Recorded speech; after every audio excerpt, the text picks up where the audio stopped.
vient sur le terrain, tout le monde discute, et puis on fixe les règles pour l'ensemble du pays, et puis les gens rentrent chez eux et appliquent les règles. Donc, c'est une structure gouvernementale sans fonctionnaires, sans représentants. Le suivant, c'est le Parlement de l'île de Man, qui a En they decided it was 1,000 979, years old, and it actually started in 979. I'm sorry about the formatting's changed slightly. alors, You can't quite see désolé, my vous 979 ne pouvez pas bien question mark. lire le 979 avec le point d'interrogation What parce qu'on they n'est pas did tout à fait sûr de in la date. 1979 was En announced fait, that en the Parliament was 1,000 years 979, old en and had this 1979, great big on a décidé que le celebration Parlement at sea.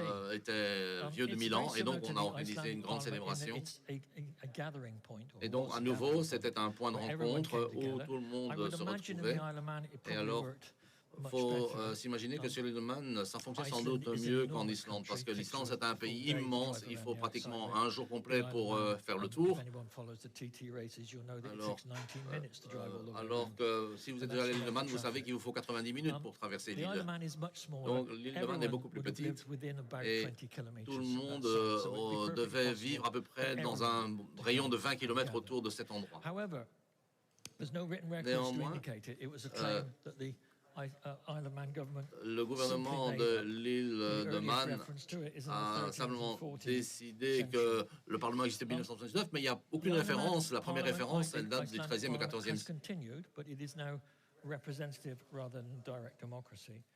But one of the interesting things about the Isle of Man is that it's the first place that gave women the vote, and that's in 1881.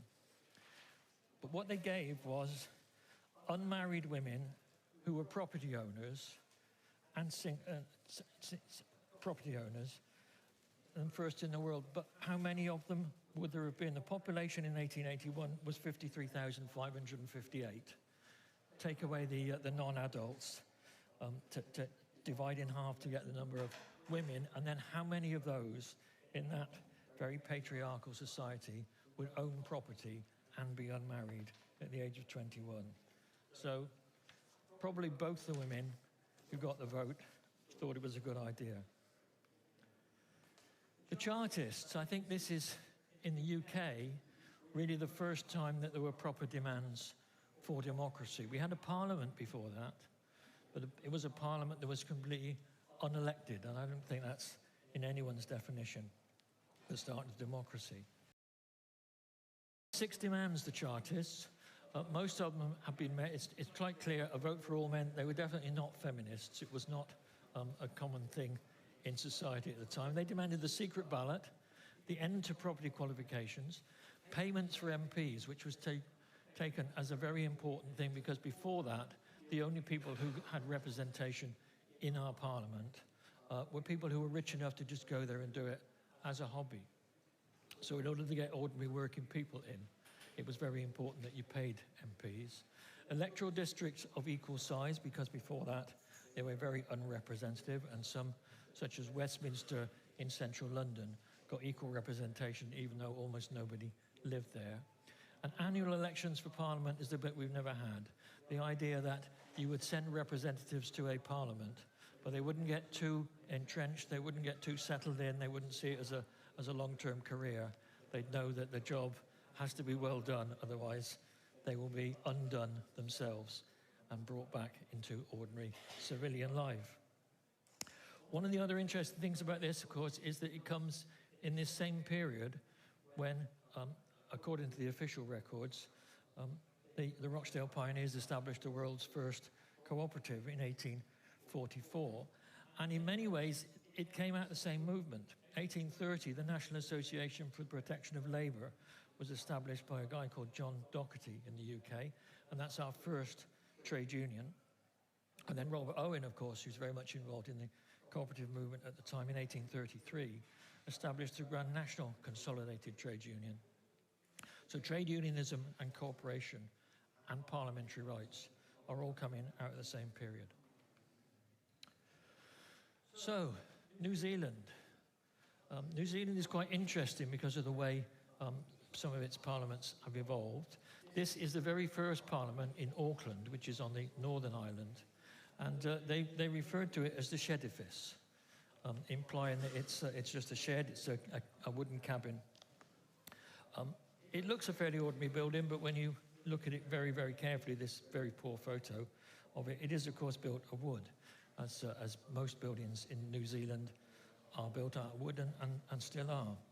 So it was built in 1854, and they used it until 1864, where they decided that they really wanted the Parliament to be somewhere much more central. Rather than the northern tip of North Island, they went to the southern end of North Island, which is more or less in the middle. So they went into Wellington. This one burned down in 1919. They built a new one in Wellington that was much smarter building, and then that one burned down as well in 1907. Anyway, again, what's interesting here is 1867, it's one of the first countries in the world to remove the property requirement, and they did that deliberately because Maori men, the Maori tribes, the natives, who were there not that long. You can't really they call them a First Nation because they were the first lot there, but they were only 500 years there before Captain Cook, because they came from the Philippines originally. But they had a very open, cooperative way of living and working, and they shared the land entirely between them. Nobody had individual property rights, and they still, generally speaking, don't in the areas where the Maoris are the majority of the population. So it was very important to give the Maoris, the First Nation, the vote. It's also the first place. This is the new Parliament, 1859. It's also the first place to give women the vote, and to truly give women the vote, because they had no property requirement. So this is 1993. This is the centenary. It's 1893 when women first got the vote, and this is a mural celebrating the centenary. Their way that they've done their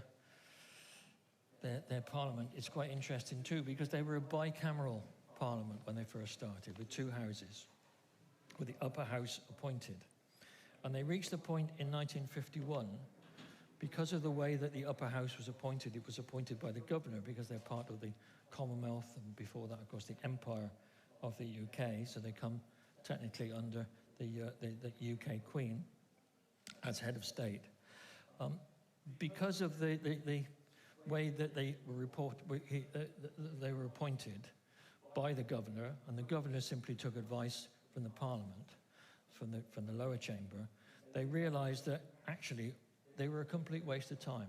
And their official history says that, those exact words, it's a waste of time. So in 1951, they got rid of it.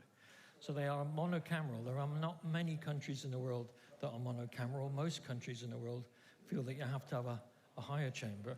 At one point, Iceland had a higher chamber. And that basically is to slow down legislation. It's the idea that somehow you can't trust the elected representatives to make the decisions properly. So you have to have some other appointed great and the good to oversee it and constrain them. So they got rid of it. And strangely enough, they seem to manage perfectly well without. And although technically they don't have a president, and then technically the head of state is the Queen, during the whole time, 50 years that the UK Queen has been on the throne, she's visited 10 times. So she's been roughly once every 5 years. And the last time she was there was 20 years ago. So I don't think she has an awful lot of power and influence. So essentially in New Zealand, what you've got is a single chamber, a prime minister, and that's it. Interestingly, of course, talking about votes for women, you have a bit of an honor really in Belgium. You're not actually the last to give votes to women, but 1949, I understand, was the time when votes were given to women. And you've been followed by two other great countries, Switzerland in 1971, which is a bit of a surprise to me, and Saudi Arabia in 2015, which is not a good place to be, really. So, thinking about democracy in co-ops, it is, of course, fundamental. It's within the definition of a cooperative that it has to be a form of democracy. So you've got the 7 principles. I'm sure you all know them. I know them quite well, but I always have to write them down because I never get the numbers right. So number 1, voluntary and open membership. Number 2, democratic member control. Member economic participation, autonomy and independence, education, training and information, cooperation amongst co-ops, and concern for community. So number 2, democratic member control, absolutely essential. But it is still something that can be very slightly varied, and we'll talk about that. However, I've been to Mondragon. Many of you will know Mondragon. It's the largest group of worker co-ops anywhere in the world, around about 80,000 members, all on an employee basis, unlike here in Smart, where it's a cooperative of self-employed people. And they have a different set of principles. Because they didn't really come out of the cooperative movement, they started in 1956 when the local priest decided that, as in the Basque Country, having fought probably the hardest, well, the Catalans fought very hard against the fascists. They lost, and of course they realized that in Madrid, the central government there of the Generalissimo Franco was never going to give them any help whatsoever. So they realized that they just had to do it themselves. And if you go back and look at Catholic social policy, you'll find that there's a very strong element of cooperation there. I think it was 1492, as I remember. I'm not religious at all, but I think it's interesting. 1492, there was the first papal encyclical about cooperation. So it's very much built into their way. So they came much out of that Catholic social policy more than out of the rest of the co-op movement. So they formed their own set of principles.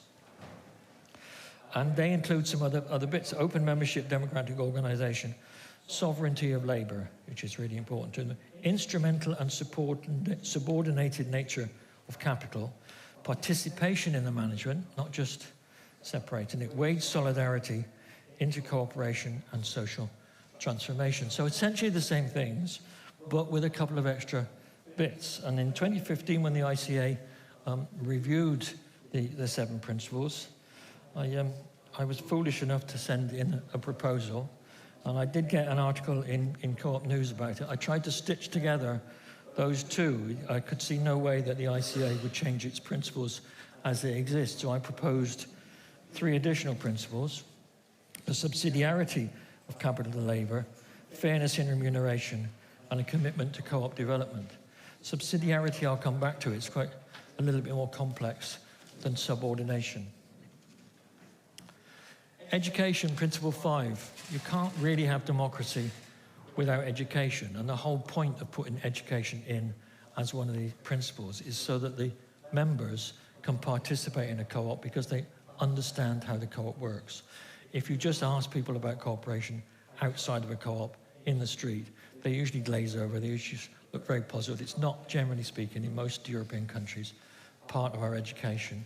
And for most people, it's not part of their culture. Even though they may cooperate on a daily basis, they don't understand exactly the definition of cooperation. Most of our problems now, as co-ops, we are islands in a sea of neoliberalism. Most of our problems come from that our outsiders, when they come and join us, don't really understand cooperation, and we have to give quite a lot of work into doing that. That's where the Co-op College came from originally. That's where Mondragon started. They started with an apprentice training school, trying to teach people how to work together and how to develop new products themselves autonomously. And that's led on, of course, to them forming the Mondragon University, which is itself a cooperative, and where if you go through the business course, they run 2 main courses. One is the business course, and the other is for teaching certificate. You can't go through the business course without creating, at least on paper, a cooperative. So you really have to understand cooperatives, and you have to participate in the cooperative of the university. They also have Otolora, which is a management training school, and that's exactly what the Co-op College does. They try and train people in a different way of understanding management. So, direct or representative governance. We've got the 2. We've got fully participating, going along to meetings, making every single decision. Or it's getting someone else to do it. And in larger organizations, it's really very difficult to do fully participative democracy. But there are ways that you can adapt and adjust. I think really it's always regarded as good governance that a board, if you have a committee, a board, that 12 is the optimum number. So I think in any cooperative below 12 members, trying to have a separate elected board seems like a complete waste of time. Direct democracy just makes sense. But when you start getting much bigger than that, you have to think about how on earth are you going to manage it. You can't put 5,000 people together in one room and come to a decision, because it will take about 3 weeks, and that's an awful lot of lost productivity. So it doesn't work practically to have direct democracy just in that way. So there are ways that you can do it. Suma, the largest worker co-op in the UK, now has around 400 members. It's a completely flat structure. They have job rotation and equal pay for everyone. So there's no managing director, no head of finance, whatever. There are people acting in those roles temporarily, and then they will rotate. That means that they have the best paid shelf stackers, because they're a logistics business, essentially, handling Whole Foods. They have the best paid shelf stackers anywhere in the UK, but probably the lowest paid people doing the finance work at the top. They are finding it difficult. They still work on direct democracy. They won't have any elected representatives, and they're struggling with that. I think they need to change, but of course that has to be their decision. Sociocracy can be a great help in trying to work with direct democracy, dividing yourself into small circles, so you get working groups that are of a suitable human size. But the other way is, why not do it the way that the anarchist syndicalists did it during the period before, or during the Spanish Civil War? It's always felt outside of cooperative circles, of course, that anarchy is disorder, which is a right-wing capitalist lie, because anarchy is about organization. It's about organization without leaders. And essentially, anarchists divide into two. It's the syndicalists and the anarcho-communists. The syndicalists believe you should organize in the place of work. The anarcho-communists believe you should organize around where you live. There are, of course, individualists. They don't really seem to work very well together, and they've never really become a great movement. But during the syndicalist, mostly, time in the anarchists in Spain, they simply worked on the basis of mandation. So you had direct democracy in small groups, deciding what it is you wanted to do, and then you took a representative, you mandated a representative saying, this is what we believe, and this is what you will say and do, and they sent them off to larger regional and national committees to run things. First past the post or proportional representation. You've probably mostly watched the elections in France, of course, which have just taken place. First past the post, sort of, but done in two stages. Completely unfair. And you see that in the representation, so that we've got nearly twice as many seats for the Macronists, with 38% of the vote, as opposed to Mélenchon, the Noops, who, with 31% of the vote, got around half as many seats. So you can see just how radically unfair it is, although sometimes it works the other way, because the Socialist Party got a very unfairly large number of seats, with only 7% of the vote. So sometimes, if you're very organized, and they must have been very concentrating on certain seats, they got an advantage out of the system. But it's essentially unfair. But do we need to do that with its complications? Do we need to do proportional representation in co-ops? And I think that's a moot point. One of the things about being in a co-op is that, or being in a country, one of the reasons you're in a country is because you're born there. You arrive there, you don't choose your country, that's where you're born, that's where you live. So you have a hugely diverse range of opinions amongst the population. But when you come into a co-op, you've already signed up to the co-op. You've signed up the 7 cooperative principles. You've signed up the aims and objectives of the particular co-op that you're in. And therefore, when you come to elect representatives, it's going to be much more focused on their ability and how you see them as people, rather than their political stance. So maybe the complications of PR are not that necessary, and most co-ops work actually, when electing people, on a very simple first past the post basis. The human scale, however, I think is essential, and that's where, when large organizations get too big, you can get lost. And again, going back to Mondragon, it's 80,000, approximately 80,000 members working in the Mondragon Cooperative Corporation, as they call it. But when you look closely, you find that there's over 80 worker co-ops in a federal structure. So they have an overarching body that does the coordination, that helps with the finance and development. But the average size of each co-op is about 1,000 people. So they're trying to maintain their a much more human scale. They also try and address the division that can come in worker co-ops between your role as a member, your role as an employer, and your role as an employee. As an employer, you're looking for the health of the business, you're looking for profitability, you're looking for growth. And as an employee, you're looking for good conditions and good wages. And those can get a little confused. You have to essentially wear two hats at the same time. So what they've done in Mondragon is establish a 3-committee structure. So you have the board that has the overall power, that has the overall authority on running it, and is elected every year at the annual general meeting. And then you have the management team who have the day-to-day job of delivering that on the business model, of delivering it, of making it profitable. And then you have a social committee which considers the employees' rights and how they will develop themselves as an employer of quality. Capital versus labour in decision making. And this is where I think subsidiarity is really important and not just subordination. Because ultimately, as a co-op, we live in a commercial world and we have to survive. So ultimately, we do end up having to make financial decisions over and above our decisions as to how we would really like to work. And subsidiarity comes, of course, from Catholic social policy. It's one of among the most constant and characteristic directives of the Church's social doctrine and the most important principle of social philosophy, according to the Church. In 1892, they established it as a principle. There are two parts, really, to subsidiarity. One is the idea that you will make decisions at as low a level, as close to the coalface as you possibly can. But the other is that when you make decisions at a higher level, you should always consider how it will affect the lower level.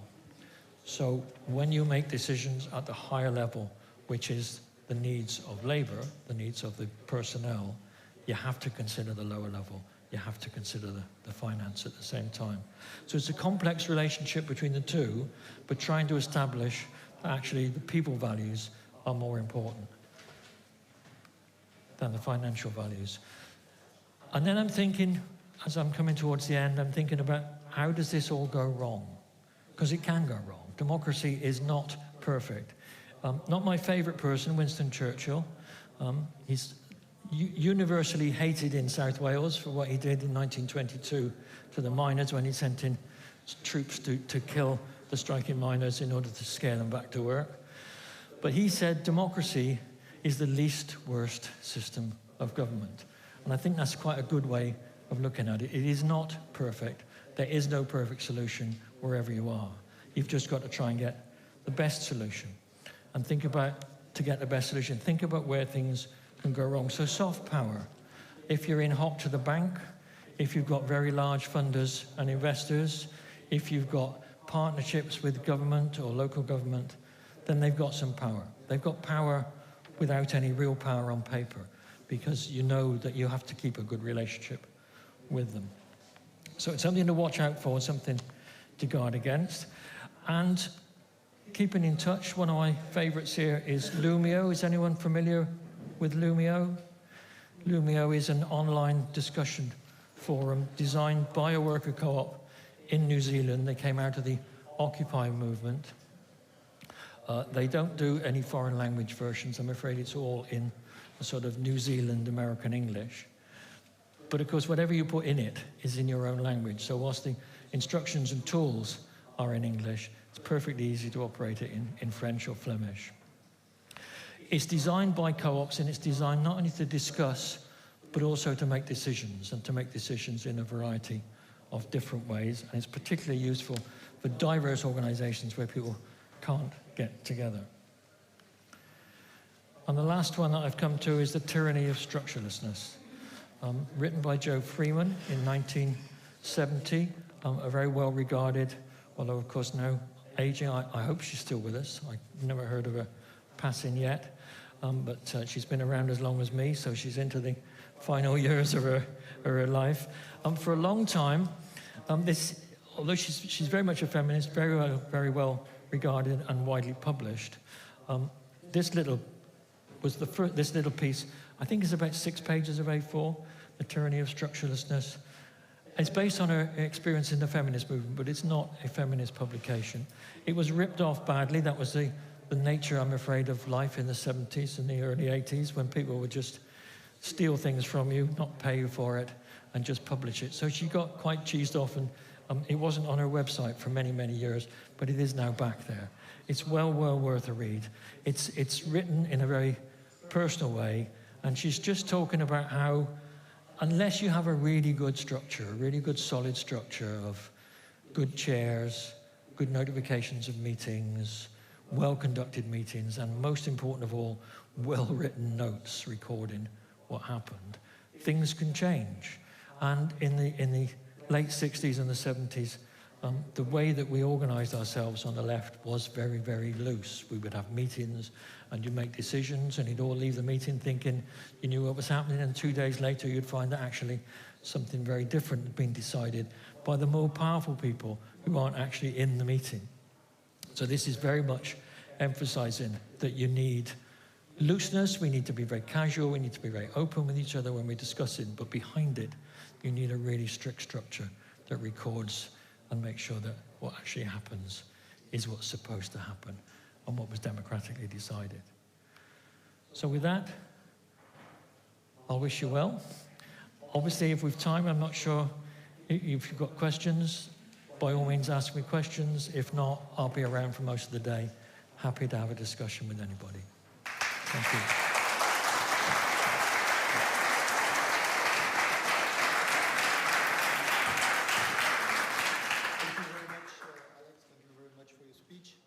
Said you will be around the whole day, so if you have any question, si vous avez la moindre question, n'hésitez pas à aller vers Alex. So if you have any question, feel free to approach Alex. He will be happy to answer your questions. Avant de passer à la conférence suivante, quelques petites infos pratico-pratiques. Before moving to the next conference, some practical information. For those of you following us online, please feel free to share your comments, anything you would like to share in the chat. We have colleagues collecting the comments in the chat. So if there you have technical issues, please say so, and we'll try to solve these issues as soon as possible. In parallel with this conference, I would like to remind you there are workshops taking place a bit everywhere in the different rooms in the premises of Smart in Saint-Gilles. There is a workshop on international development, another one on the smart figures, another workshop where they will cook. And Maxime put it this morning, don't forget to vote as members. Alex has reminded us of the significance of democracy. It's your vote, it's your voice.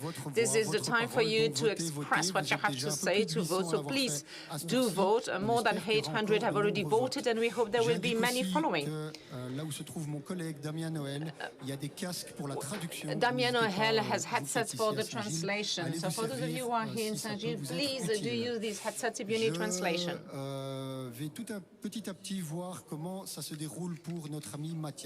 So let's have a look at how things go for Matthias and Basile that were introduced to you this morning. I'm looking at the technicians. Would it be possible to have a connection with Matthias and Basile? How are you, Matthias? I'm fine. Can you hear me well? Yes, we can hear you very well. Well, I'm here in the courtyard. There are not many people anymore because they all went to workshops. I am with Elisa, who has taken part in an ice-breaking workshop. So I will ask her a few questions. Elisa, could you please introduce yourself, who you are, what you do, and your link with the SMART? My name is Elisa. I am a graphist. I finished school last year. I registered with SMART last January, and thanks to SMART, I can develop my business, my activities. I'm very happy with that. So this is your first General Assembly? Yes, you're right. This is the first time for me. And how are things going? What about the ice-breaking workshop? Yeah, it went very well. I've met many wonderful people. It's in a very open-mindedness setting, so it's a great experience. Have you registered with other workshops during the day? Yes. I'm going to take part in the tartine workshop, sandwich workshop, and I hope that it will be fine. It will be nice. Okay, thank you. Great. Okay, so back to you, and we will meet again later. Thank you, Elisa, for answering these questions live in YouTube, in Facebook. Merci, Over Mathias. to you. Merci, Elisa. Bonne journée à vous. Thank you, Mathias. Thank you, Elisa. Okay, we will meet you again later. Aussi, une autre nouveauté cette année, on parlait. Come back to you later. Then we've just heard about Elisa, about the new job of Elisa. We've asked Aude de la Rivière to be with us. Aude is a graphist facilitator, and she will be with us throughout the day. She will share with us her achievements. She will explain how things are like here. Je pense que là maintenant, on va pouvoir partager une de ses premières réalisations en matinée. So we are going to look at one of her achievements. Well, if she's not coming now, we will share that a bit later. No, we'll do that later. So let's move to the next conference, and I will ask Peter Bosmans to join me. We will talk about small, medium, and small and medium-sized cooperatives. What about networking? So Peter will moderate that conference. Peter is board director of FEDECO, a major actor for the cooperatives in Belgium. So thank you, Peter, for being here. And I will hand it over to you to introduce the participants to this workshop. Welcome at this debate on the impact of cooperatives. Houden over de impact van de coöperaties op sociaal, ecologisch en economisch vlak. So, we're not going to look at the social and economic impact of cooperative. We are going to look at the ways to have a significant impact, an impact as large, as big as possible. So what is the impact of the local economic growth? Is there a contradiction between seeking for a social impact or an economic impact? Because when talking about cooperatives, we talk about the involvement of members, the way we practice democracy. As Alex has explained, is there a contradiction or not? What is the purpose of our cooperative? We have invited some cooperatives. There are intersectorial cooperatives as well. So much so about the context of our debate.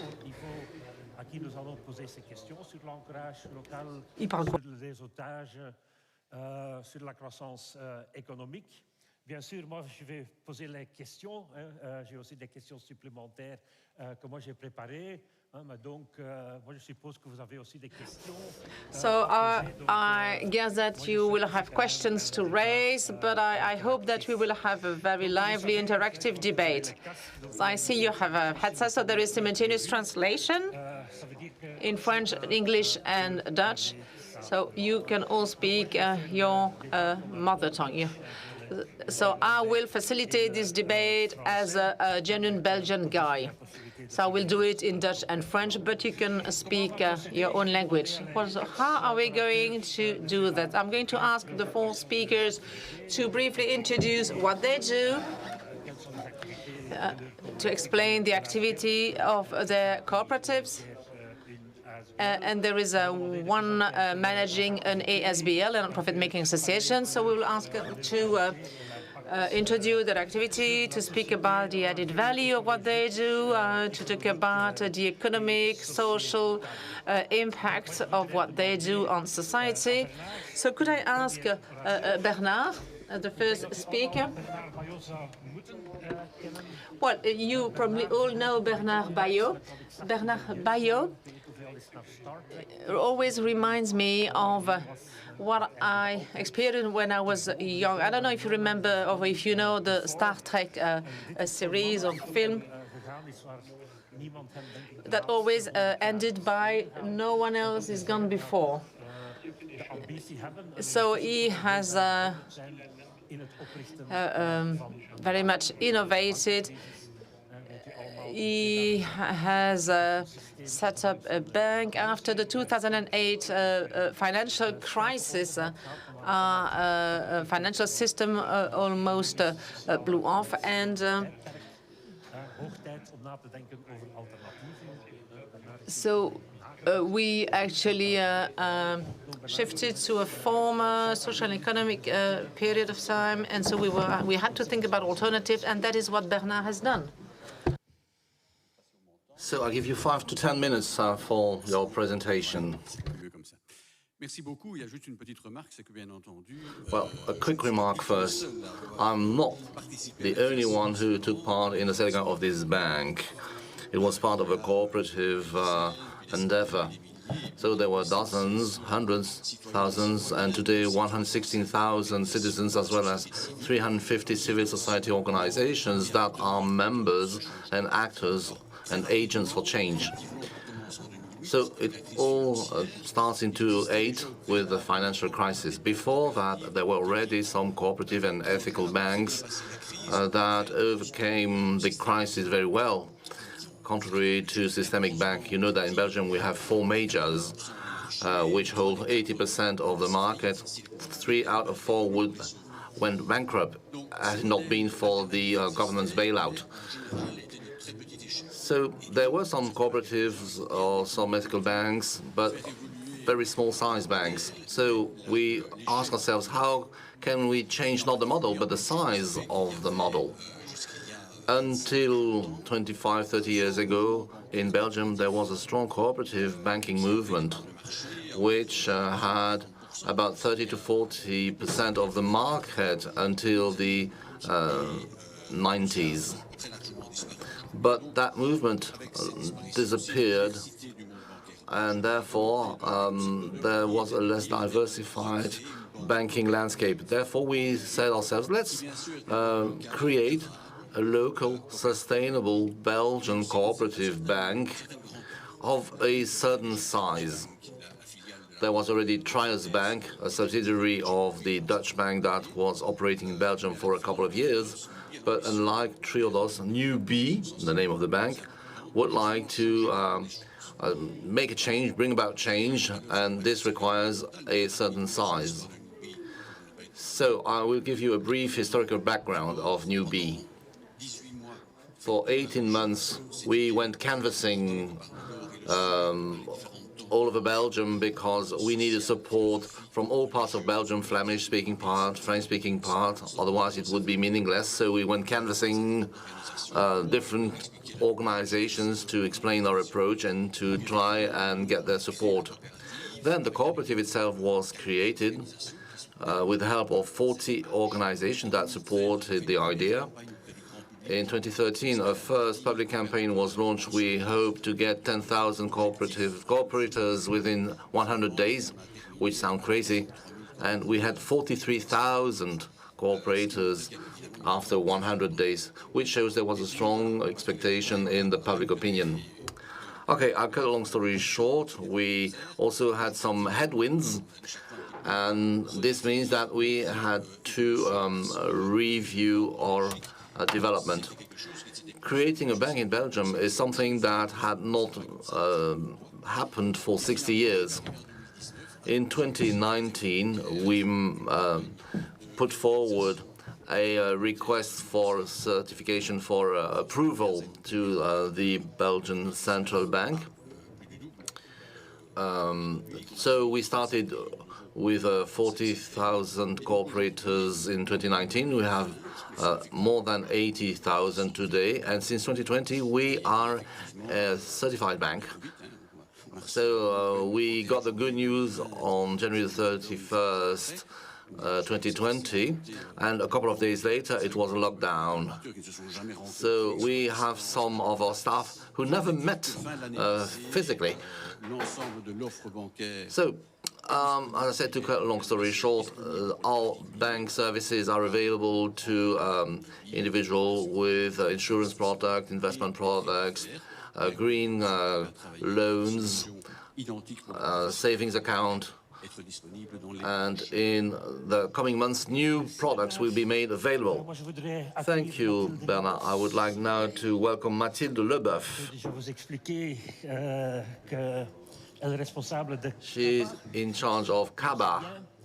CABA is a cooperative of craftspeople in food transition.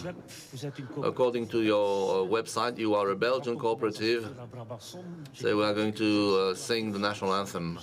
But I saw that you are mainly operating in Brussels, so please introduce your cooperative initiative. Thank you, Peter. Yes, CABA is a cooperative of producers, craftspeople that is based in Brussels. It's always interesting to know how projects were created. In the case of CABA, the cooperative was part of SAWB, a social economy not-for-profit organization. We realized that producers had common needs, namely need for logistics and trading. Rather than providing individual support, we decided to set up a cooperative to provide a structural kind of support, and that's how the idea of CABA came about. CABA was set up in May 2020. During the COVID crisis, we were ready to go, so we said, okay, it's ready, so let's start. Of course, this was no piece of cake, as you can imagine, because it was a very nice period for short-circuit existing structures, but not for new ones. Today, we have 40 producers, and we distribute organic and local food products in Brussels.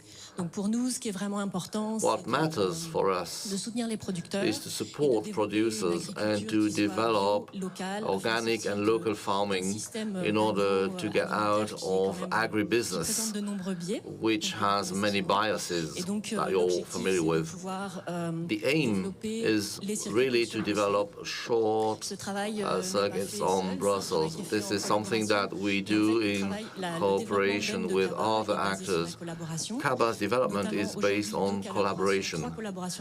We have 3 strong collaborations right now, one with Réseau Paysan Cooperative in the province of Luxembourg. It's always interesting to know why this cooperative came about.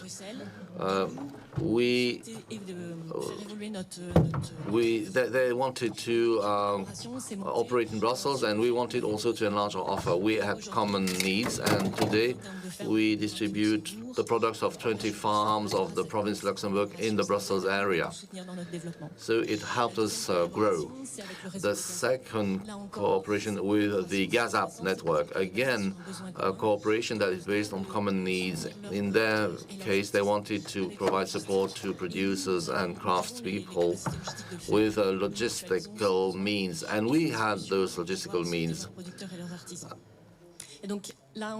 So here again, these 2 collaborations helped us grow, and today we keep growing, namely through the 5C collective. It's a collective of Brussels and Wallonia-based short-circuit cooperatives. And again, the idea is to share. So we share the products of our producers, and we also have a joint e-shop. You know, e-shop is quite expensive, so we have a small IT team that is serving several cooperatives. We also have a lot of work to ensure that producers abide by the food safety regulations and the food safety agency requirements. So on the basis of those cooperations, you can grow a cooperative. Thank you, Mathilde. Derde spreker die ik graag zou introduceren is Dirk van Sint-Jan. So the next speaker is Dirk van Sint-Jan. I guess Dirk could be described as a pioneer in the area of renewables. In the past, I would walk with a sticker saying, nuclear, no thank you. And at the time, he had better ideas than use a sticker. And he was the first one in Flanders to set up a cooperative for renewable energy. Earlier on, I made a reference to Star Wars, and I don't know if you have ever heard Velvet Underground, a rock group of the 60s, and those who would listen to this group would set up their own rock group, and when you listen to Dirk, every time there is somebody who creates or sets up a cooperative for renewables. So I will give him the floor to say a few words about EcoPower. Hallo, ja. Goedemorgen allemaal. So, good morning, everyone. Ben ik eigenlijk begonnen als een groen... As Peter just told you, I started as a green activist in the 70s. I demonstrated against nuclear power, against nuclear missiles, and I was one day in France demonstrating against a nuclear power plant, and only the cows would hear us shout. We've lost most of our battles, and therefore I realized that you need to convince people by offering an alternative.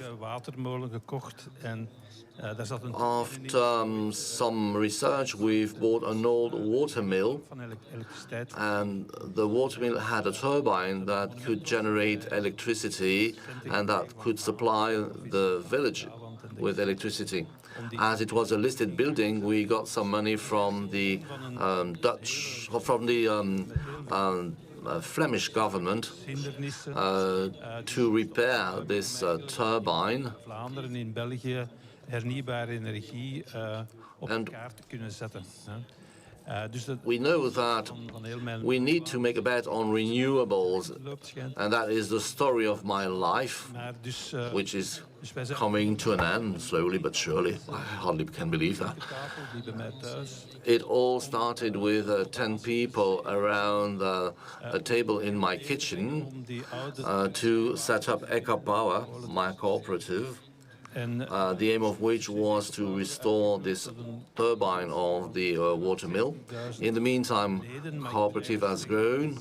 It now has about 70,000 members, not really 70,000 members, but 70,000 families, because we provide green power, green energy. We are not present in Brussels. That is done on purpose, because otherwise we would have to work in 2 languages. We will leave it up to Brussels people to set up their own cooperative for renewables. 2 weeks ago, I co-signed the statutes of Brew Power, so the Brussels counterpart of EcoPower. I'm a member of the board of an organization that is the umbrella organization for all renewable cooperatives in Europe. EcoPower is active not just in its own area, its own sector. We indeed would like the whole economy to shift towards a cooperative economy. We believe that economy should be based on cooperation and not on competition. And that's why we believe that all cooperatives should be on the same wavelength. And I'm very pleased to be here today at Smart to bring in this testimony. To the end, we have Hugues Dorzé, Imagine, a bi-monthly newspaper. The keywords of Imagine, according to your website, is to bring clarity on the facts, to set freedom and ideas free. And I understand that you are not yet a cooperative, you are a not-for-profit organization. Up to you. Thank you, Peter. Good morning, everyone. Indeed, Imagine is an independent magazine, an alternative magazine, published every other month that deals with North-South relationship and environmental issues. We are trying to provide solutions. We are preaching for a peaceful but also clear kind of information.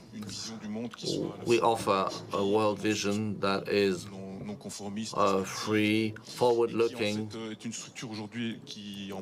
Today, our structures has 5 staff. Soon we will be 6. Our business model is hybrid. We have 65% of self-financing, and the rest is a grant. For a couple of years, we have reviewed our editorial line through a participatory process, which led us to set up a panel of readers to write a manifesto and also to work with Collectiva and others to create also a new website. That was the first stage. After that, we looked back at our history. 25 years, we were pioneers on ecological transition issues, so we had to review our value, our mission statement, and this was done with the University of Louvain.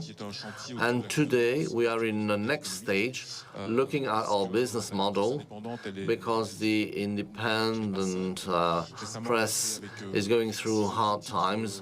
Together with 6 other magazines, we have created an umbrella organization. You know that the press is going through various difficulties due to the COVID crisis. Also, it's quite difficult to be a bookshop keeper. There's a competition of the GAFAs. Well, I could say a lot about the situation of the press today. And so, together with the support of an advisory agency, we have launched, or we have engaged into a reflection to shift from a not-for-profit organization to a cooperative. So the idea is really to rely on our customer bases, the readers of the magazine, to develop a cooperative projects altogether. So, we don't want to surf on the cooperative mania. We know that this is very trendy, although cooperative exists for quite a long time. But we want this change to be meaningful. We also want to draw the lessons of the past. We did some exploratory work. We asked existing cooperatives what are the good practices. We take time to do a proper job, but we need, of course, to move ahead. We believe that cooperative is the nice format because it is in line with our values. It is also a way to say that a 25-year-old media can renew itself, can develop and shift to something different.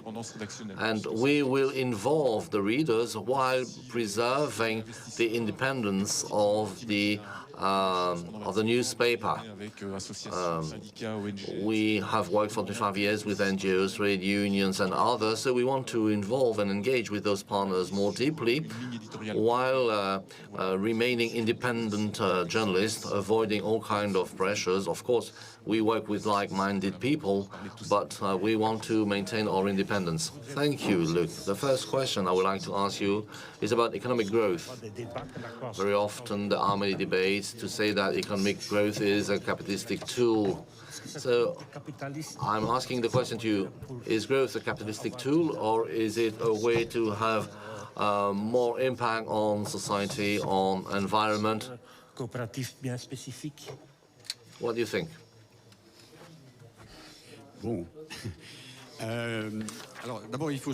Well, let's first agree on the word growth. Growth can have different understandings.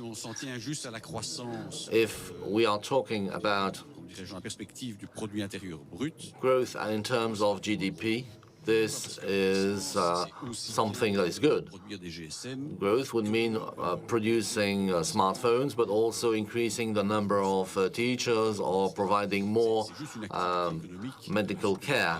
It's just increasing economic activity. The real issue is not growth or not growth from a GDP perspective, but really what is the purpose of the economic activity? And that's where the issue of impact comes into play.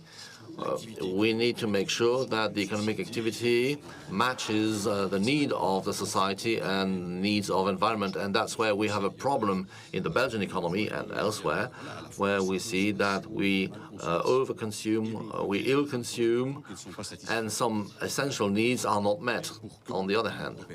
So I do believe that the cooperative movement, and this is not cooperative mania, I agree that the cooperative movement should be at the forefront of an economy that really cares for the needs of the society. And when I say the society, this means people, but also the environment. So if we should we grow in that sense, I'm in favor of it. Any reaction to that? Groei, ja, ik geloof ook, zoals gezegd. Well, as it was just said by the previous speaker, growing for the sake of growing is not the right approach. What is urgently needed is to ensure that cooperative actors develop and that our way of making economy becomes the mainstream way of doing economy and not an economic niche. And I'm a strong believer of this approach. Let's take the example of energy and the fight against climate change. Indeed, we are trying to speed up the activity. Recently, all renewable cooperatives have set up an umbrella organization, COOP, and the Belgian federal authorities have En dat toont onze wil aan om een belangrijke speler. Entrusted a quarter of all wind towers in Belgium to renewable cooperatives. And what is the good news is that the European Commission and the European Parliament are also very supportive. A couple of years ago, they already provided some kind of support. We are people who do lobbying, but lobbying in an ethical way. The aim is not to make profit, but the aim is really to offer as much renewable energy to the citizens. And this is our driving force. We are not driven by profit. Yes, I think that growth is a word that raises a question. What do we produce? Do we produce that is something meaningful, that is good for the society, that is good for the environment? So, be it creating a bank, be it giving information or being another activity, we need to reach a critical mass. I think we all share the same values here. The system is toxic, it is not functioning properly. So growing is something good when you talk about an ecosystem. But goods and services that are offered as part of this growth should be useful for society. They should be fairer, they should be greener. And we believe that information is a common good, something that is to be valued. It's not a good. So if we could reach a critical mass of readers, and if our work can also bring a change in society, so that's fine. I will not repeat what's been said. I fully agree that growth is good when it has a purpose. You know that the short circuit is only accounting for a small part of the food that is sold to the Belgian citizens. So there is the why, but there is also the how. So growing with a purpose is fine, but how we grow is also very important. Which values do you implement, and with whom? Do you want to engage into a tug of war, or would you rather work hand in hand? So in my view, growing is a risk. Sometimes when you grow, you do so at the expense of your values and at the expense of the processes that you initially implemented. So an ongoing internal and external reflection is part of the game when you want to grow. So you all agree that economic growth is necessary, but it means growing differently, respecting some values, also accounting for the societal and the environmental values. In our case, what we offer is the development of various cooperatives that remain of a certain size, not too big, a human size, I would say, and they cooperate between themselves. And so for the time being, everything is fine because all those cooperatives were growing, so everything was fine. In the current times, the margins are very small, so it's quite difficult to survive. So what we recommend is inter-cooperation, as we call it. But let's be realistic, it's not so easy to have inter-cooperation. It requires a lot of discussion. It also sometimes requires you to reduce your margins. And so this is something that we do as part of the 5C gathering. And we regularly need to sit at the table and to discuss how we can work together. Well, Dirk, in your case, growth is quite obvious. You have 70,000 members. How do you keep in touch with those 70,000 members? Well, at the end of last year, several energy providers went bankrupt, and that's the reason why 5,000 new members joined our structure, bringing in additional capital, 4 million euros. The problem is that we have to strike a balance between the production and the supply. So we had to close the door because there were too many people who wanted to join the club, too many people who wanted to bring in money, and we could not serve these people and supply them with energy. But this shows that in those times of crisis, our model is the right one. It holds strong in the face of headwinds. You know that most wind turbines in Belgium belong to Electrabel, and those companies are making huge profits. We hope that this will convince Belgian authorities that it would be a better idea to make sure that windmills are owned by cooperatives rather than by big companies. In Belgium and in the Netherlands, there are only 36 renewable cooperatives. Nowadays, we have more than 700 renewable cooperatives, almost one in every municipality. So it took some time to develop, to come up with a large-size investments, large-size projects.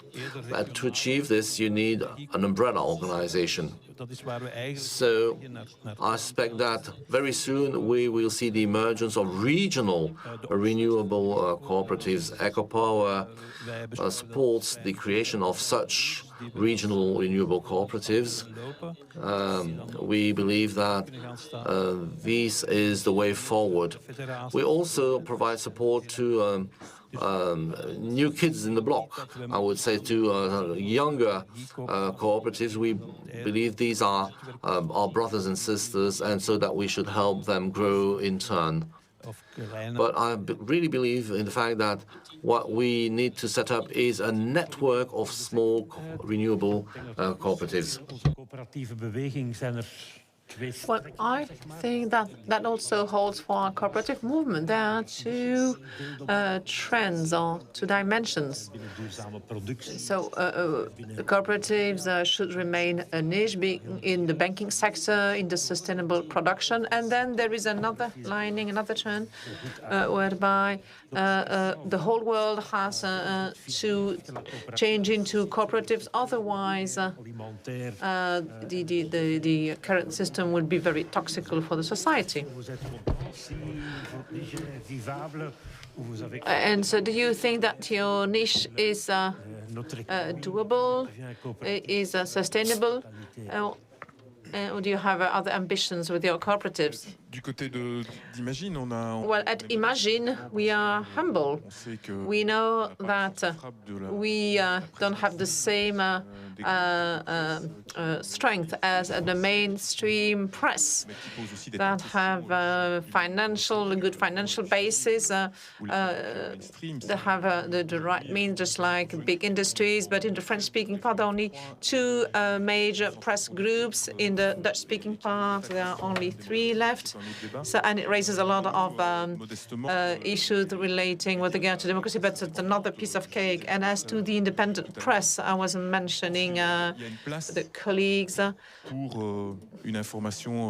I think that there is room for in-depth news information, and actually citizens expect that.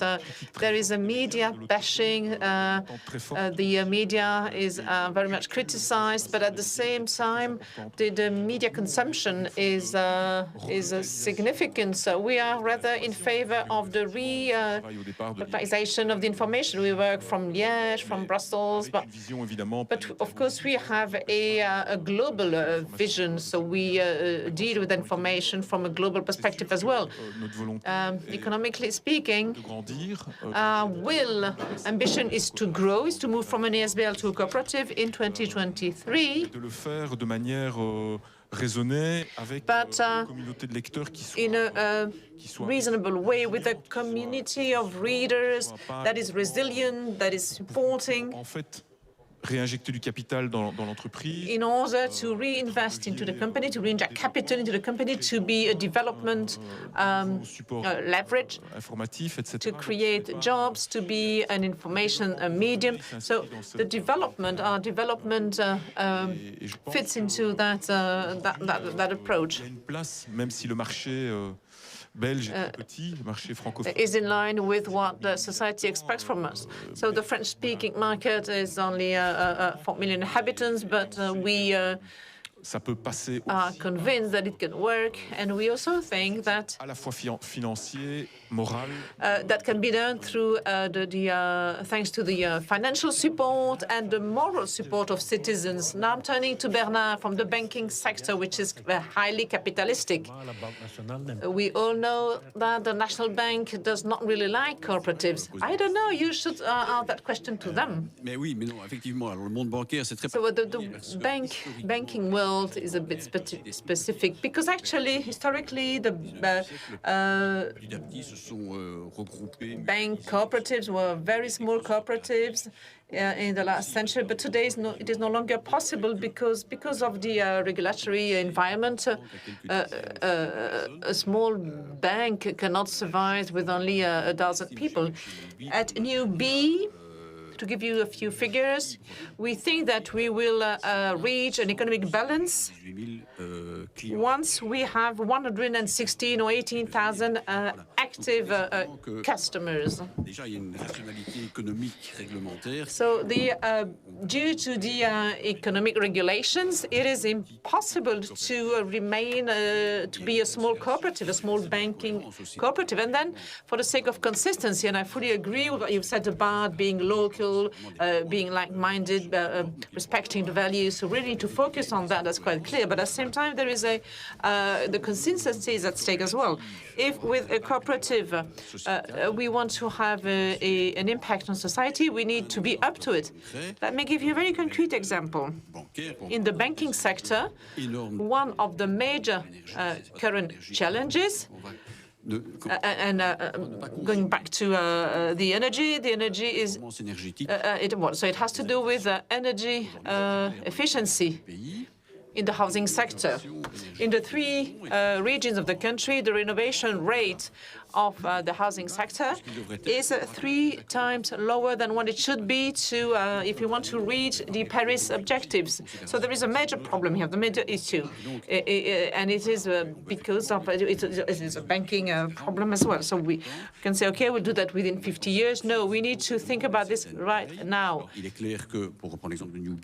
And to take the example of New B again, New B won't be able to change the whole situation in Belgium about this, but New B and others, and there may be other banking cooperatives could try to grow to meet that challenge among other big challenges.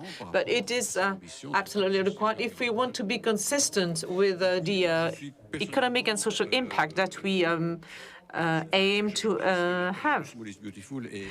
The small is beautiful time is behind us and has a losing one's soul. Well, what I see is the opposite. I see groups of citizens who are getting tired because they can't reach the critical mass. They are too small, and they don't have the leverages, the right size to have an impact, a genuine impact. So the question at stake, well, and for each economic sector, the answer will be different. We need to find a balance between the size we have and the impact that we aim to achieve. What about you? Nos orateurs.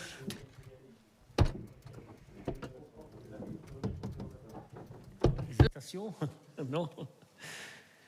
Donc, moi, je voudrais toucher un peu le sujet des otages. What about networking?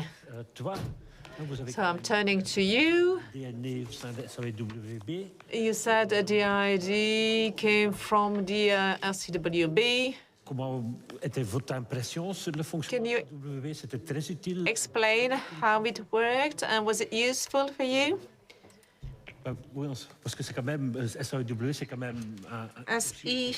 SEWB is a group bringing together all the ASBLs, all the cooperatives, all the associations in the solidarity economy sector. So we wear several hats. We are a federation of social enterprises and of ASBL, and we have a supporting service. We support social enterprises, and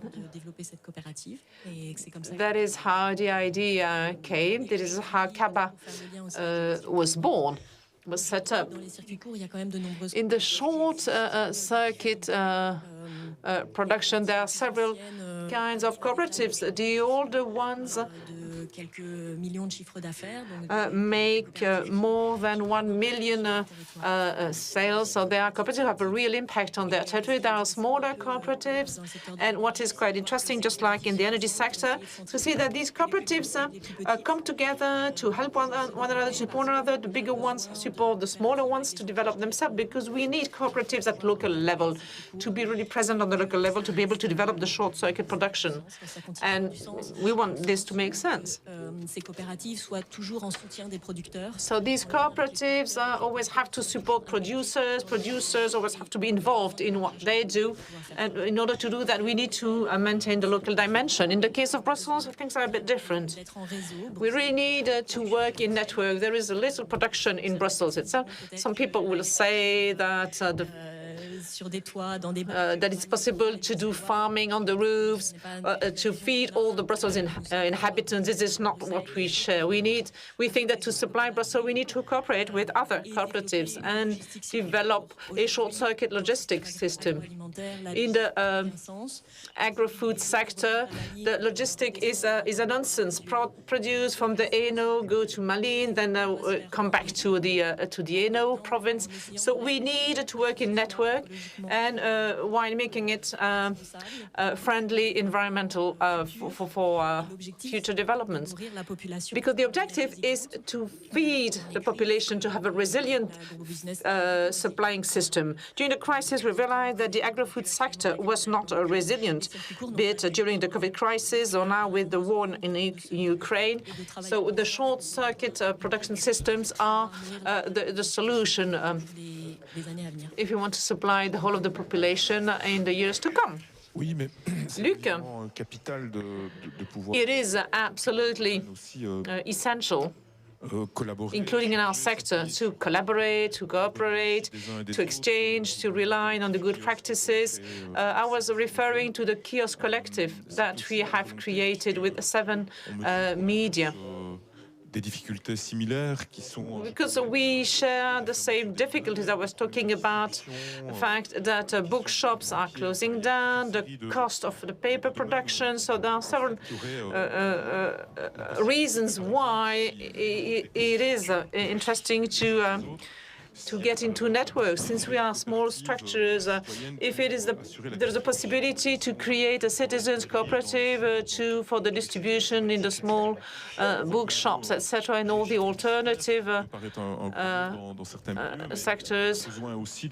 And in the advertisement sector, we also need to value companies that are the service of society, and our media can be a good, very interesting example.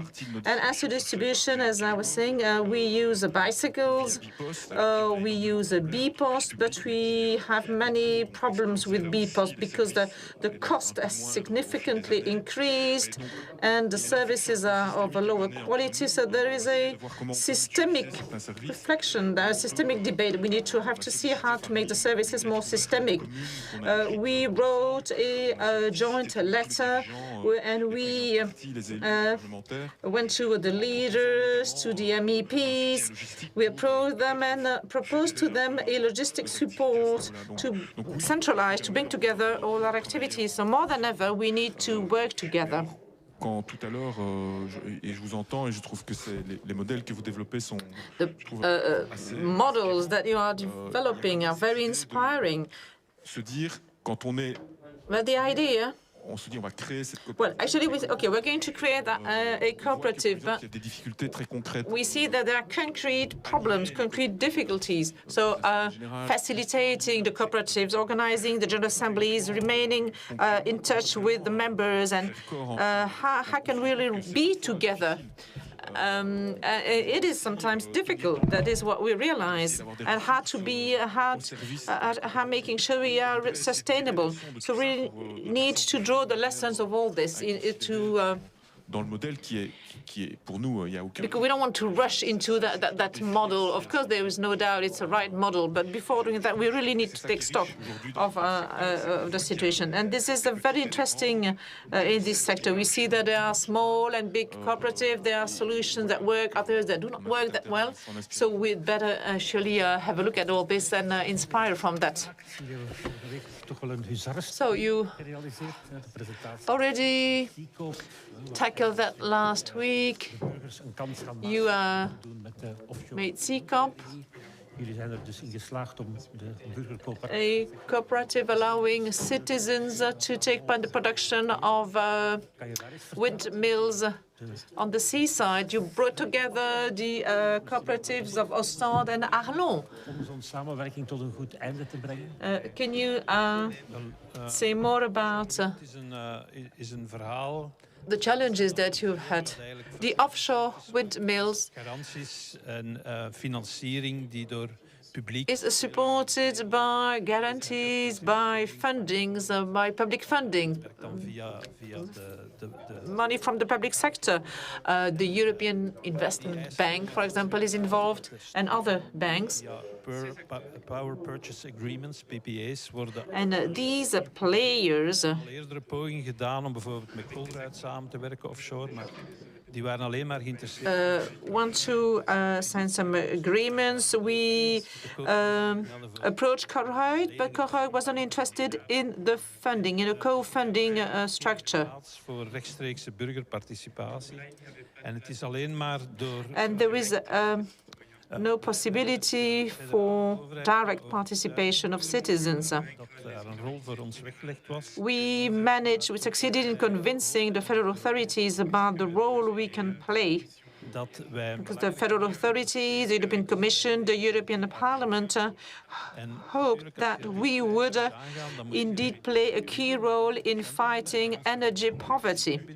But in order to fight energy poverty, we need resources, we need money. And in our case, it is through the windmills that we can generate funds and we can sell the electricity to the cost at the cost price for people who cannot afford higher prices. And because of that, the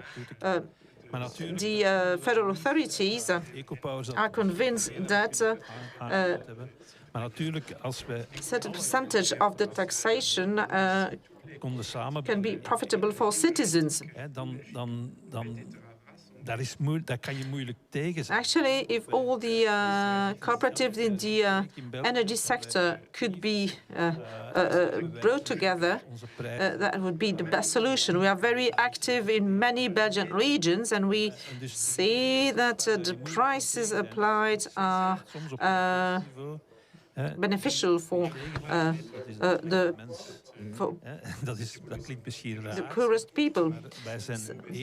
And actually, nobody can be against what we do. Those who are against what we do are strange people, actually, because we are an ethical player. Het groene stroomcertificaat dat hier in België is.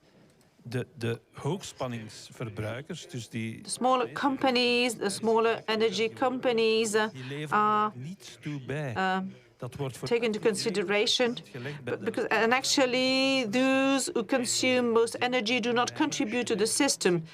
Actually, it's 80 or 90% taken from small consumers, small companies and households, so it's a scandal. It's nonsense. And we don't even know when that had been decided. And this is also how nuclear plants have been built. And it is electrable that manages that process, but that should belong to the past. As citizens, we need to play a key role in democracy and in the economic sector. The shareholders should not be at the center anymore. And one question: how have you succeeded to bring together all the energy cooperatives in spite of the size differences, etc.? Voor veel van die kleine coöperaties was dat de kans om eindelijk iets te kunnen. Well, in the case of a smaller cooperative, it was a good opportunity to make investments, because in Belgium it is very difficult to find a territory which is not occupied by major actors. vaak het gevolg van een So the investments come from our collaboration with public actors, with municipality, with public tenders. veel energiecoöperaties was dit de kans om te But for profiteren. many cooperatives in the energy sector, In die zin was het niet zo moeilijk. it was a real opportunity to develop. It was a right opportunity to become more professional. C'est important de trouver des réseaux, un réseautage. So what about networking in your sector? So a major difference between cooperatives and capital companies. Capital companies are based on competition. One of the principles of the cooperative, the cooperation between cooperatives.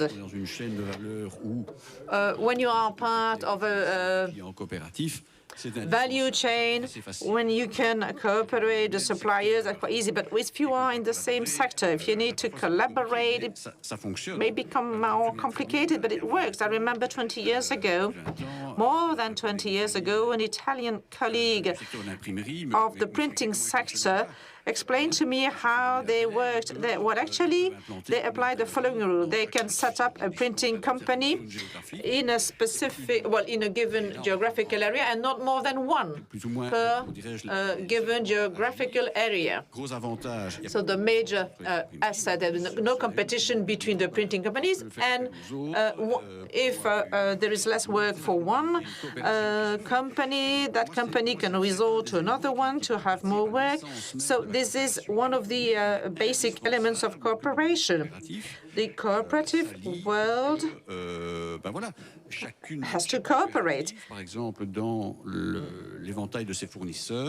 example, each cooperative with their range of suppliers should actually favor one of their cooperatives. So I think that it will be a win-win situation. We will all become stronger that way. And in the banking sector, there is New B, but even another cooperative is being created tomorrow, New C, New D, whatever, I will be in favor. That will make the cooperative sector stronger.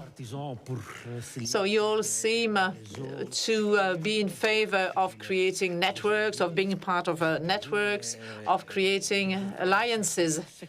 What about the intersector networking, whereby several cooperatives, several businesses, several kinds of businesses could come together to stand for the cooperative interest at regional, European level? Wel, voor ons is dat heel belangrijk. Dus EcoPower heeft ook de oprichting van koopkracht in Vlaanderen. Very important for us. Coop is daar ook bij. EcoPower. Het rare is, wij hebben in andere landen daar is een koepel van coöperaties. Has sold koopkracht in Flanders, but in other countries it's a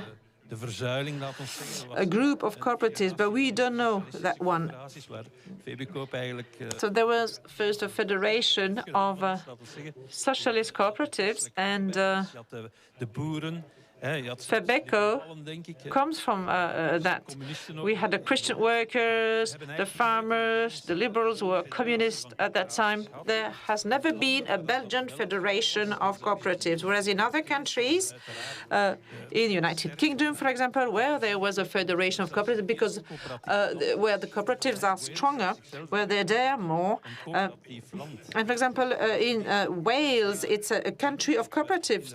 The Wales claims to be a country of a region of cooperatives. So I really think that we need to collaborate between different sectors. That will make us stronger. That makes us stronger when you have to lobby with political parties. We can use that common voice, speak in one voice.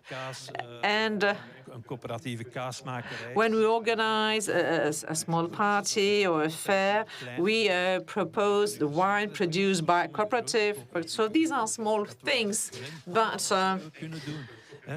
I can guarantee that I can tell you that bigger companies do not necessarily think of doing things like that. So we really need to keep doing things like that every day. hen daarin opleiden. Wat is de coöperatie? As eco-power, there are dozens of people, thousands who have never heard about cooperatives, so we need to deliver trainings. We need to explain how cooperative can differentiate itself from other kinds of companies. That's really something we need to work on every day. It's important to communicate around that. We need to educate, we need to train. And this is absolutely indispensable if we want the cooperative spirit to grow. Aujourd'hui, je dirais qu'on met beaucoup d'énergie dans une coupole sectorielle. Ce qui est déjà beaucoup d'efforts. So we put a lot of energy in the umbrella of cooperatives, and for the cooperatives that are part of the 5C umbrella. And I quite agree with the other participants. There must be consistency with the suppliers we collaborate with, and the cooperative that we set up. We always favor the cooperatives, and more particularly the social economic sector. By the way, we are waiting for Newbie to deliver its figures. Then about an intersectorial umbrella. Why, actually? What would be the purpose? Because when cooperating, we need to share an objective, to have a common objective. So we need first to set things right. And then if it makes sense, yeah, why not? If we really support the Belgian cooperative movement, why not? But it needs to be clear. What is the objective and what do we want to contribute to?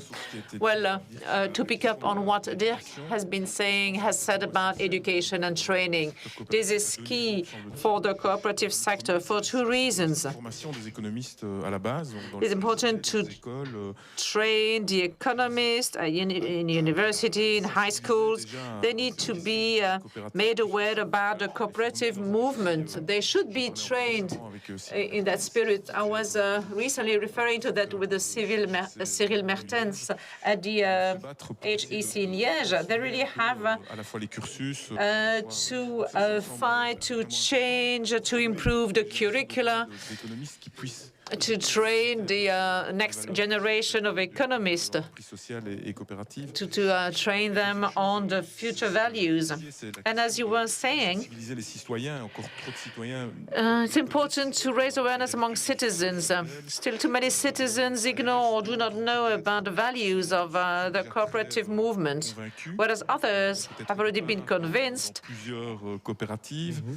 are already part of cooperatives. And what about the purchasing power for these citizens? How will they be able to keep on investing in the cooperatives? So the main challenge is about education. And another challenge is about democracy, but that's another kettle of fish. So how can our politicians turn to the cooperative movement and actually focus on the resilience of that system? So it was important to make a reminder about these double dimension. Well, just to say that we are just a small, poor country in Belgium. We are very far away from what's happening elsewhere. For example, the cooperative principle is part of the Italian constitution. We're talking about education. Well, cooperatives in Italy must, under the law, share or invest part of the profits in funds that will be used for the education sector, money that will be used to fund the creation of cooperatives, the same in France. Cooperatives contribute to set up funds that will be used to create startups, etc. So we are very far from that in Belgium. So it is an emergency. We really have to work together and really need to promote the cooperative system. Goed om op te merken dat voor de Europese Well, one more important remark.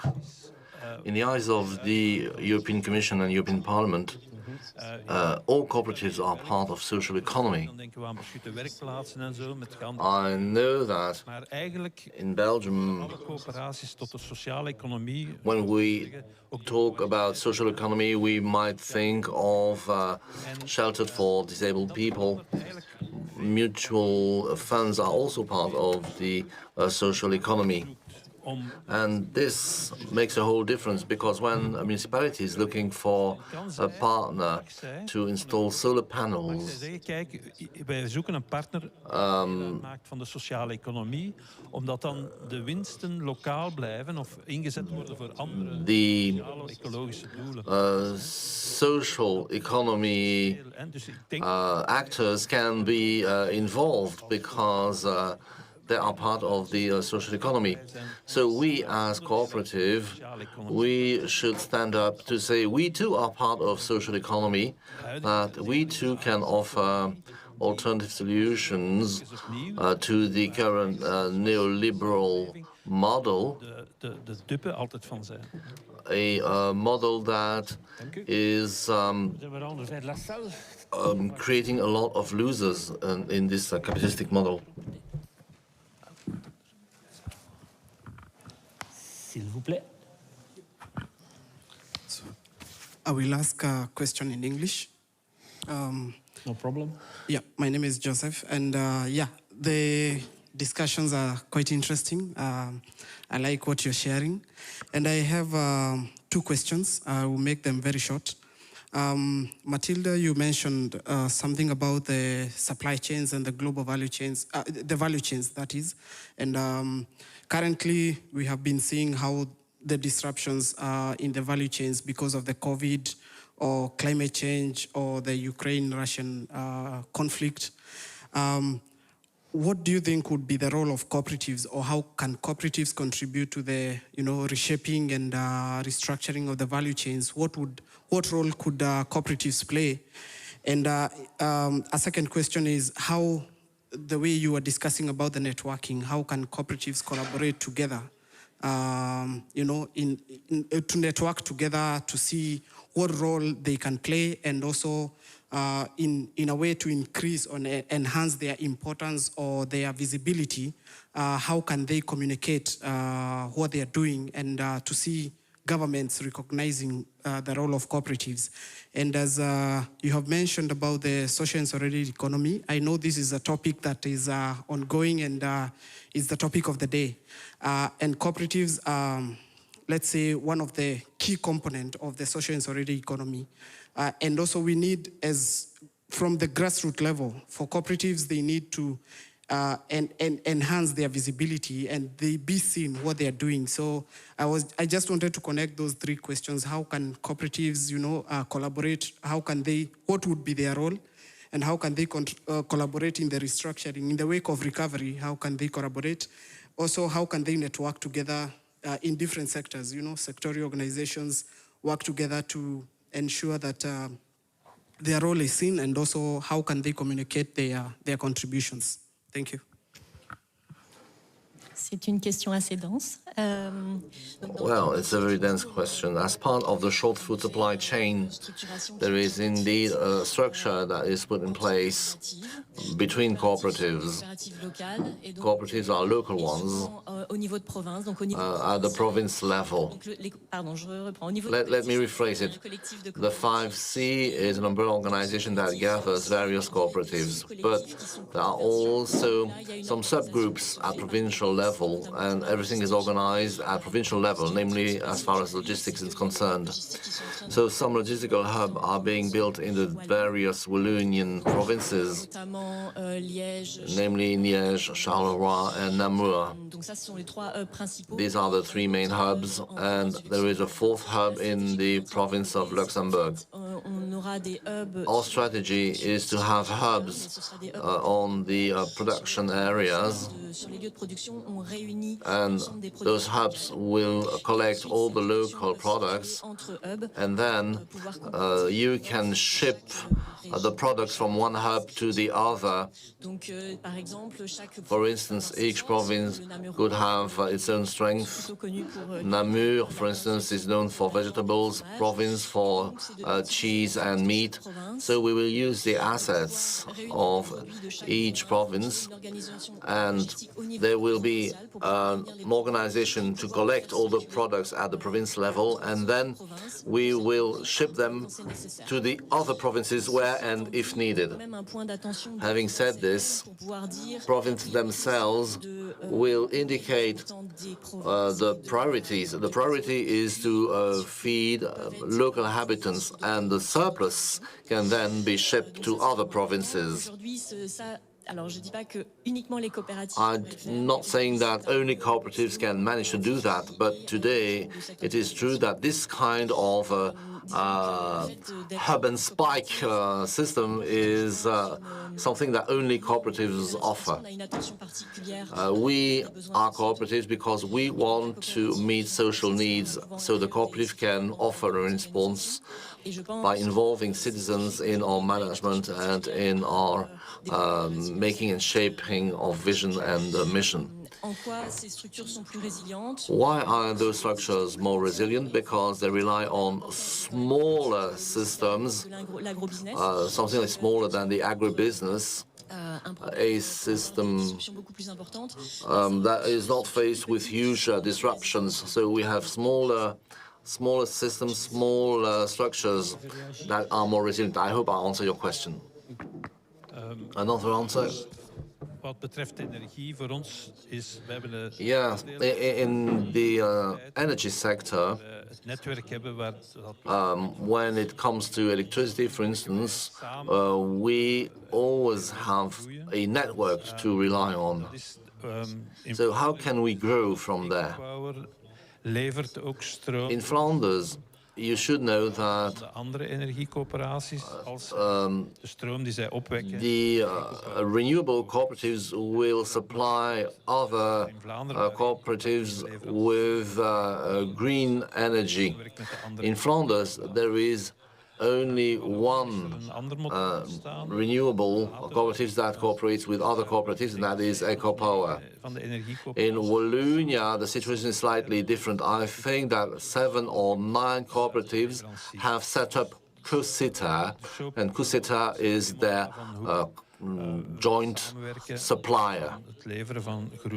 So these are two different models as far as the supply of green energy is concerned.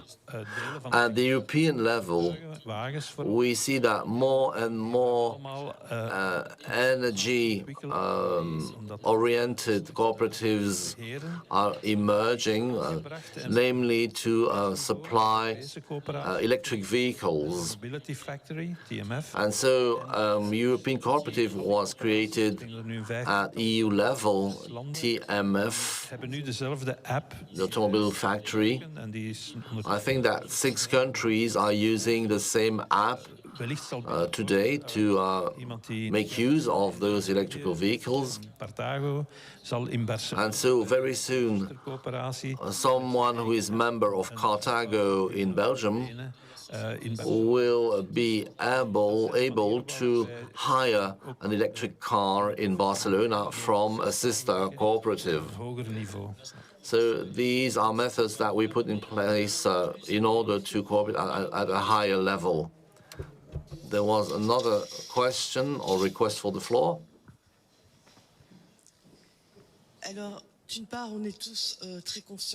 We are all pretty aware of the ecological challenge. The ICCP report has been published. We all want to engage in meaningful activities, but we should also remember that the energy performance is an area where Belgium is very bad. How come that the authorities have reduced VAT on fossil fuels, gas and electricity, without putting quotas in place at the same time? The rationale goes against the polluter pays principle. We are not trying to make people more aware of the CO2 emissions per dwelling. I think it would be highly desirable in view of our values as cooperatives to maybe try and raise the awareness of people, maybe through press and media, and ask the authorities to put in place energy quotas. So what is the message that you send to the current federal government in view of the current crisis? Well, I'm not sure I fully understood the question. But we, as an energy cooperative, we didn't ask for any reduction in the VAT rate. Many people already enjoy the so-called social pricing. That's an easy way for the government to offer a lower price energy. I myself am living in a co-housing dwelling. We have 7 Ukrainians that have joined us, and we now enjoy the social pricing for gas and electricity. We live in a building that needs a refurbishment, but EcoPower has paid €100 to each of its members. Our prices have not increased a lot, and so the €5 million that were paid to our members should have been better used in a structural investment, I believe. So, what about the political world? Well, for them, the easy way is to give money to the municipality, to give money to the citizens through a bonus or a grant or a premium. But taking the right measures is something that is much more difficult for the policymakers. Because those measures would be quite unpopular.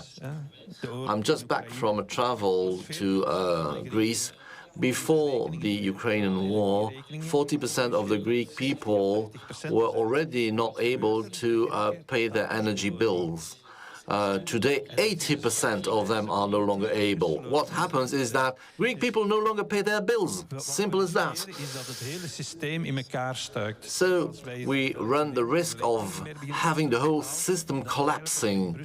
If Belgian people no longer pay their energy bills, the energy companies will go bankrupt. You might wonder why there are only 2 suppliers in Brussels. That's simply because a lot of people in Brussels don't pay their energy bills. So it might also be very difficult for us as a cooperative to survive if our members would no longer pay their bills. So we are all faced with a major problem, and the easy way is to give money, but it won't solve the problem in a structural way. Our members pay their electricity about 30 to 40% below the market price.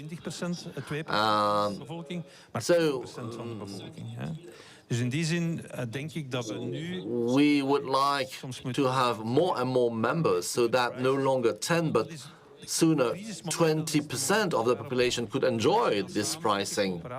And the time of crisis is the right time for people to unite.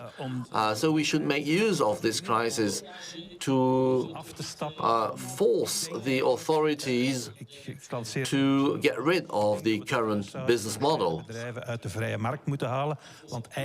I believe that household and small companies should be taken out from the market, the liberal market. Yes, Bernard.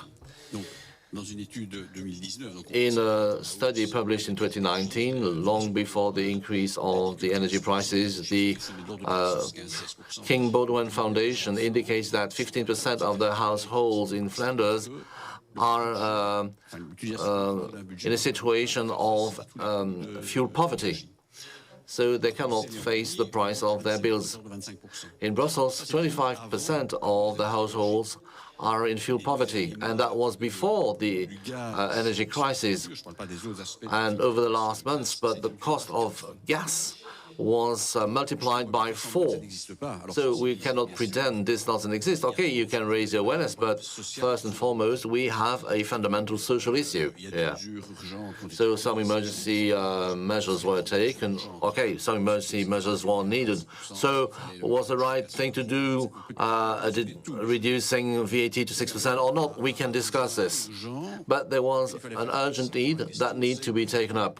The next question is, what do we do in the medium term? So we should not oppose the social and environmental aspects because they go hand in hand. So you might speak about tenants, that's a different story, but amongst owners,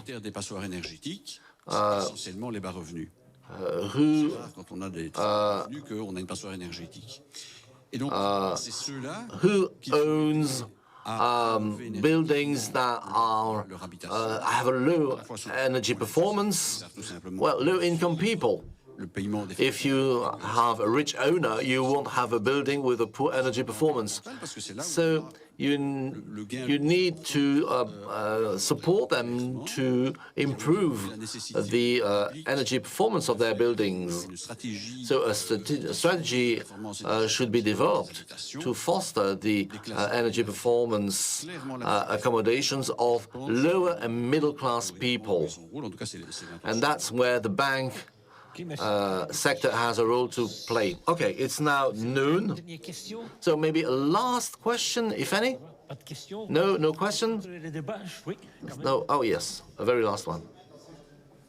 No, not without a mic, otherwise it cannot be translated. Some reflection about the cooperatives. There are different types of cooperatives. SWIFT is a cooperative. Well, it makes me smile. So what about these other types of cooperatives that do exist and that also bear an influence on the society? There might be other cooperatives like Serat. These are frightening models of cooperatives. So what about those?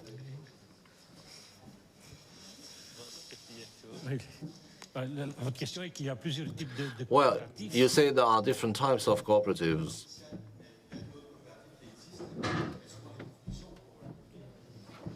So it's a bit confusing for the general public. When you hear that SWIFT is a cooperative, you seem to say that some cooperatives are more cooperatives than others. Okay. Maybe, Dirk, a short remark? Let's say, it starts in French instead of Dutch. Grote coöperaties geweest. Well, listen, there are huge cooperatives. Like Sarah, Arco, Backup, the bank. In my family, my father was in the board of BAC. I myself come from the trade union sector. And the trade union sector also has cooperatives. When the socialists lost their bank, they got rid of their cooperatives as well. The cooperative mindset, the cooperative spirit was no longer fashionable at the time. If you take the example of Sarah, they merged with a capitalistic bank. They left the cooperative world. If you look at the National Council of Cooperatives, we are quite disappointed. Een van de hoofdstromen, laat ons zeggen, verwant aan. One of the main supporters of SERA is the Boerenbond. So the farmers trade union in Flanders, and thanks to FEDECOP and to other actors, we too could reach our goals. So some cooperatives are no longer abiding by the cooperative book. So we should not really bother about them. Last question for Tina. Sorry, but she's asking a question without a mic. Well, this is not a question. I think that Dick is quite right. There might be also a distinction to be made between a co-power where, as an individual, you can become a member, versus SWIFT, where members are companies. There are some people who, for tax-related reasons, will become member of a cooperative, but not because they abide by the cooperative goals. So there's a lot of people who are using a cooperative in order to reduce their tax payments. Okay, let's call it the end of the debate. Last word? No? Last wish? Let me come back on the question there. I always distrust those who want to be more Catholic than the Pope. Okay, SWIFT was the outcome of a former business code where the notion of cooperative was biased. At least now there is a reference to the internationally acknowledged cooperative values. So in the future, only genuine cooperatives, those who endorse those values, will be accepted in the club. It is also our responsibility as cooperatives to ensure that we preach by the example. We will not win the case by adding constraints. We will win the case because we will demonstrate that the cooperative model is both virtuous and profitable. I could draw up a long list of all the economic advantages that goes with the cooperative model. So we need to preach by the example. We need to do some educational work rather than adding more and more constraints and limits. Okay, we can close this debate by a warm applause. Merci, merci. En tout cas, thank you so much to all the speakers, panelists, to the moderator for this conference. Please le public, rendre vos micros à Julien. Hand your microphones back to Julien and go back to your seats. 2-3 petites minutes avec des 2 or 3 minutes for a couple of info. A couple of minutes ago, I told you that we have Aude de la Rivière, who is with us today. Aude will share her feelings during the meeting, and she will do it through drawings because she's a drawer. So on the screen, here is one of drawings. In fact, she was in the courtyard. Next drawing, together with Alex Bird, we talked about democracy and cooperative. And during this second conference, we talked about small, medium, and large cooperatives. So that's another way to render the the spirits and the content of the different sessions that took place this morning. Okay, let's go back to Matthias and Basil. So, Matthias, Basil, can you hear me? I think that you walked all around Europe because the various rooms of the Smart Cooperative here in Brussels are labeled Barcelona, Stockholm, Milan, Berlin, and you're back in the courtyard, and I see Matthias. Yes, back in the courtyard. Well, I'm here with Mathilde. Hi, Mathilde. How are you? I'm fine, thank you. So you work for Smart? Yes. I'm part of the operational management team. And you said you took part in a great workshop, the art of having a break. Could you give us some tips for a good break? Well, for those of you who are interested, please take part in this workshop. Elisa, one of our staff members, gave us some tips for us who work a lot with the screen. So we have yoga on a chair, yoga for the eyes, relaxing exercises to take time to sit back and relax and breathe. Could you give us an example of yoga for the eyes? The yoga for the eyes is to look up, look down, up, down, close your eyes, open your eyes, so that you let the eye muscle work. And you will moderate a workshop this afternoon. Well, this will not be a break at work, but rethinking the work of Smart, rethinking the advisor as a job. So we will try and see how we can rethink when we can work differently. This is something that was initiated 2 weeks ago that will end in November. So I will give you an update at 2 p.m. this afternoon. Thank you very much for this. Have a nice day. So, lots of different workshops to rethink work, to increase your well-being. There's also the art of having a break. There is also a barbecue, so time for lunch. And we will resume at 2 p.m. with new activities and a lot of interesting debates. Over to you. Thank you, Matthias. See you later. Enjoy your lunch.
Welcome again at this wonderful day.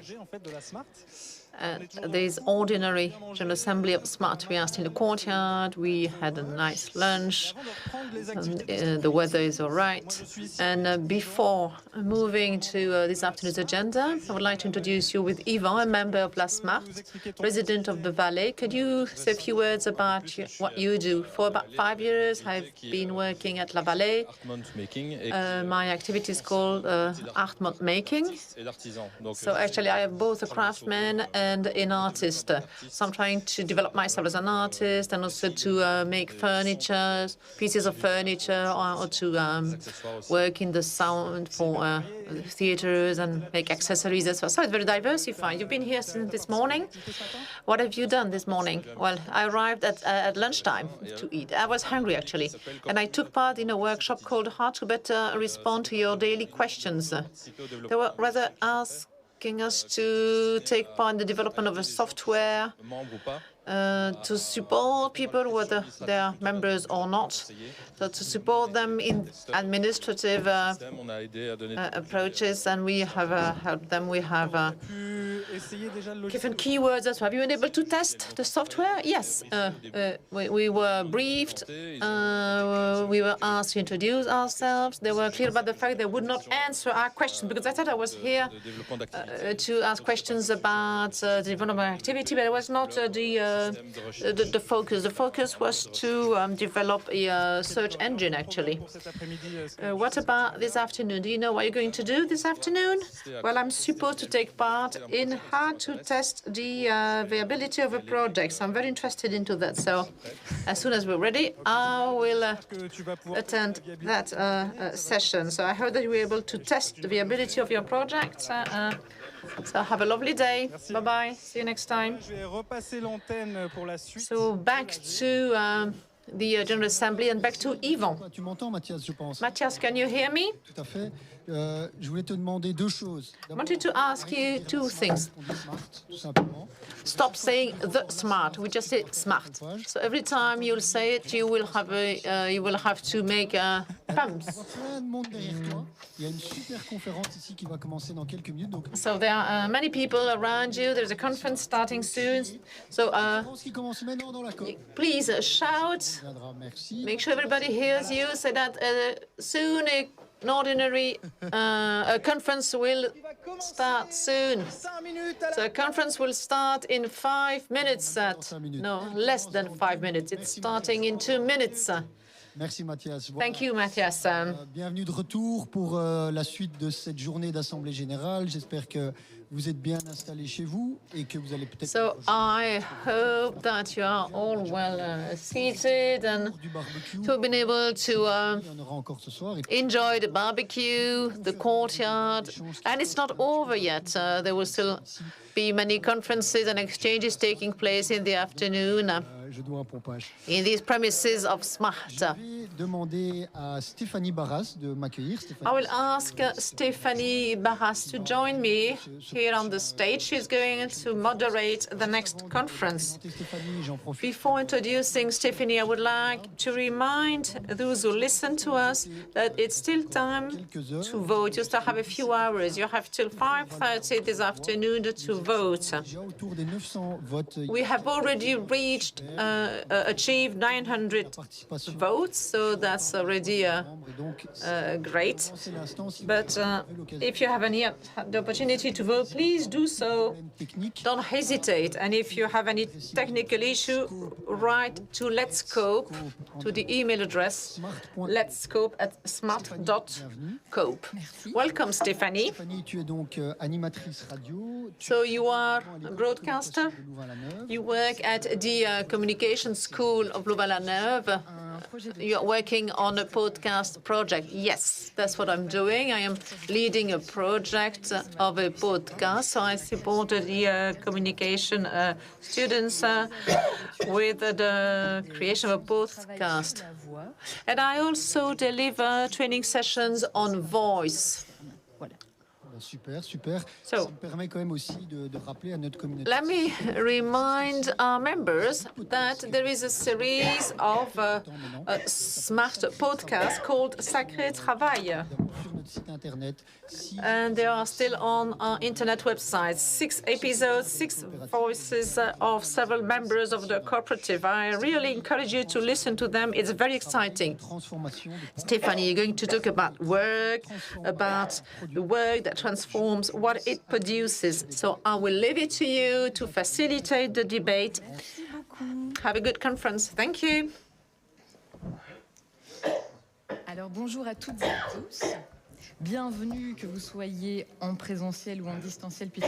Well, welcome to all, be it on-site or online. We will start this afternoon with the round table within the framework of the General Assembly of SMART. The round table is entitled When Work Transforms What It Produces. We will listen to 3 speakers, so let's welcome them. First, Cécile de Blic. Jean-Christophe Lipovac. Jean-Christophe Lipovac. En distanciel. And online, Ludovic Billet. Voilà, Ludovic est avec nous. Bonjour à vous toutes et tous. Good afternoon to all. Bonjour. Par contre, on ne l'entend pas. We cannot hear Ludovic.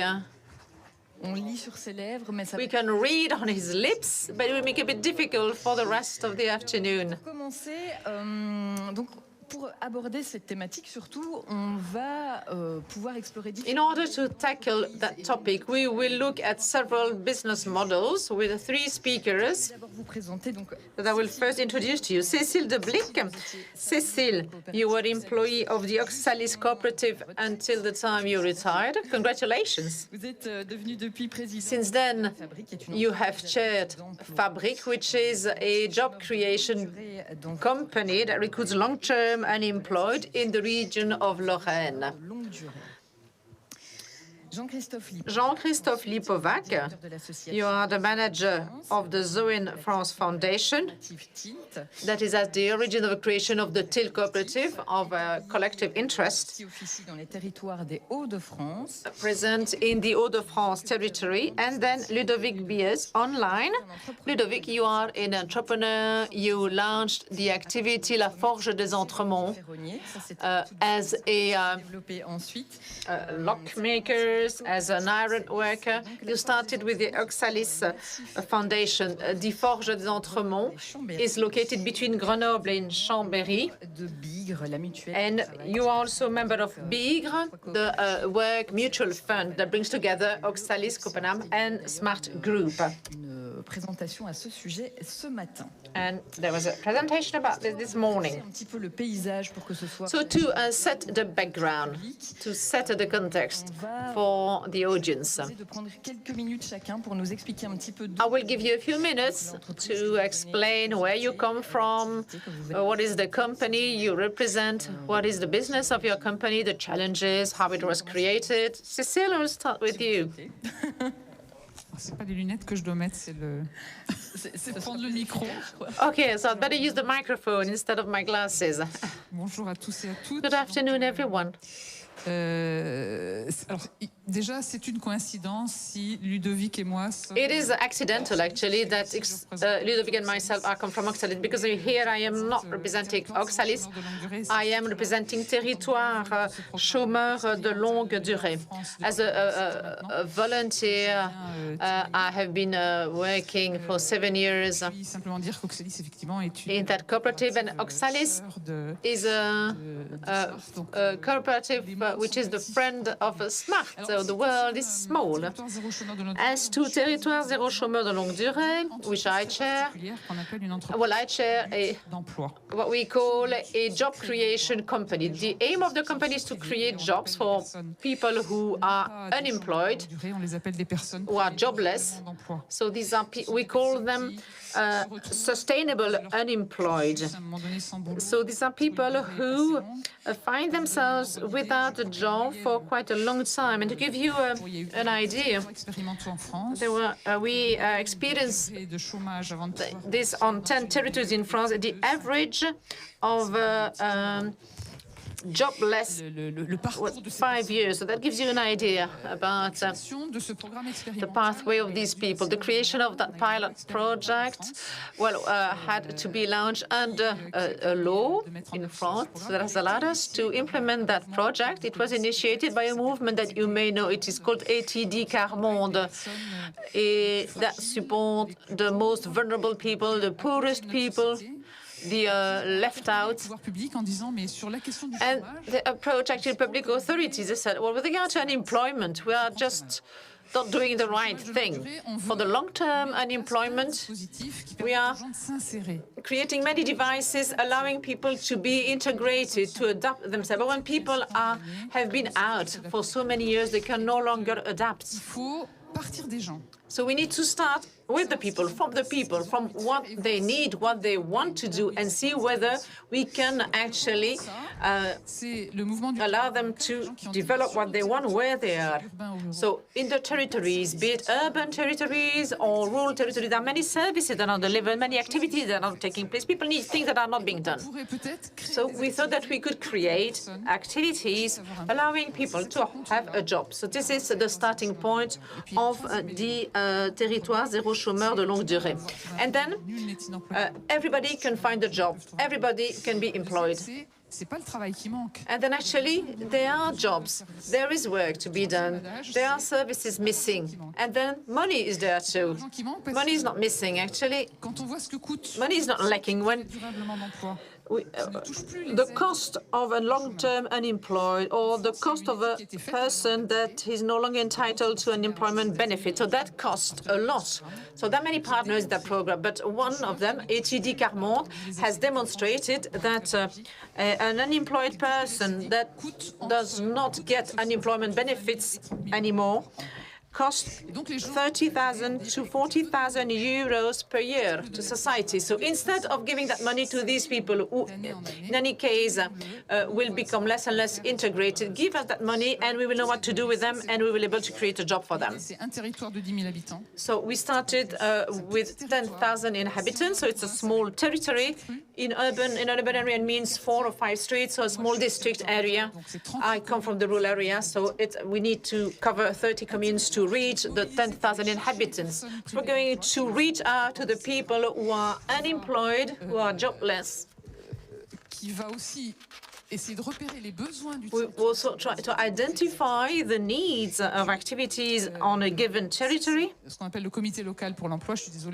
that is what we call the local employment committee. So the committee identifies the needs and reach out to the people concerned, and then we create a company, the aim of which is to create jobs, to create activities for these people who are deprived from employment. We have 78 employees that have been able to propose something after being long-term unemployed. Thank you, Cécile. Jean-Christophe?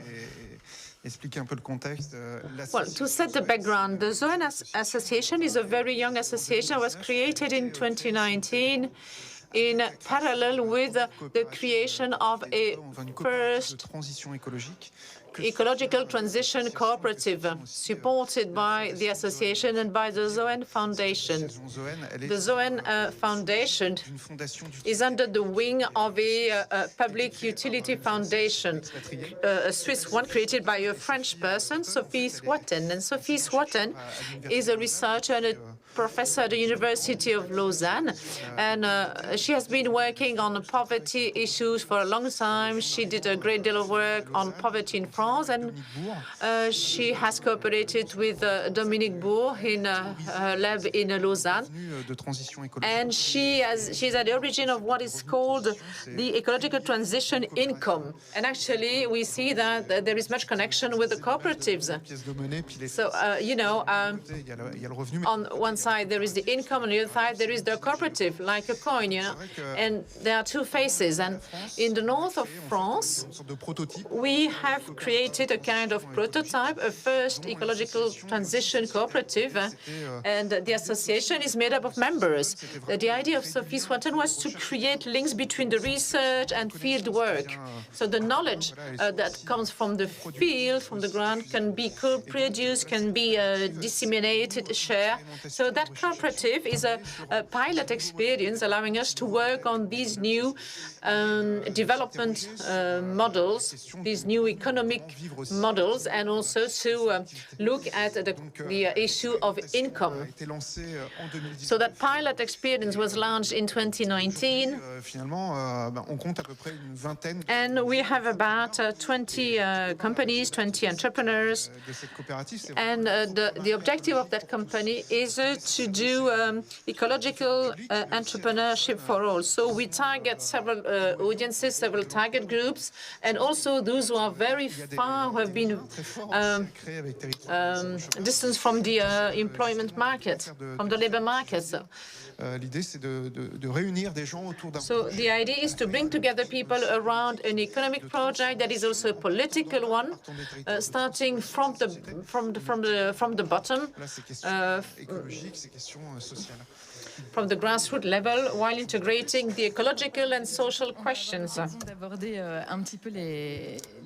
I will stop on this for the moment. Yeah, we'll come back to that later in details. So we have here 2 people who are very much involved in cooperatives, in job creation companies. And there is also someone who has benefited from that, with Ludovic, who has been able to develop his business with the Oxalis cooperative. Can you explain in a few words what it's all about? Est-ce que vous m'entendez bien? Oui, on vous entend. The interpreters cannot hear him. Voilà, donc je m'appelle Ludovic Biet, je suis fondateur de la France. So it seems that in the main room they can hear him, but the interpreters cannot hear. En 2006, Sorry. Contrat d'appui au projet d'entreprise. Voilà, et donc depuis, j'ai fait beaucoup de chemin. Et pour dresser le tableau, j'ai commencé comme petit forgeron dans le village, quoi, où je faisais les garde-corps, soit du village pour les particuliers. Puis petit à petit, je me suis mis à faire un peu des choses un peu spécifiques. Et voilà, là, je me retrouve un peu entouré d'une équipe où on fait des parcours ludiques sur mesure. Enfin, tout un tas de choses très, très, très particulières qui font que on est les seuls à faire ça dans les régions.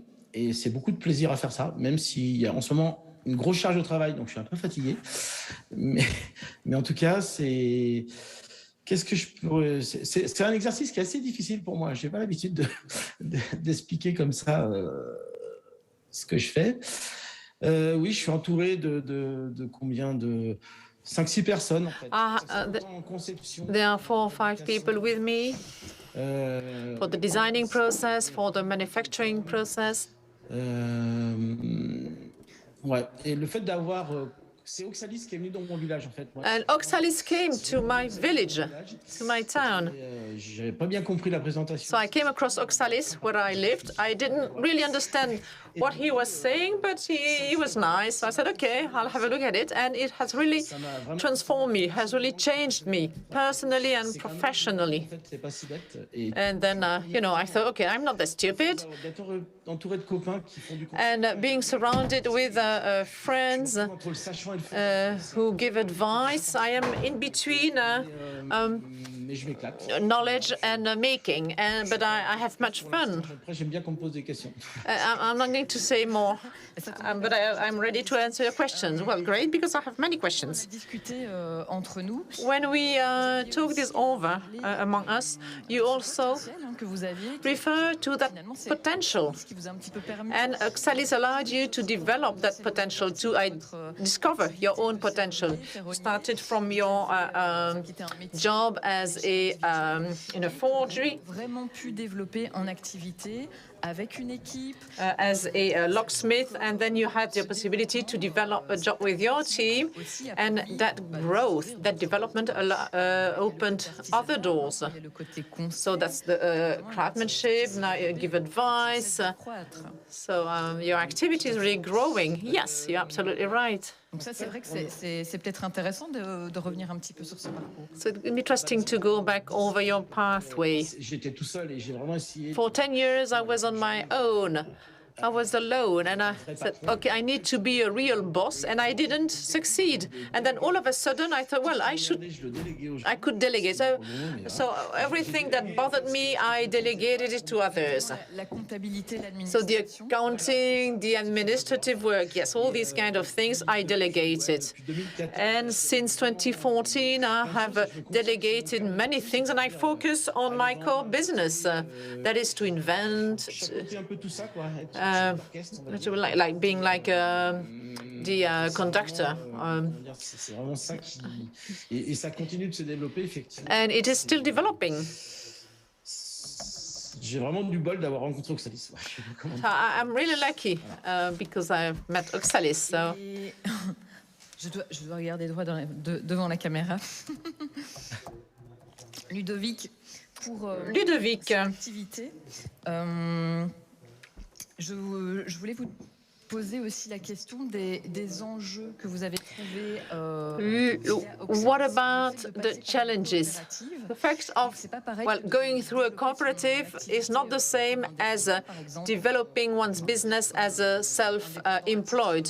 Classique, on va dire, passer par une coopérative. So using a cooperative or going through a cooperative has peut-être se décharger de choses has meant additional challenges or un petit peu moins c'est un peu moins or positive challenges. Comptabilité, l'administration. For example, what was a problem for you with the accounting work, and so that has allowed you to focus on the more artistic work, but also the what about the support? Et de réseau. And the network. Each entrepreneur has a resource person, a focal point at Oxalis. But in a traditional pathway of entrepreneurs, I wouldn't have succeeded. And coming across Oxalis allowed me to develop as an entrepreneur, but not as a traditional one. And I must admit that, I wouldn't be here if I hadn't met Oxalis. That has really allowed me to develop myself, and I am half a craftsman and half an artist, and I can really combine both. So that's pure happiness. I can create, I can do creative work while still doing the craftsman work.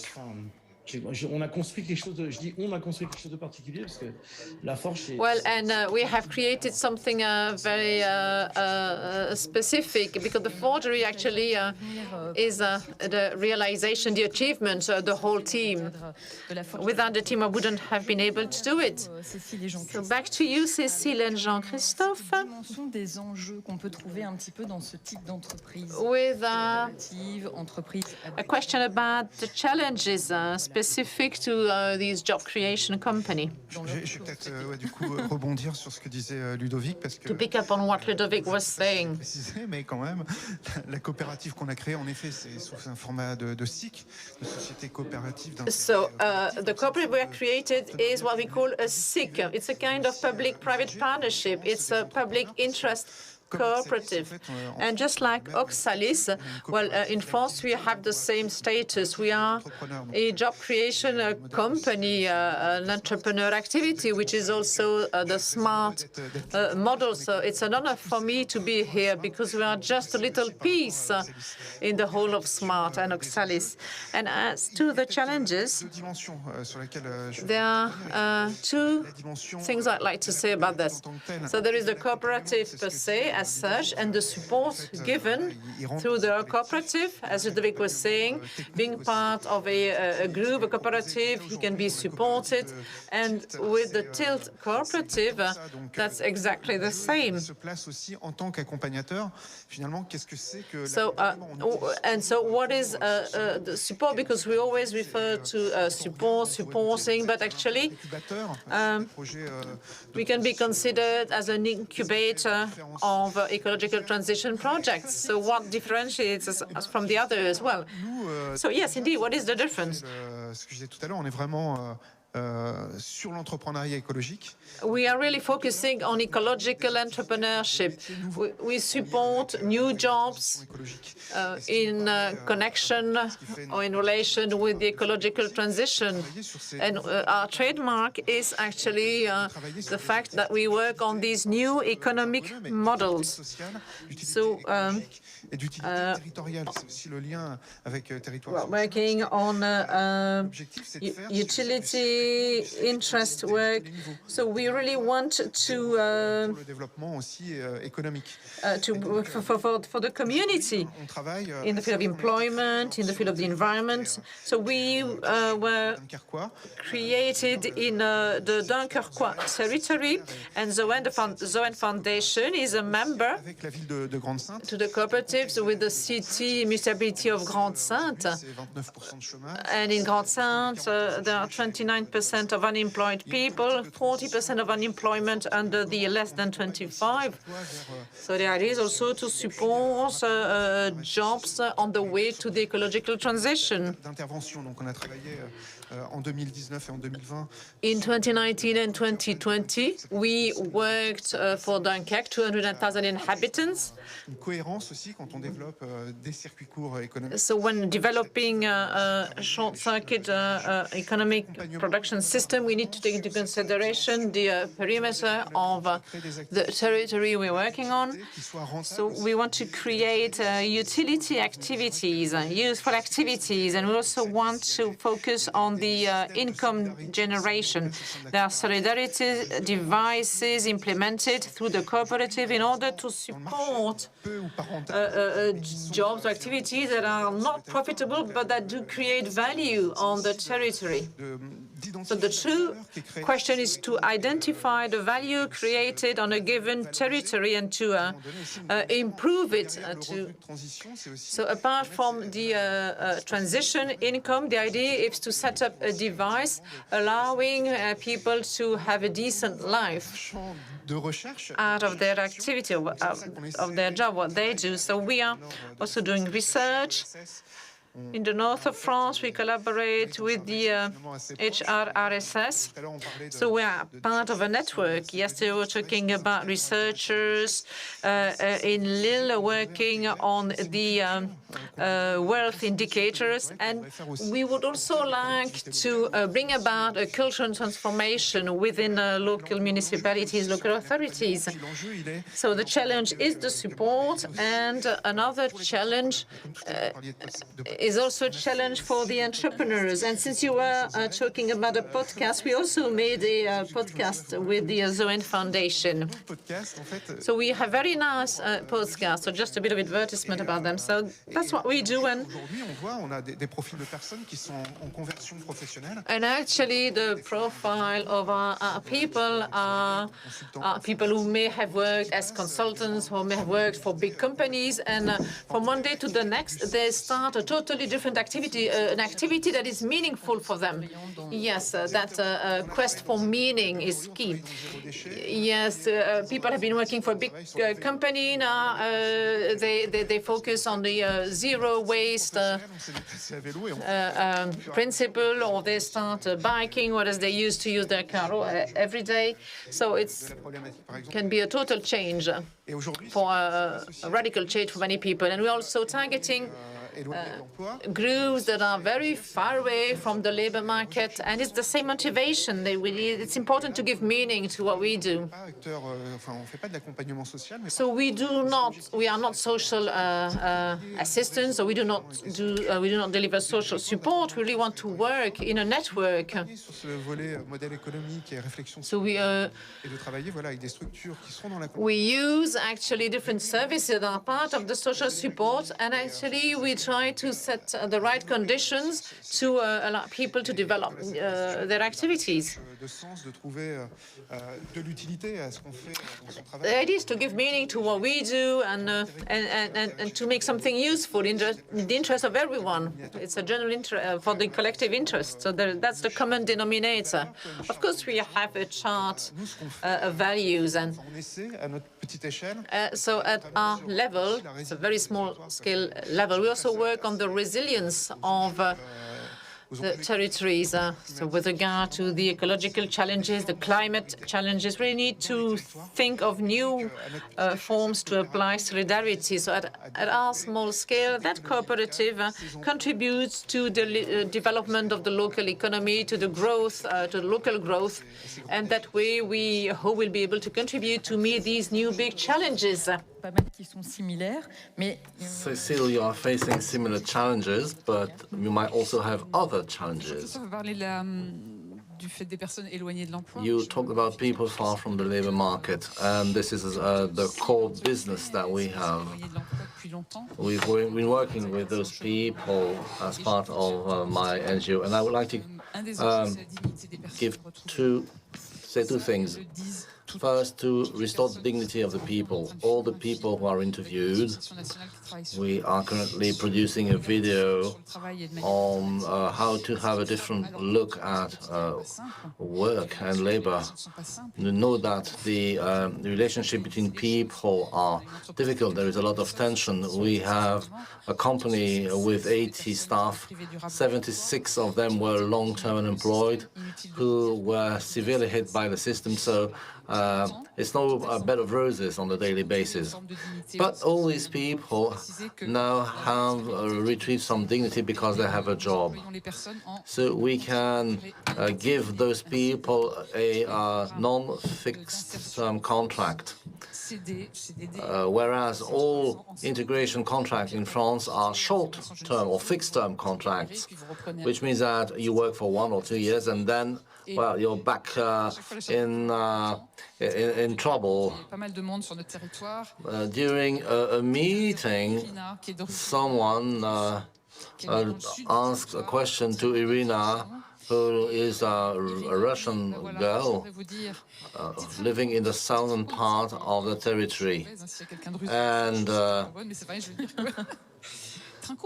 she says, "Do you realize it was trouble, small jobs, small business, but telephone and then got a long-term contract," and she cries. So I was really struck when I heard this testimony. The reason why I'm a volunteer in this NGO is to work for such people as Irina, people who find a dignity again because they are offered a non-fixed term contract. So they retrieve their dignity. That's the first example. Then there was another example, Sarah. Sarah is somebody who lives in the southern part of the territory. That's the most destitute part of the area. We are 45 kilometers from the main city. Irina doesn't have a driving license. Sarah doesn't have a car. And these people find it quite difficult to find a job. Sarah has also health problems. She is psychologically fragile. She loves her cats. If you watch the video one day, you will realize that she loves her cats. But when I see the quality of the work produced by Sarah in the enterprise, she says herself that she's now an Excel geek because she does a lot of statistical work for us. And yesterday, she attended with me the National General Assembly of the Piloting Fund. And she explained that she would, when canvassing the job seekers, because she says that it's better to have an interpersonal relationship to explain the project to people. So I told Irina, you know, you are the kind of people I'm fighting for you, for Sarah's, for Irina's. And the aim of the project is, or the title of the project is, no one is unemployable. We are enterprises who do not select people. We take people according to a waiting list. If we need 3 carpenters, and there is a list of 3 carpenters, we will not make a short list or use selection criteria. We take the first one on the list. And we will create additional jobs. We don't want to create a job as a substitute for another existing job. So at the level of the local committee for employment, there is a committee in which you will find the trade unions, the various social economic actors, and those sit around the table. And let's give an example. We are in a village. There is no baker anymore because the bakery was sold, and so there is nobody to deliver the bread. So what was I talking about initially? I can't remember. Well, we were talking about the challenges. Well, I think I've lost my thread of thought. You were talking about the fact that bakers stopped delivering bread in the neighboring villages. So the municipality approached the company, the enterprise, to say, we have no bread, and we first check if another baker in another neighboring village is able to do the delivery or not. And if not, if there is no baker available, then we will create a bakery. And only then. So, as I said, these are additional jobs, not jobs that will compete other jobs or lead to the dismissal of another worker. People will also take up jobs that will bring value to the place where they live. So these are the three main challenges. In your case, Cécile, you try to meet the local needs. You also take initiatives for long-term unemployed people. Sometimes the word of mouth enables those people to approach you. In the case of Jean-Philippe, there's also this idea of ecological transition as a challenge. So what is actually produced thanks to those activities? Because that's also the question. So, since Cécile talked a lot, I will give the floor to you, Jean-François. Well, I said it earlier on, we are a pretty young cooperative. We don't have a lot of background. Our operational activity started in 2020, not really the best year to start a business.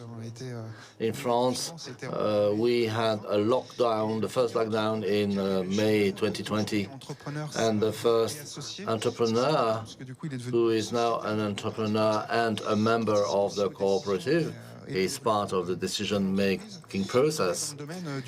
He's working in the sector of bicycles. So his activity was to repair bicycles, and also to give advice for a kind of soft mobility. And suddenly, due to the COVID, new bicycle tracks suddenly popped up. There was kind of a boom. All people suddenly realized that they had a bicycle in the cellar or in their garage, and so the bicycle activity boomed, really. The aim, as Ludovic explained, the aim is to develop some collective activities to bring people to get together, to work together. And so a common brand was created on active mobility. And we have now 3 service providers under this heading. They provide what they call pedaling or walking town planning. So the idea is that people would use their bicycle to go to work and to commute from work to home. This kind of activity are meaningful in view of the local situation. In this case, it is in the vicinity of Dunkirk. So we work both in Dunkirk and in the neighboring municipalities. And the services that are provided aim at developing the use of bicycle and soft mobility, while at the same time trying to meet the local needs. And the idea is to replicate this idea elsewhere in other municipalities of the northern part of France. I hope this is already the case in Brussels, but in the region of Dunkirk, we will have a project on what we call bicycle logistics. And we will do this with two additional entrepreneurs. The idea, again, is to develop a service could resort to bicycle for delivery or to collect wastes. I also refer to the social dimension.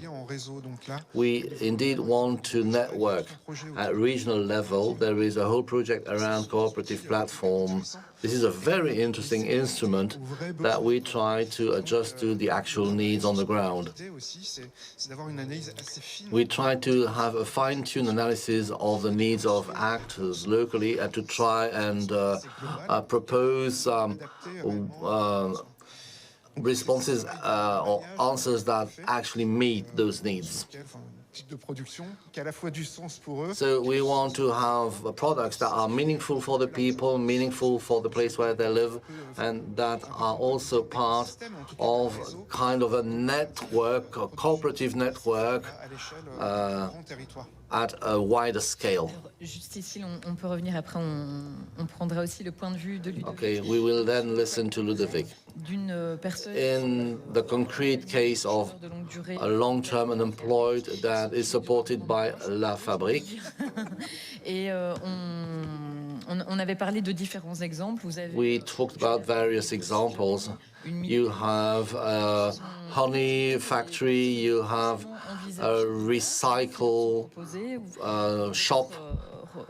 Revoir un petit peu le parcours concret d'une personne qui arrive. So, what is the concrete pathway for people you work for? Well, we are talking about the needs of a given area and the needs of specific people, and we try to make both match, which is not always obvious, to get this match between both needs. Conversely, if you think of the recycling shop. Philippe was a carpenter who was working in a wooden toy factory, who was fed up with life in a factory. He was made redundant. He became a long-term jobless. He met a girl called Belinda, who was making tapestry. And together, they said we could create a business to market toys, and this didn't work.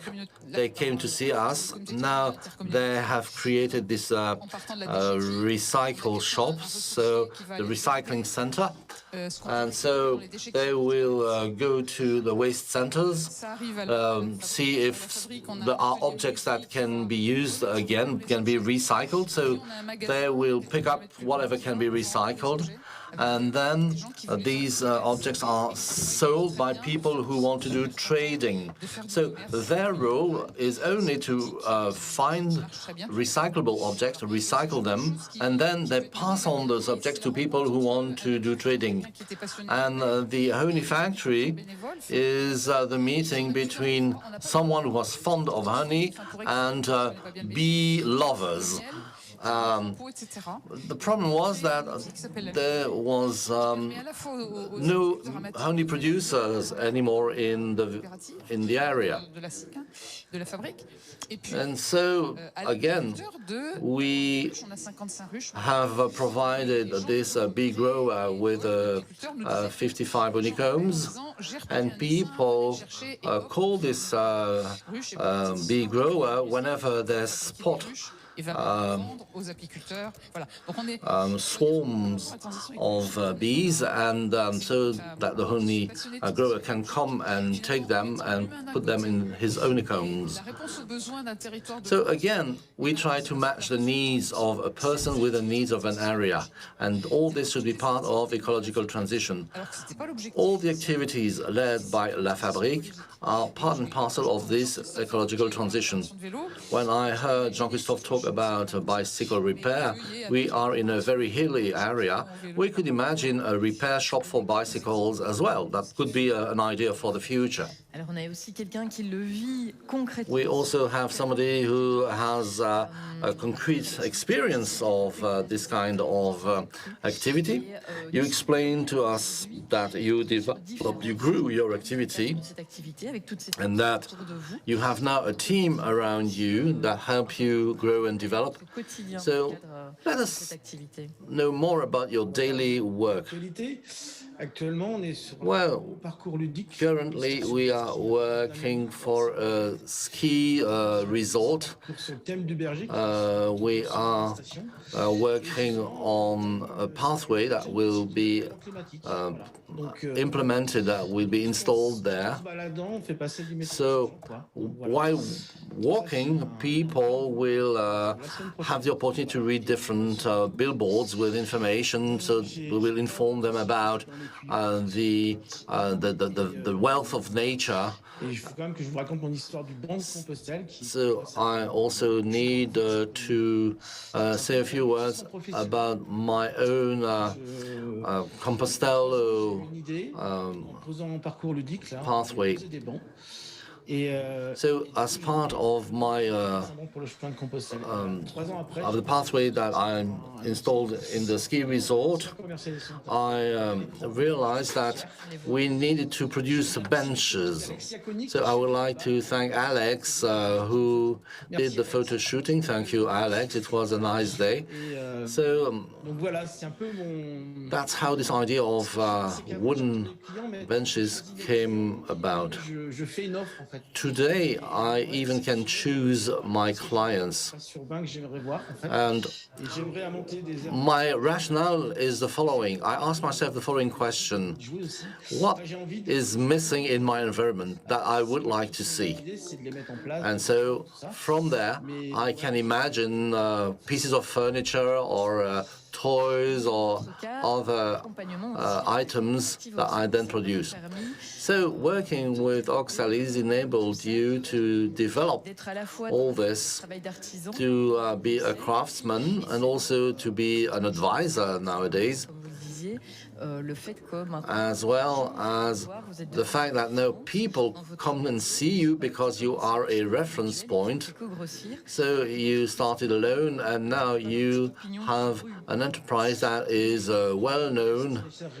Indeed, we are well known at the regional level. We are specialists in touristic development. So we can provide our advice and our expertise in this area. It's funny because you talked about people who were white collars and became blue collars. And in my case, it's just the opposite. Initially, I was a blue collar, and now I'm moving to, I'm shifting towards a white collar and towards engineering. I would like to take the pulse because we've been discussing for almost 1 hour. First, are there questions in the audience? de la part des gens qui or sur Internet. questions from people in Zoom? Je suppose que alors on peut. Not yet. Okay. Then we can go on with the discussion. Oh yes, please keep your question. I just wanted to know how many people wanted to ask this question, to know how much time we should earmark for this.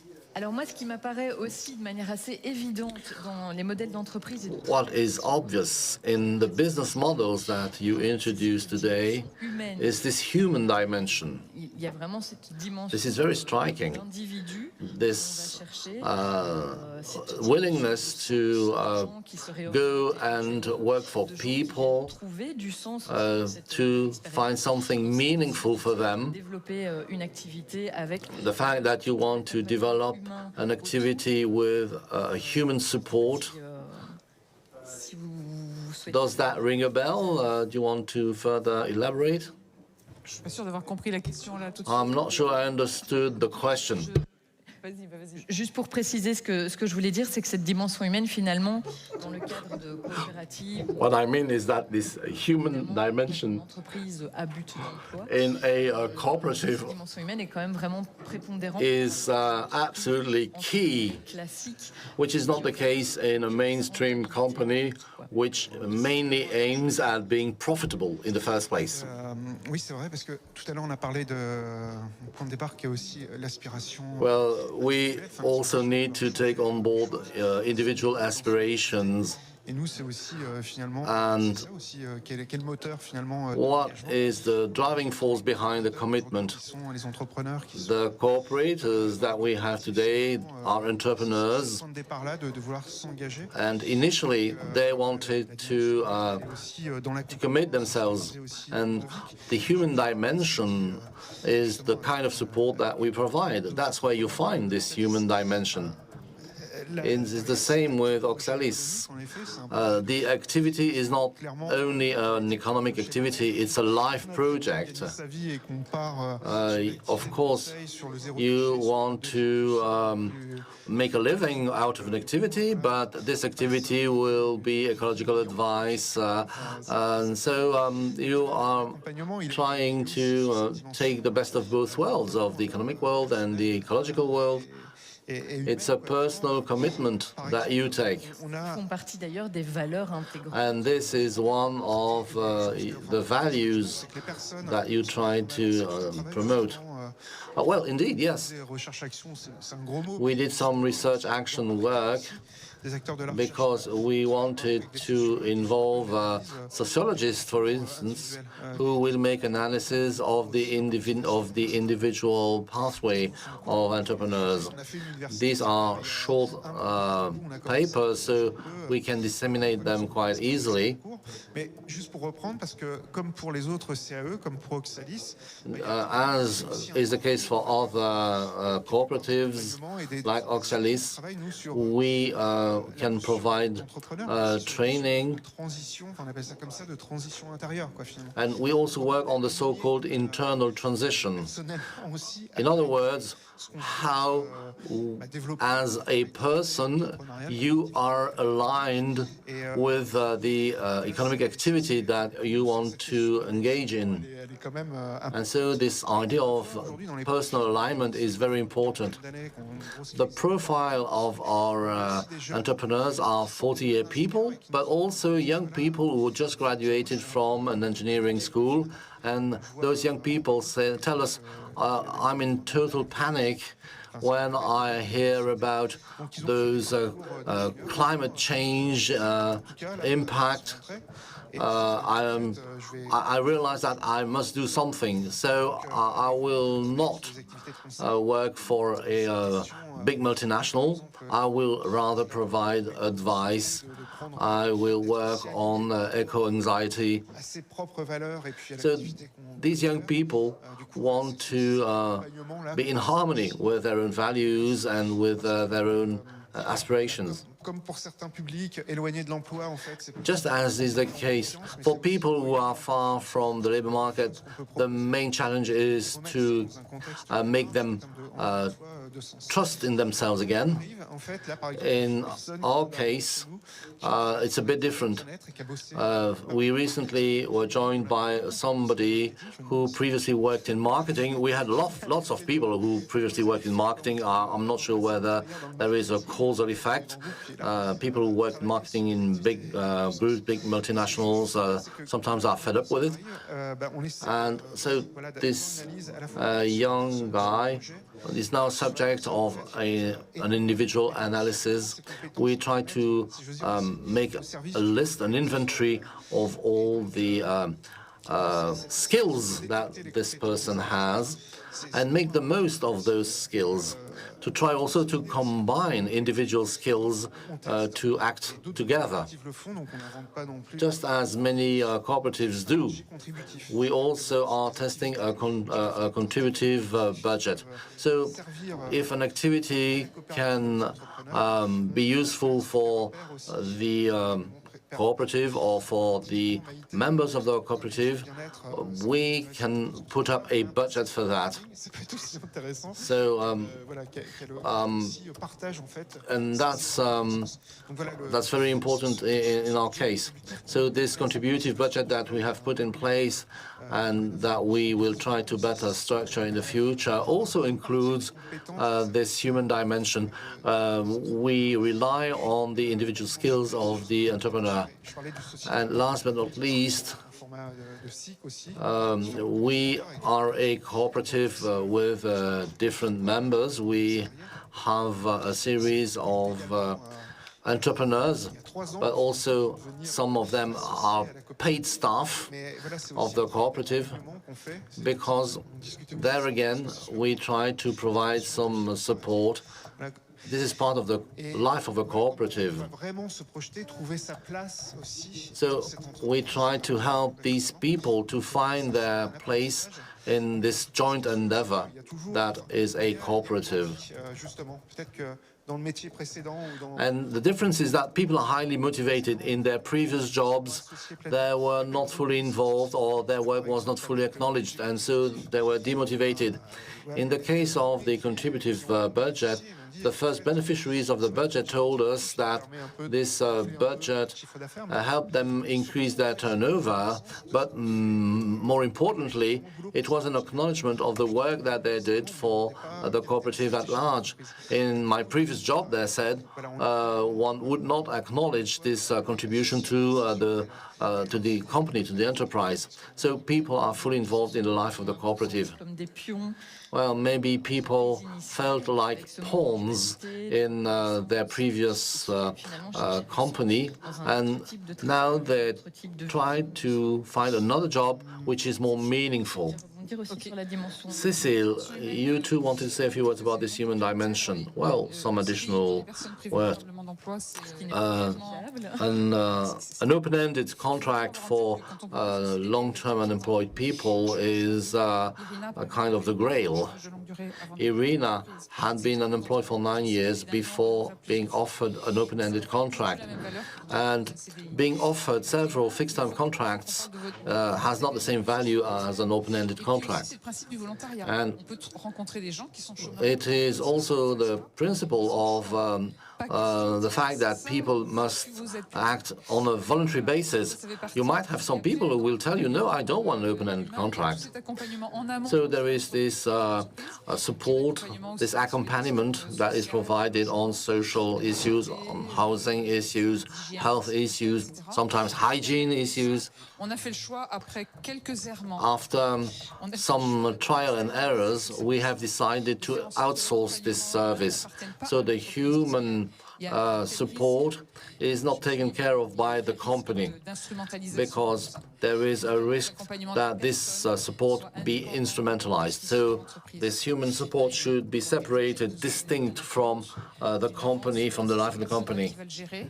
So if you want to get advance payment, this will be dealt with by this external person. Rather than go and knock at the door of the boss, ask for advance payment, and then you are at the mercy of the boss, especially if you can't reimburse. So, as you said previously, the fact that this is a cooperative, we have some of the members who become the board members of the company, is also a very important feature, because you have some staff who sit in front of their CEO, and actually they are the bosses of their boss.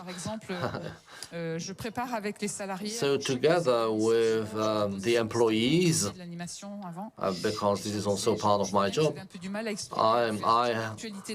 I organize an event to help them speak out. Actually, they don't know what to say. They don't know what they are allowed to say to the top management or not. So I ask them, okay, what's okay, what is not? Please feel free to express yourselves. And then they can do so also during the board meeting. Last remark, as part of the support, we also have some focal points.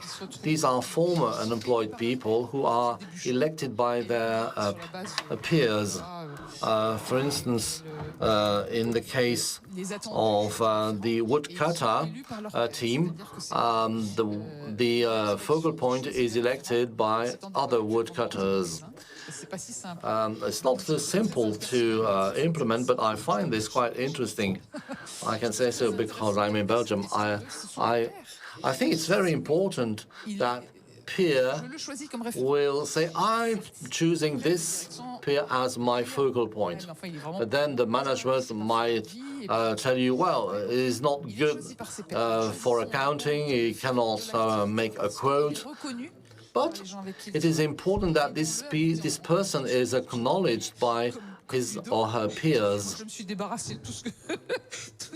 And, you know, Ludo told us that he delegated a lot of tasks. All the things he didn't want to do are now delegated to other people, and he can really focus on what he likes most. And so this focal point is quite important because he is acknowledged by his peers. Well, two more questions, then we'll give the floor to the audience. Ludovic. À l'heure actuelle encore, votre motivation à poursuivre. What are your motivation at present to go on with this cooperative? We're thinking about the human dimension that may be at stake. Are there other motivations to keep working for that cooperative instead of joining a traditional company again? Well, I'm not even asking that question to myself. I wouldn't be able to join a traditional company. Well, actually, I have come from a long way, and that way I have the impression to take part in the transformation of the society. I have many defects, I am not perfect, but I want to be a source of inspiration. I want to inspire others. Well, my dream is to set up a small SME within the Coop, even if PME is not the right word, but I want to be a job creator and tell my friends and people, come, there are jobs here. I really want to convey the message of a new culture. Where there is a will, there is a way. So I think that we are going through a societal transformation. I want to take part of it. I am very proud of it. So, okay, let's roll up our sleeves and get down to it. Let's start working on it. Thank you. Jean-Christophe and Cécile, you are involved in the organization of these companies. What is your motivation? Donc, est-ce qu'il y a vraiment cet enjeu? Enfin, je vous laisse expliquer. So I'll leave it to you to explain. What was your personal motivation? How did you decide to dedicate time and energy to these kinds of company? Well, Ludo. Alors là, je parle en tant qu'Oxalienne. So I'm speaking on behalf of the Oxalie cooperative. and under the control of another Oxalis member. And by the way, the BIG, the mutual fund, is a meeting at the end of the month. So just a bit of advertisement. Well, and the cooperative, well, people who make our brains work. Ludovic is like the bakers. They first use their hands, their arms, as well as their brain. And that makes us change. You make us change. You make us move ahead. And Ludo, see how energetic he is. He's so enthusiastic, excited about all this. And that really make everything move. So the theme is when work transforms what it produces. Well, work transforms that as well. It really transformed the way of working and our vision of work. So, and to go back to Territoire Zéro Chômeur, my motivation right from the start that we want to leave no one behind. Well, we're trying not to leave anyone, to leave no one behind. So we try to find a solution for everyone. The second motivation is the local development. I come from the local development sector, and I've been working where I live for more than 30 years. I've been working there for more than 30 years. So with the people who are deprived of a job, we will deliver services that are not yet delivered on our territory. And then the ecological transition. We want this to produce ecological transition. So this is what is dear to my heart. That is what makes me move ahead. Sarah, the Irinas, and things like that. I fully adhere to what Ludovic was saying.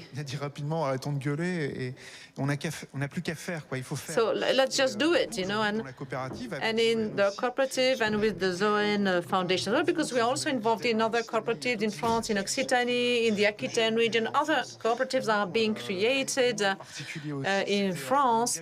So actually, it's my motivation is a commitment with the Zoen Foundation. There is a commitment. We are members of all these cooperatives that are being created in France. On a more personal note, as Ludovic was saying, that is the idea is to do and to do together. Doing things together because, given the challenges, we need to show solidarity to one another. And I am lucky enough to for meeting Zoen and for developing that the Tilt cooperative. I'm lucky to be able to invent new economic models, to work on these new economic models. There is also a scientific committee with the foundation. The idea is to collaborate with researchers, to take some distance from what we are doing, to get some insight. And, transforming society has become an emergency. So even if we are just a little piece in all that puzzle, it's, the famous story about the little bird, everyone can contribute to his or her own scale. Okay, thank you. Before giving the floor to the audience, could we recap saying that, to go back to the title, when work transforms what it produces, it goes beyond the idea of a job that creates work, that creates goods and services. We are away from the principle of profitability. Here, the models transform the territories, the challenges, the human dimension, the collective dimension, the individual dimension. And meaning, the meaning that more and more people are seeking in what they do. I don't know if I have delivered a good summary or... well, you should ask the people in the room if you have made a good summary of these exchanges. Well, time has come to give the floor to the people in the room and online. Il y a un micro derrière vous. Oui. Allô? Oui. Non, je me demandais juste comment on parle de plusieurs exemples. Since we have given several examples in France, what about the Belgian initiatives? Are they Belgian examples of what you've explained in France? Well, about Territoire Zéro Chômeur, right from the beginning of the law, on the experimental law. Actually, many Belgians got interested, and the Walloon region decided a few months ago to experience Territoire Zéro Chemin in Wallonia on about 20 territories.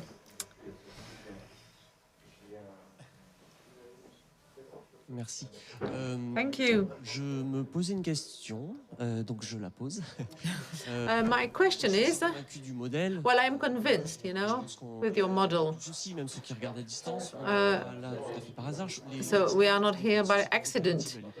The momentum of the cooperatives is a good one, is a positive one. À l'échelle d'un pays, on est quand même loin de ce Jean-Christophe parlait d'une urgence, notamment climatique, mais aussi sociétale. If we take a country, how can we read the scale of a country? What is still missing to actually to cover the whole of a country? Moi, j'ai peut-être un début d'élément de réponse. Maybe I can give a beginning of an answer. C'est pour ça que dans la coopérative, on parle d'un projet économique. In our cooperative, talking about both an economic and political project, and for Zoen, it's also a scientific project. Un projet politique. Et la question. But once again, it's a political project as well. So that idea of the commitment of les acteurs politiques, alors locaux ou nationaux. Having the local political and national political actors is decisive. For example, with the city of Grand Set, the initiative came from Sophie Swatten and the former mayor of Grand Saint. So without the political will, nothing would have been done, nothing would have been achieved in the north, or differently. With Sophie Swatten, and by the way, this is why we were talking about this. If I can, I'd be happy to be in Bigre at the end of the month. But there is an advocacy dimension, and at SMART, talking about this with smart people, I realized that the advocacy idea is key as well. And with Sophie Swatten, we have had the opportunity to be heard by the CESE, which is the third chamber in France, around a report about job intention. And that report highlights that the transition income and the cooperatives can be the right tools, the right instruments. So we need experimental laws to be enforced. And that falls within the legislative power, that falls within the powers of the government. With Sophie Swatten, for 1 year or 2 years now, we have knocked on the doors of almost all ministries. We've met the Minister of Economic Affairs. We share the similarities with the Zéro Chômeur de longue durée, and the cabinets of the ministers said, well, an experimental law, that's a good thing, but then what can we do to backpedal? See? So we're talking about an emergency. We are going through a democratic crisis in France. We have just had the legislative elections, and there is a high score for the extreme rights. This is also why we are testing the new forms of democracy in our cooperatives, in our companies, but that transformation has to take place throughout society, in the society as well.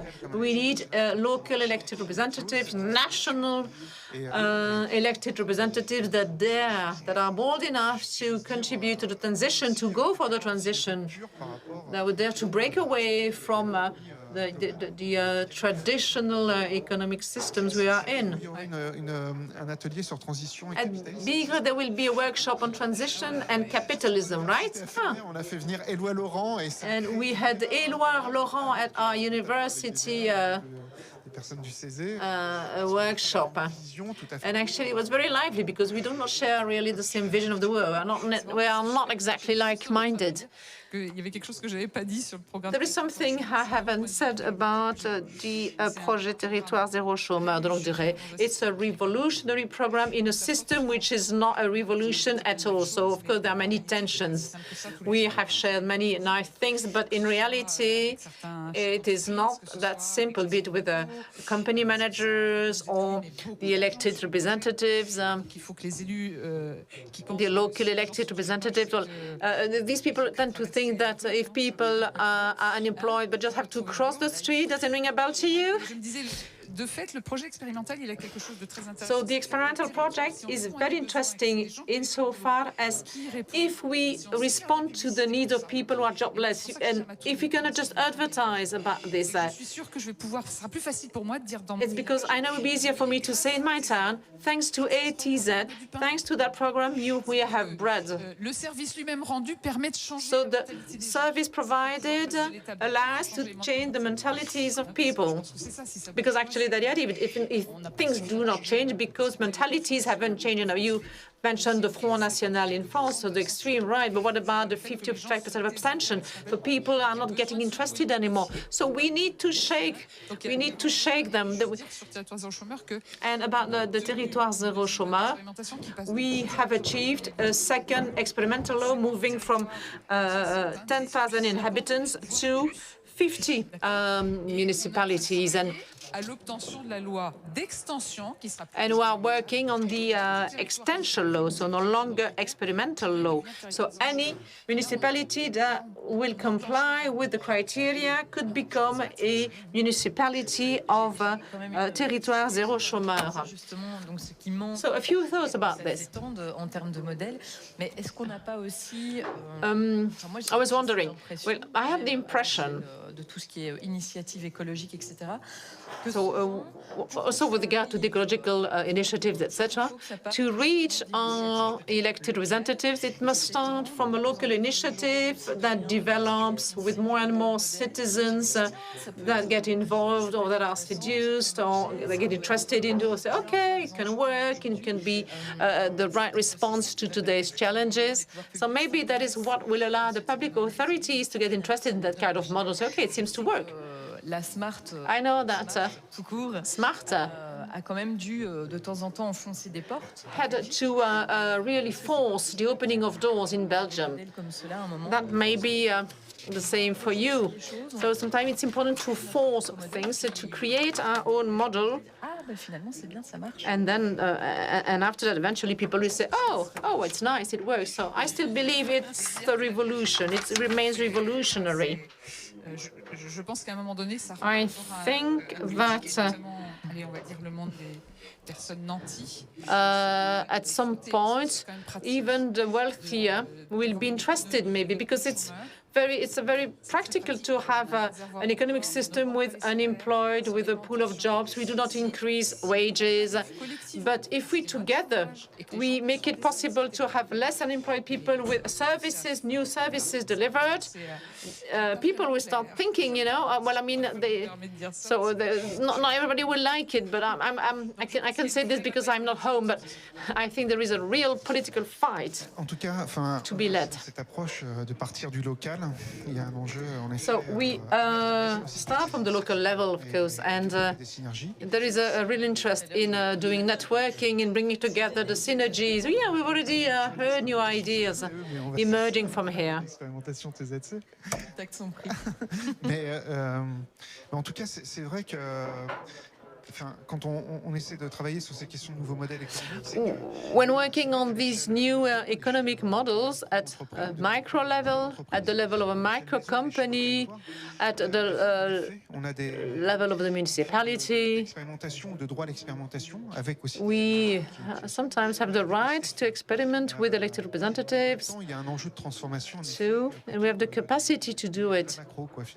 And the challenge is to transform the macro economy. La vision, elle est pas encore tout à fait claire, quoi. And with that transition, the vision perspective is not clear yet, fully clear yet. Des fois, Le débat, en fait, on a peut-être moins, et peut-être que demain, dans l'Assemblée nationale en France, on va peut-être. Who knows? In the future, at the National Assembly in France, there will be a parce qu'aujourd'hui, en fait, better vision of all this. Ou simpliste, en fait. Sometimes it may sound simplistic. Soit décroissant ou on talking about degrowth or in favor of growth, but it is not as simple as that. Donc travailler au niveau local, travailler sur ces. So focusing on the local level, working on these initiatives is key because it breaks new grounds. En tout cas en France, parce que par exemple en Suisse. And in Switzerland, for example, they vote just for anything, and at the level of the cantons in Switzerland, well, it's different because in France it's at national level and European level as well. And I hope that with Bigre. J'étais très impressionné par la discussion ce midi. I was very impressed with our exchanges during lunchtime. I really felt there is advocacy here. There is agency. So who knows, in the future, European members of parliament may reflect the voices of the local level. C'est intéressant d'avoir l'avis de Ludo par rapport à ça, cette question sur. It's very interesting to have the opinion of Ludo about this. C'est le cran supplémentaire. Are we able to move the extra mile? Pour moi, c'est faisons quoi. Après. Well, let's do it. En face, le capitalisme, pour l'instant, a ultra gagné quoi. Well, capitalism has always been the winner so far. They are stronger than we are. So let's stop complaining. Let's do it. Let's get down to it. On n'a pas d'autre solution. Anyway, we are left with no choice. Les partis politiques, on voit bien ce que ça donne. We know what political parties bring about. People do not believe in politics anymore. So. Pour revenir à la Bigre. About the Bigre. C'est même mes vacances de l'année en fait. Actually, most of the time, that's the holiday time for me. Et je me souviens au tout début de la Bigre, c'était très enthousiasme. The only holiday of the year. And the managers of all the cooperatives couldn't get along, couldn't create something together. And then, well, as cooperative members, we just don't care about it. What we want is to meet, to create links, and the Bigre is the result of what we do. That's what we do out of it. So maybe we've been able to create something in common between the managers. But for 4 days, we just dream of another world. We party, we have fun together, we exchange. But once again, I think that it's maybe the beginning of another future. Maybe we will be a standard or will be a source of inspiration. Merci. That's all I can say. Thank you, Ludovic. Are there other questions? Ou des remarques. Ou des remarques. Suggestions, réflexions suite à cette table ronde. Other comments, other thoughts to share? Est-ce qu'il y a des gens qui ne connaissaient pas encore ces modèles et Are there people here who didn't know those models and who have been convinced? Que tout le monde connaissait déjà. Or maybe everybody was already familiar with that kind of model. Je pense que nous allons pouvoir terminer. Il est 15 heures. So I think we can close this conference. So we had till 3:30 for this roundtable. But if there are no questions anymore, we will close this conference. Thank you to the three of you for addressing that topic from your perspectives, and thank you to the audience for listening. Thank you.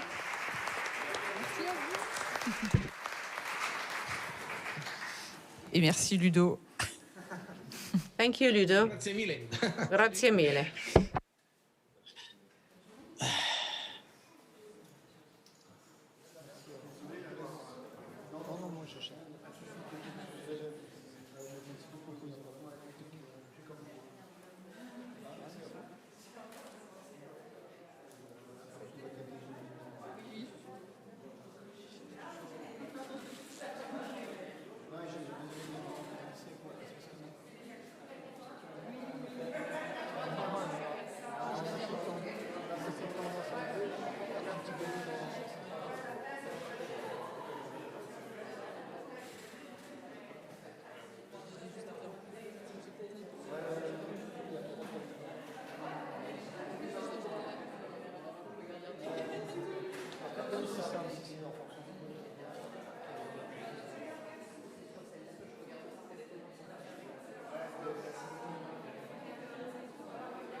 maximum 10 minutes. Les gens ont besoin d'un peu. Moi, j'ai pas besoin de chaises. Ouais, mais tu vas les remettre dans une demi-heure après. Tu peux les laisser aussi. Laisse. Ça te dit à toutes les enlever. Elle est sur l'estrade, non? Ouais. On va pas déplacer ici. Je dois admettre que j'ai eu des occasions sur plusieurs. Alors, je vais tomber. Ouais, on espère que tu ne vas pas tomber ici.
Oh, t'as encore 5 minutes, hein. Encore 3 minutes. Pas grave, tu mets le conférence. Bien, rapport d'étonnement à vivre, ça à 30. Ouais, je lui avais dit dans 2 minutes, 2-3 minutes.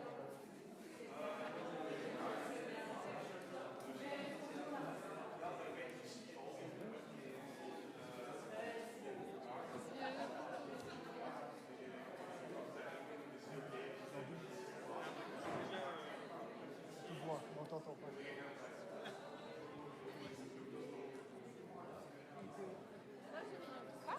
Quoi? On peut la voir aussi dans d'autres personnes.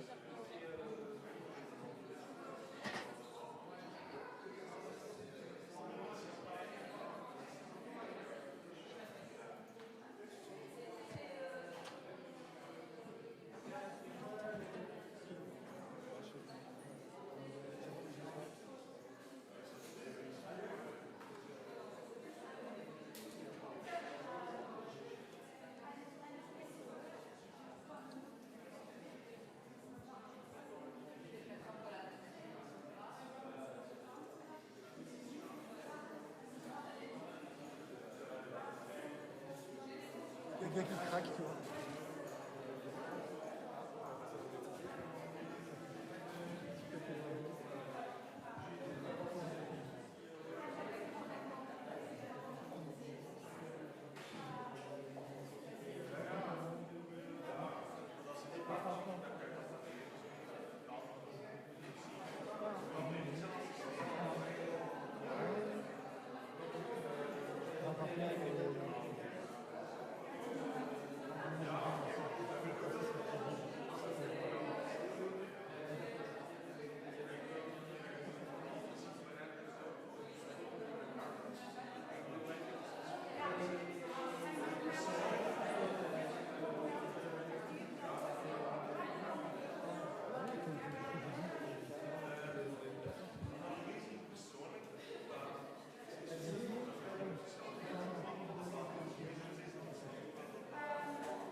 Dans 10 minutes, si vous voulez parler, il vaut mieux aller dehors, mais je vous invite vite à venir ce soir.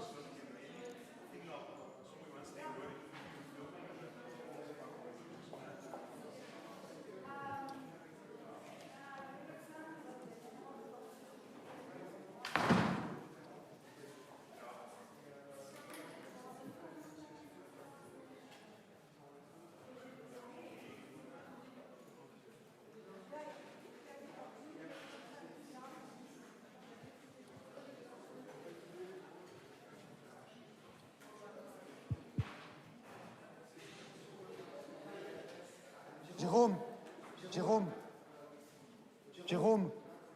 tu peux dire à Yann-Pierre quand il veut. Hein. Il y a Yann-Pierre quand il veut, s'il te plaît. Merci. Est-ce que vous m'entendez? Oui, j'ai l'impression.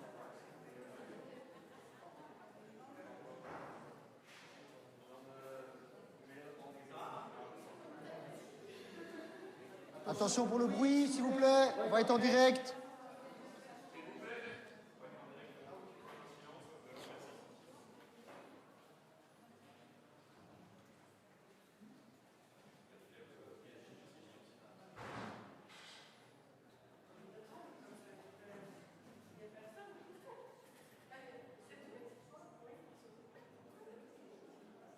Jérôme, c'est normal qu'on n'entend pas? Dis-le à Yann-Pierre. Ouais, moi j'ai de la batterie. Ouais, vous m'entendez, c'est bon? Yes, on t'entend, on t'entend. Comment ça va, Mathias? Il y a du direct. Hein. Comment ça va? Ben, ça va bien, ça va bien. On est dans la cour. Moi, je suis ici à côté de Vincent. So we are in the courtyard. I'm next to Christian, who is organizing a workshop on serigraphy. Could you tell us more? Well, it's not really serigraphy. We have serigraphy, which is at the BAF Brussels Arts factory, the building next to Smart. We are specialized in serigraphy on paper and textile. But here we have a transfer workshop. So we are using ultrasound, and we invite people to see how it works. And we can customize the bags that they got at the entrance, the Let's Go, so we can customize them with transfers. Et les illustrations, c'est vous qui les faites? And are you providing the pictures? Well, there are some pictures of myself, Vincent Wagner. You can see me on Instagram. That's from two of my colleagues. Donc là, si j'ai bien compris, tous So, ont reçu un petit sac. all the people who received a Let's Go bag can still come this afternoon to get it customized. Exactly. Some people come with some T-shirts. They have a T-shirt in their bag, and I'm here to print. And if we want to meet you another day, we can find you on social networks. Yes, on Instagram, Facebook. Instagram is icescreen_serigraphy. We have business cards here, so if you come to Smart, everybody knows us. We are the cool guys in the building. Merci d'avoir répondu. Okay, thank you for answering to my question. That was very cool indeed. And I hope that lots of people will come and see you this afternoon. That's it from me. Over to Yvon, except if you want me to keep asking questions to passers-by. Okay, see you later. Could you people tell people in the courtyard that in 1 minute, Tina will make her surprise report. We want people to know that it's about to start in a minute. So I will ask Tina to join me. Come on, Mathias, shout.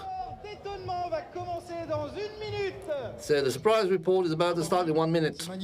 C'est magnifique, je te dois une bière. Fantastic. I owe one beer. À tout à l'heure, Mathias et Basile. Okay, see you later, Matthias and Basil. J'invite toutes les personnes qui May I invite all the people who are standing there to come and join us and to sit down, and I will ask Tina de Moor to come and join us for her report.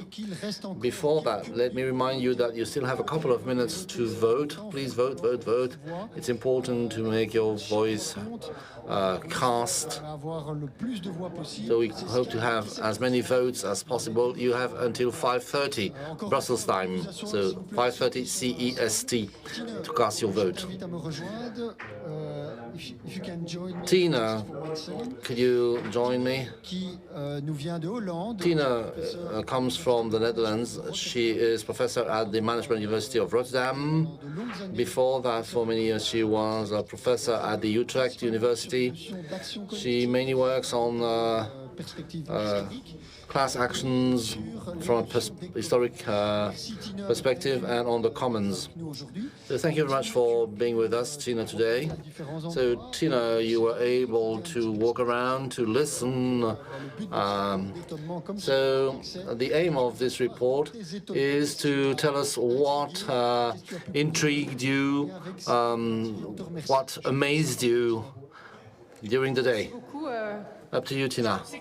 Thank you very much. I think it's better to, I thought, because the keynote was in English this morning, and I realized that there were not so many people with headphones. And so my mother tongue is because this Dutch. morning I noticed that most of you did not use headphones when there was a talk in English. So I guess English is maybe the best to talk right now. Yes, I would like to wrap up, but I also would like to do what professors usually do. They try to make things a bit abstract, but also put things a bit in context. I think that's probably what I'm best at. So I will try to do that. And one of the topics that came up quite regularly during the day, although I must say it was very hard to follow a lot because there was so much going on over here. It was great to see, is the topic of size. And with size, I don't mean growth. I don't mean economic growth. I mean the size of the cooperative in different ways. And I will talk about that in a moment. But first of all, I'm really happy to be here. I'm actually also a member of SMART, but not in Belgium. I'm a member of SMART in the Netherlands. It's not a cooperative yet there. It's extremely small. There's only a few members, but nevertheless, we carry on.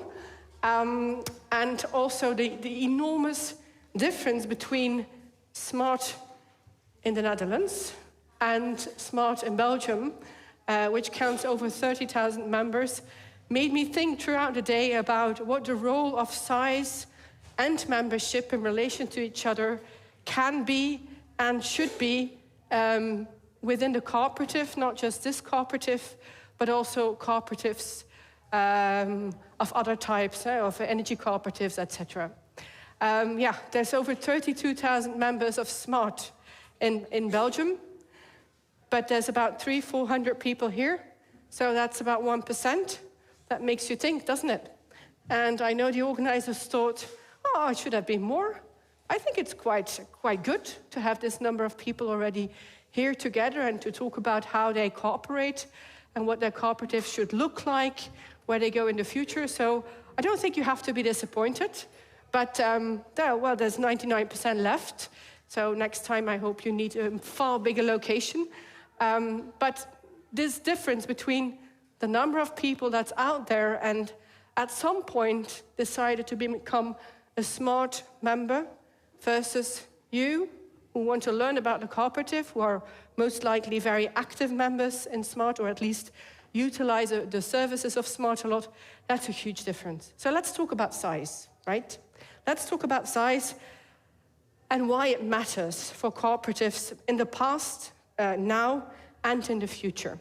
And as I said, I'm going to make it a little bit abstract, but I'm also going to try to connect it with concrete examples of cooperatives and their specific features, both in the Netherlands and Belgium, particularly in Belgium. So we've been talking about, for example, in the previous session, about how important cooperatives can be for society, for societal change in many different ways. So then we talk about the external effects of cooperatives. And often we're so busy with running the cooperative that we forget about why or what can a cooperative mean to society. SMART, of course, has a history where it matters very much what happens in society. It's all about changing the position of self-employed, how they are treated by Social Security, for example. So SMART really has a reason of existence, basically due to the fact that something has not been arranged well for the people, the members of SMART, in the rest of society. So basically the individual effect of being a member of SMART can be quite large, but also by being an individual, there could be also other effects on society.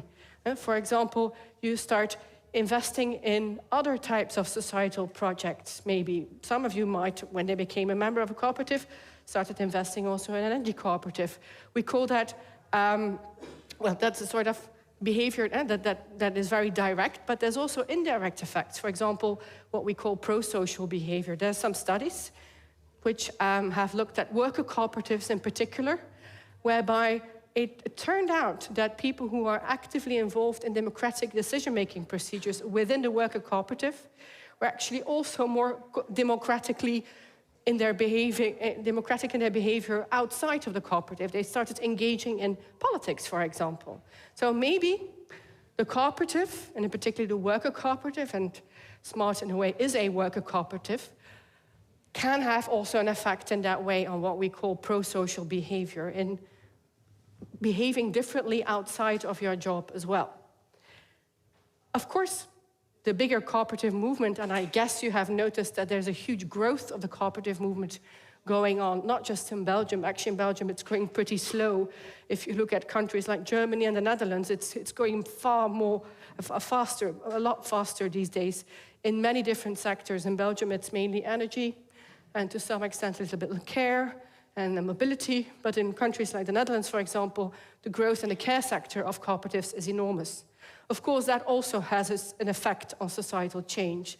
If the movement itself becomes greater, larger, then there's more innovation in that sector, and there's more pressure on the system as a whole to change. So, yes, I think we can assume there are some effects, both today but also in the past. For example, the emergence of the mutuals in the 19th century led to the emergence of our current social security system. So there are external effects, but maybe let's focus a bit on the internal effects of size. What happens if there's more members or less members? What happens with the cooperative internally?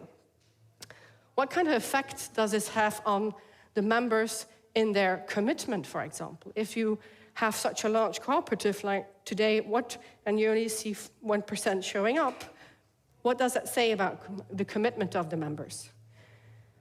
We can also have a look at what the composition of membership, we call that heterogeneity, the different backgrounds, does with the cooperative itself. It may lead to opportunities, but it can also lead to challenges.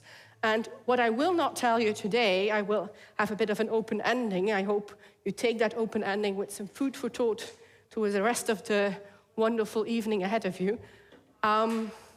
I will not tell you whether it's good or bad to be small or to be large, whatever, because it also depends on what you share as a resource. You share, for example, the means to organize yourself as self-employed, but other cooperatives, like energy cooperative, they share energy as a collective resource. So I will not tell you what's good or what is the ideal size. In the beginning of the day, some people referred to 12 as being the ideal size of a board. There's other theories that say, oh, you shouldn't be with more than 250 because that's all we can handle in our brain. Lots of theories out there, but they never take into account what the resource is as such. So I'm not going to tell you that, but I hope that what I'm going to tell you does help you to think about the relationship between the size of the cooperative you're a member of and, for example, your commitment. Now, just a little bit of history. I'm a historian by training, so I'm obliged to give you a little bit of history. If we go back very much in time, if we go back to the very early forms of cooperatives, for example, commons in agriculture, the guilds in craft in the early modern period, and then if we go a bit later on, we look at the earlier cooperatives, like in the 19th century, the emergence of the Raiffeisen banks, but also the mutuals, etc., that emerged. We see that they were growing as organizations in different ways. And today, there's yet another way. Very early forms in history, those commons, you've probably heard of the term commons, but also guilds, they always stayed small. They wanted to stay small. And instead of growing, they rather split up and formed a new organization. So when they found, like, we have too many members, then we're going to split up and form a new organization. So basically, you had a lot of small organizations, and none of them ever became very large. And they didn't really cooperate either. They worked for themselves, yeah? Now, what happened in the 19th century is that the government decided we don't want these organizations anymore, And they disappeared very rapidly because they had no defense strategy. Now, if you look at the cooperatives in the 19th century, like the ones you now know as Rabobank, for example, but Friesland Campina is another large one. There's some large banks, etc.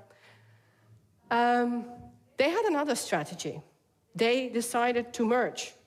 In the first generation, so to speak, stayed small. The second generation, they constantly merged. They first, Friesland Campina, for example, is a nice example. At first, they merged a lot of farmers in Friesland, and then they went together with Campina, and now they're a huge dairy company, the 8th in the world.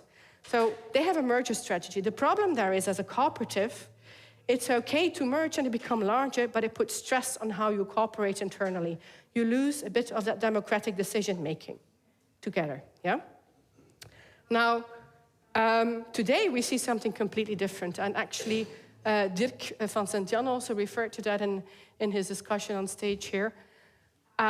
We see something else, a network strategy developing. So instead of merging and becoming large organizations, a lot of these cooperatives work together, form lobby groups together, like Coop, for example, in the energy sector. In the Netherlands, we have a number of other examples as well, like Nederland Zorgt voor elkaar. It's a sort of lobby network of care cooperatives.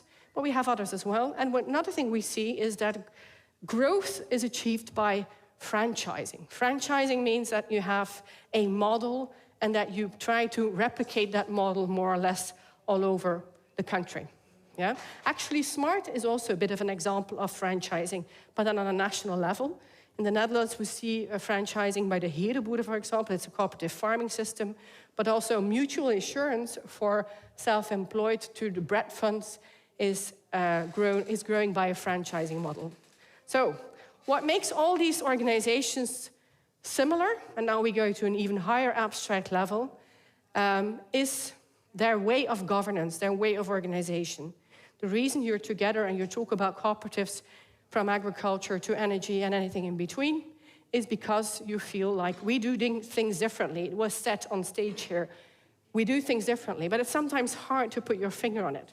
So let's try to do that. What these organizations do, and what is a fundamental aspect of the cooperative, is that you start from a collectivity of members with a specific need. And you create a collectivity of resources. And that part is often forgotten. It's really about a collectivity of resources. You have units of the resource together, but it's still a collectivity of the group. Yeah? The services that SMART offers are, you can benefit from them individually, but together they are one large resource that you can only access if you're a member of SMART. Now, we all know that if you ask people to work together, it's sometimes difficult. And if you ask them to govern a resource collectively with a group, it's often a problem as well. So that what emerges then is what we call a social dilemma. It's a choice between your own short-term benefits and the long-term benefits of the group. It's a choice we had to make a lot of times during the pandemic, but it's a choice that cooperatives actually prefer to make. They decide to have a problem. We work together, hence we create a problem, but we also know a way to solve it. And that's basically the secret of cooperatives, that you have a way to solve it, and that way is called institutions, but in practice it's about common rules, it's about common agreements, it's norms, values. If you would do an exercise here about what you find important in terms of values, a lot of you would probably agree on specific values. And the chances are that a lot of those values or a lot of the principles that you work on come down to utility, the use that you have out of the resource you have collectively here. So access to administration for you, for example. But it's also about social equity, having access to democratic decision-making processes. And it's also about efficiency, about organizing yourself with these collective resources together more efficiently than doing it on your own, but also efficiently within the organization. So those are a bit the principles that are important to keep a cooperative alive in the long run. But it's principles. Yeah, I was just talking about values. We need something more. We need to know what makes the cooperative really growing when it comes down to values? Now, then it's all about reciprocity, solidarity, and sufficiency. And sufficiency is, of course, a very important one, to take not more than you need. Reciprocity is about bringing, but also taking from the cooperative. And solidarity, I think that's a very key element here in SMART to keep this cooperative running. Now, I want to talk a bit more about the pink bulb and what happens when it grows, and in particular also what it does with reciprocity, what happens. So in the beginning I said it really matters whether, what happens with the size of your cooperative for various reasons. Because the cooperative really needs reciprocal behavior. Do ut des, you could say, or bringing and taking, but in equal measures. So if you have more members, there's more opportunities for reciprocity because there's more people you can exchange with. And there's also more people who can bring. But there's also more people who can free ride. And free riding can happen in many different ways. So we shouldn't just talk about size, about the total number, but also the way in which people behave. It's not just about how many people behave in a specific, within a cooperative, but also what they actually do within a cooperative. What's the quality of their cooperation? How do they see the balance between giving and taking to the cooperative? And sometimes it's actually a very difficult exercise to figure out what really happens within a cooperative, how many people bring and how much do they take in return. And sometimes people come in a cooperative and take more from the cooperative than others. And that's often because they have different needs over time. Now, what we also see is that there is a huge difference between cooperatives in how the time window between bringing and taking takes place. For example, imagine an energy cooperative like EcoPower. I'm a member of EcoPower myself. When I paid my share to EcoPower, basically the day after that, I could get electricity from EcoPower. So the time window between bringing and taking is very short. Yeah? There's really no time in between. It's very rapidly, I know what my benefits of my cooperative membership are. So it's not so hard to convince people of it. And in fact, these days, it's even impossible to become a member of EcoPower, some of you might have noticed, simply because all of a sudden, a lot of people who are not a member yet realized it's actually a smart thing to do, because EcoPower is not dependent on the world market prices for energy, so in the end, they don't have to charge their members that much for the energy as other companies have. So they've recently introduced a stop on the members because they realized if their size would grow massively, then they could not give back anymore to the members, or all the members would have suffered from the huge size of the cooperative. So size really matters there, even if there's that small time window.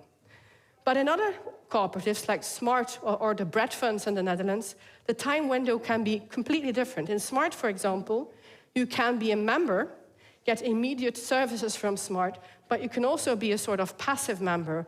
And a lot of the 99% of those who are not here are people who became a member, but never used the services of SMART. So they do contribute, but they do not take from the cooperative. And sometimes they are also not really dependent on SMART. And that's really a bit of a weak spot, I think, that if you're an independent worker and you become a member of SMART, a lot of people also have, for example, another side job for which they have Social Security as a wage laborer themselves. So they're not really dependent, so the commitment doesn't have to be that large towards SMART. That's also probably why a lot of people do become a member, but don't really actively use it, so don't really engage in the cooperative. The bread funds in the Netherlands, it's a sort of mutual fund for sickness of self-employed who do not get covered anymore by the government. They have an even totally different time window. If you become a member there, you contribute. Interesting. You contribute, but in the best case, you never get anything back from that organization because you don't want to get sick. You don't want the benefits. But in case you get sick, you do want the benefits. So it's a bit of a difference. So when we talk about cooperatives, we also have to think about the type of resource they offer, and what that does with reciprocity. So it's not easy to say, yes, it's good to be large, or it's better to be small. Now, just to give you some food for thought about what could happen if you become larger, if you have membership growth, but of course we know it doesn't mean active membership growth. It does mean that you can have more continuity due to more critical mass. And we've seen that, for example, with EcoPower. They talked about that today as well. They were capable of putting pressure on the market, the energy market. They now represent 2% of the energy consumption in Belgium. Not much, but they did change quite a bit because of their critical mass. They have a lot of members all over the country. The interesting there too is that the more members you have, the more opportunities for direct investment through your members. So members, they might invest themselves, but they also might attract other people from their family or friends, or fools, as they say, who are willing to invest in the cooperative as well. So there's opportunities there if you grow. On the other hand, you also get heterogeneity growing. The more people you have in a room, the higher the chance that they start differing in different ways. And you all have a fairly similar profile as self-employed, but some of you are in the art sector, some are in a totally different sector, or making websites, and different types of occupations, so different types of needs. That has pros and cons. The advantage of it is that you have different needs, and you might, as such, not have to rely on the cooperative all at the same time. Some of you might be very active in the summer and have a lot of administration in the summer, but others might have more winter job, and they might need smart more in the wintertime. So there can be a spread of a demand towards smart, and that makes it easier for smart to deal with all the requests for help. Another thing which is often forgotten in case of cooperatives is that it's very important to try to achieve intergenerational spread. So making sure that you have people from different generations in the cooperative. Why is that? Because different generations have different demands. So people have different needs. They rely on the cooperative at different moments in time and at different moments through their life. So that's really important. I think within SMART, a lot of it is concentrated within, of course, the working population, logic, but it's probably also skewed in some ways towards specific ages. I didn't study it, but it would be interesting to see. That's the opportunities when you're large. But of course, you also have to take those opportunities. On the other hand, there's also some downsides to being or becoming large. And one of them is what we call the iron law of Michels. So early 20th century political scientist who noticed that the growth of organization leads to more bureaucracy, to more red tape. And I guess that's also something that you get in organizations sometimes like SMART, that if you want to organize internally an internal democracy, it takes a lot of, it takes a lot of organization. What also happens is that you get a tendency towards subgroups, factions. So people organize on the basis of things they do see being similar within their group. For example, all the artists would work together, but also the web designers would form a group. And that might lead to diverging interests and internal conflicts. There's also more variety in expectations. And we see that, for example, in energy cooperatives, like EcoPower, we recently done a study which shows that the original members really went in there out of a sort of ideological reflex. We want renewable energy. And whether it costs or not, we're willing to pay more, but we just want that renewable energy. That has totally changed with the newer generations who go in there, but seek for a more balance between the costs and, the environmental opportunities that it offers. So there's differences in expectations you have to take into account. The larger you become, the more different expectations. So you need to do some expectation management there. Luckily, there's a lot of experimentation being done within SMART. I've heard quite a few people here who have been parts of specific committees within SMART. I don't oversee all the internal democratic instruments here. And I can tell that there's a lot of work being done here in trying to achieve that or optimize that internal democracy. Of course, it's always a difficult exercise, especially if you can't involve everyone within the group. But I think all the practical workshops today also showed that there's a lot of interest in moving ahead together, and that the future is bright, I think. I will leave it to this. It's a bit, oh, that is it indeed. It's a bit of a university talk, I guess, but if you have any questions or suggestions, please let me know. Thank you.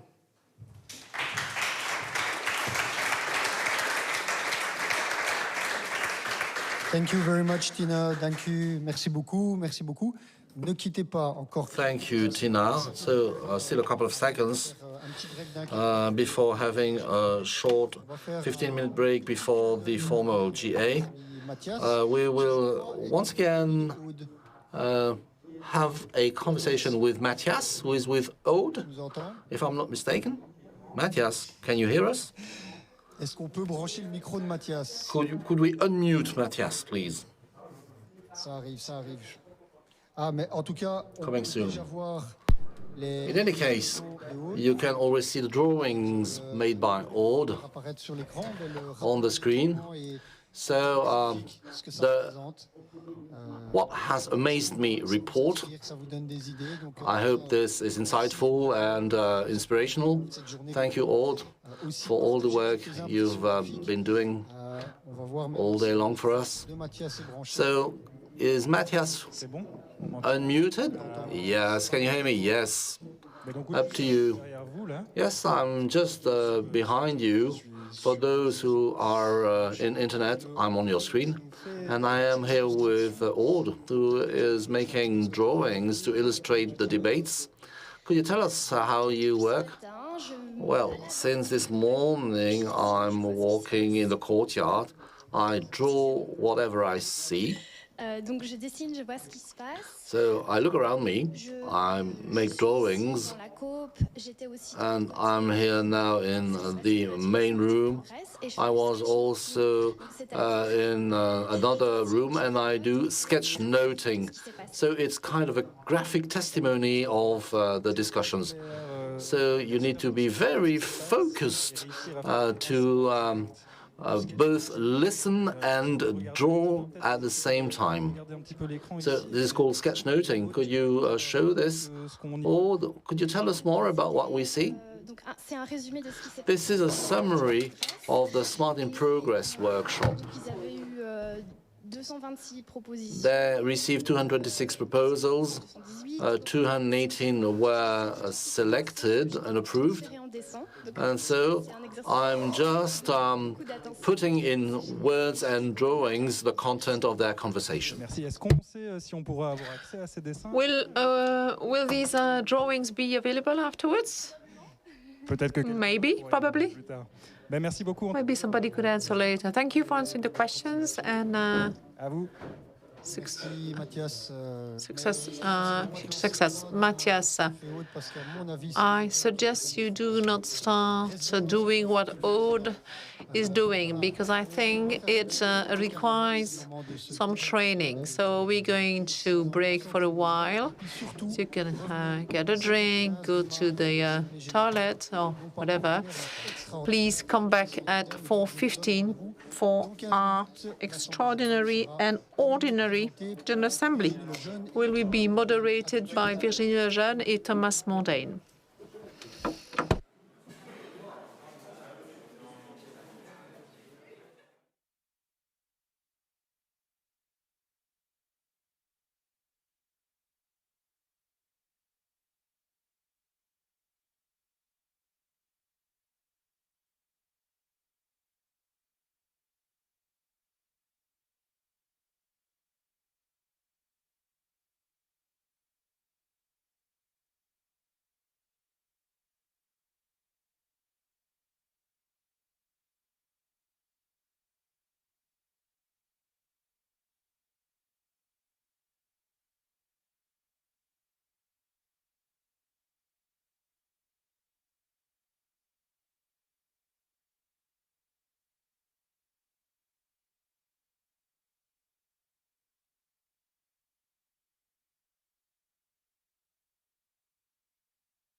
n'y a pas des lumières tamisées. Il n'y a pas des lumières tamisées, comme ça on nous voit.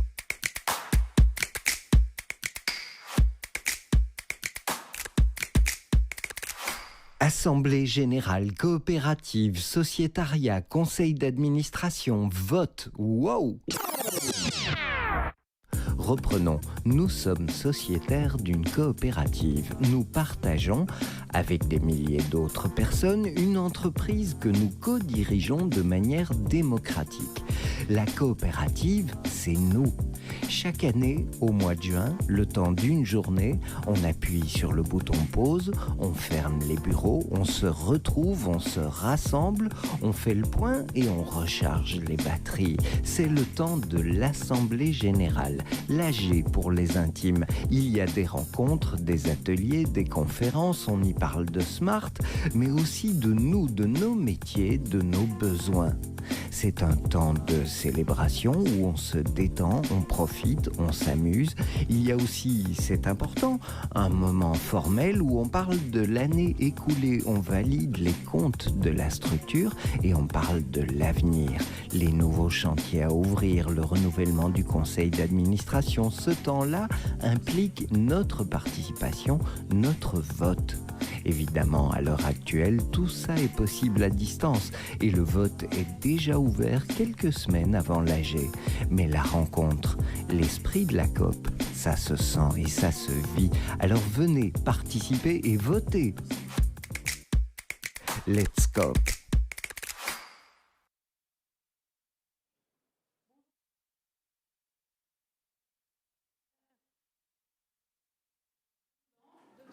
Est-ce que tout le monde m'entend? Parce que je vois qu'il y a deux... Ah, voilà, je pense que c'est mieux maintenant. Can you hear me? Okay. On recommence. So we will start again. Good afternoon, everyone. Welcome to our General Assembly after 2 years of pandemic. We have had to organize. We had to organize our flagship event online, but today we are on site. But there are also members online, on YouTube, on Facebook. Smart is also made up of Dutch-speaking companies, so we will moderate this together.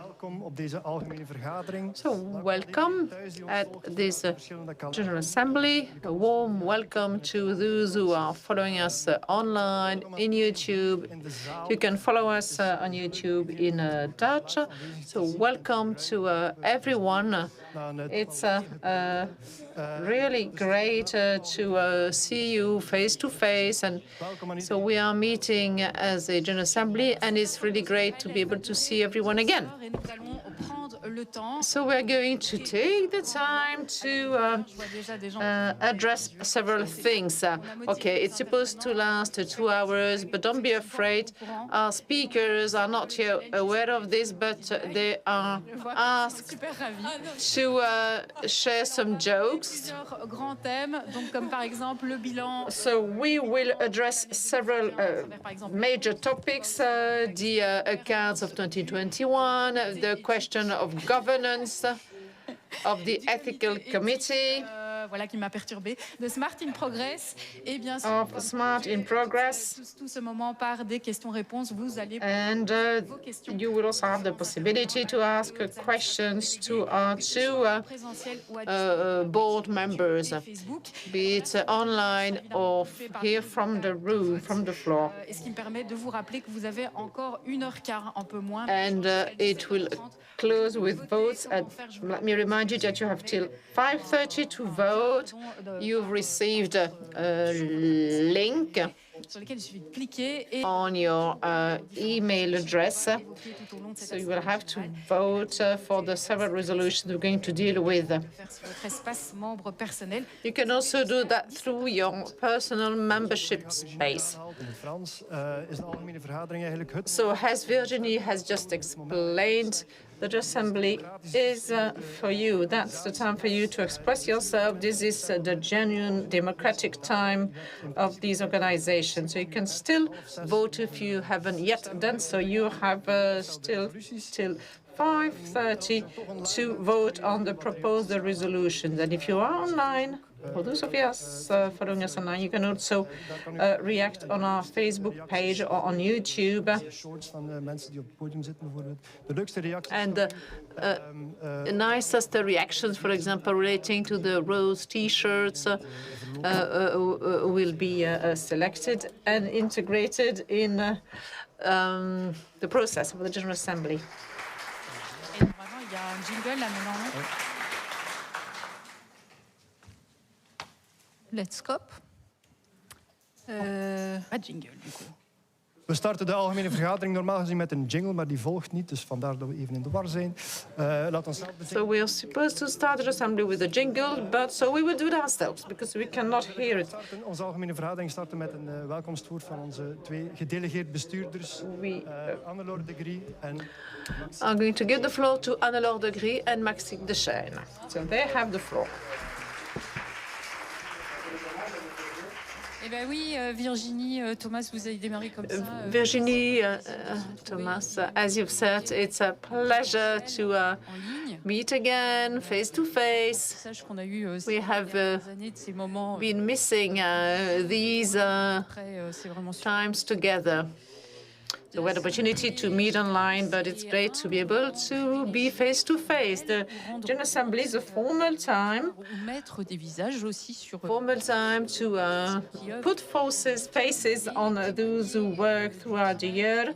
It is the time to bear testimony of the work that is being done, that has been done by the board, by the members, by the teams. We have been we are many throughout the year to work before we take stock of what we have done now. It is also the time to testify about the solid work that has been done with the board of directors. So there have been a lot of directors meeting online or on site in case of emergencies. So in the last few years and months, there have been some difficult times when we had to convene an extraordinary meeting to go over the strategies to implement. So after 2 disturbing years, we would like to stress the fact that the cooperative has been resilient. With the cooperative and its community, we have been able to hold on to it, and there has been a recovery since last summer, and even more since the beginning of 2022. So there have been collective achievements, and this is what makes us alive. That is what makes us dynamic. But we should not ignore the individual difficulties, because some activities had to stop with economic consequences when everything stopped from one day to the next because of the COVID-19 crisis. We're going to take stock of the situation of the year 2021, but because of the COVID-19, we all realized that how much it is necessary to show solidarity to one another, and the smart formula has been proved to be efficient. En lien avec les difficultés rencontrées individuellement ou sur les fonds de solidarité propres à Smart. Difficulties faced by individuals, but thanks to the Solidarity Fund created by Smart, we have been able to respond to questions, to specific needs. So we have been very active. So new devices have been set up. We are not alone. So to respond to the COVID-19 crisis, we have benefited from the support of the ONSS, the Belgian social security system. le grand nombre notamment de personnes actives dans le secteur artistique. So in order to support workers of the art sector, so 1.8 million euros of social contributions have been paid by the ONSS, and we are reusing that money to cover the cost of the activities that took place between 2019 and 2021. So this is an example of a concrete support that has been given. After more than 1.5 years of that crisis, we have been working on your interest, and SMART hadn't had a lot of opportunities to develop for you. So for those of you who have been here in Brussels today, you've been able to take part in different workshops. So we're still thinking of the way to adapt the project and the services that we deliver to grow SMART. SMART will celebrate 25 years of existence next year. There was a workshop today about the possibility to sign, to enter into short-term, long-term contracts with SMART to fund activities without applying any interest rate. So we have explained how to use SMART and how to develop your projects and activities.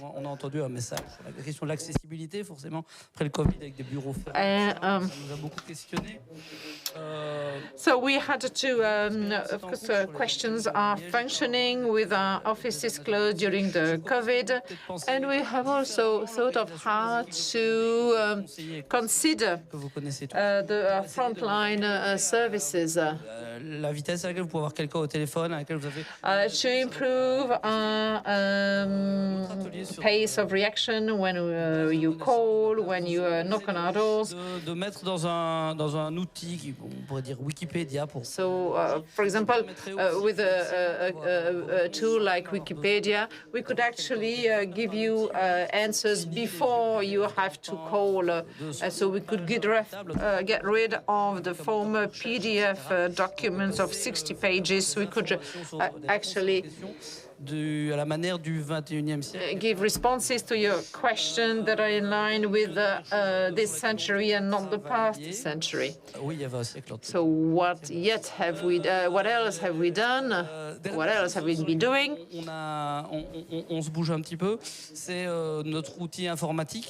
It's in the IT sector. Well, it's not yet a revolution, but still we have implemented a website for the trainers. It's the first step, but it allows trainers to introduce their training courses provided by SMART members. It was the occasion to test a new technology.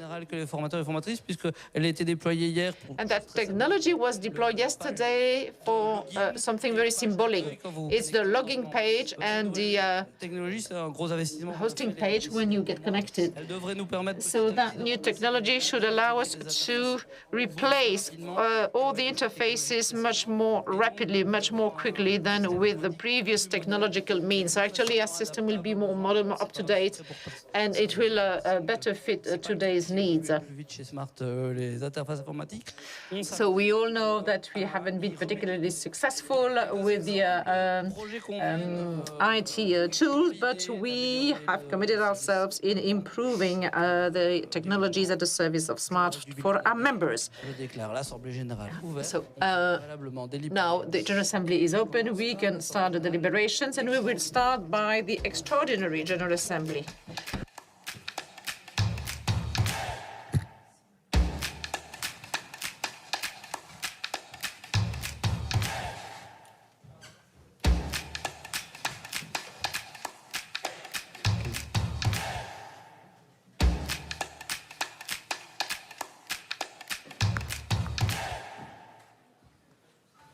Dankjewel, Maxime en Anne-Laure, voor deze inleiding. Thank you very much, Maxime and Anne-Laure, for your introduction.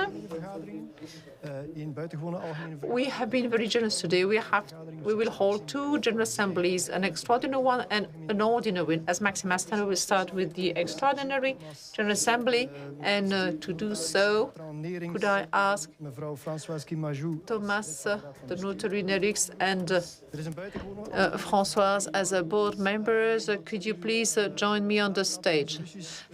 We have an extraordinary general assembly because today you have to vote, you're expected to vote on resolutions about the statutes, and for that we need to convene an extraordinary general assembly. This is why some colleagues have joined me on the stage to give some more specific explanations.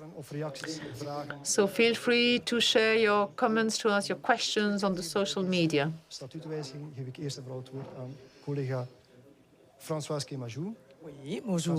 And to give explanations about the changes to the statute, I will hand it over to Françoise, board member of SMART. So it may sound a bit boring, but let me remind you that the statutes are somehow the identity card of an organization. The statutes provide with the functioning and the rules applying to an organization. So I think it is worth listening to Jim about the changes, but it won't change the way we are going to use SMART, the way you are going to use SMART. Gilles, you have the floor. Oui, donc en effet, cette révision, cette refonte des statuts est un élément important pour the revision of the statutes is very important for the whole of the cooperative. The statutes make up a company. It is the legal act, the legal document that provides with the functioning rule, the working rules of the cooperative. De notre coopérative. For the mid and long term of our cooperative. Avec vous en quelques minutes. It is almost impossible in a few minutes to go over all the statutes. They were published at the same time as the notification sent to the members.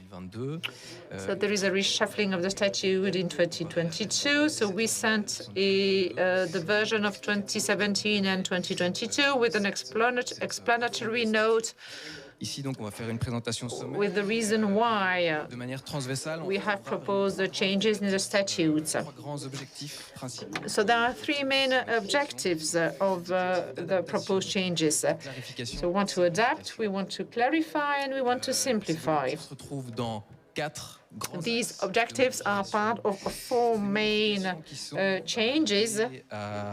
Une mise en conformité avec le nouveau code des sociétés. We want to comply with the new code of companies and associations that entered into force in 2019. Légalement, bien entendu. So these changes are legally binding, and siège en région de Bruxelles-Capitale. For example, the head office must be located in the Brussels region, in the Brussels capital region.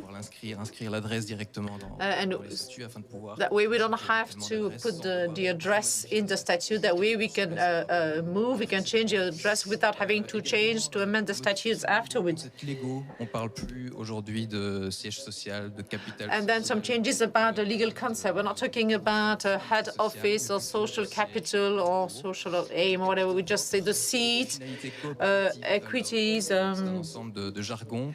So actually it has to do with the terminology that is being changed with the new code of companies.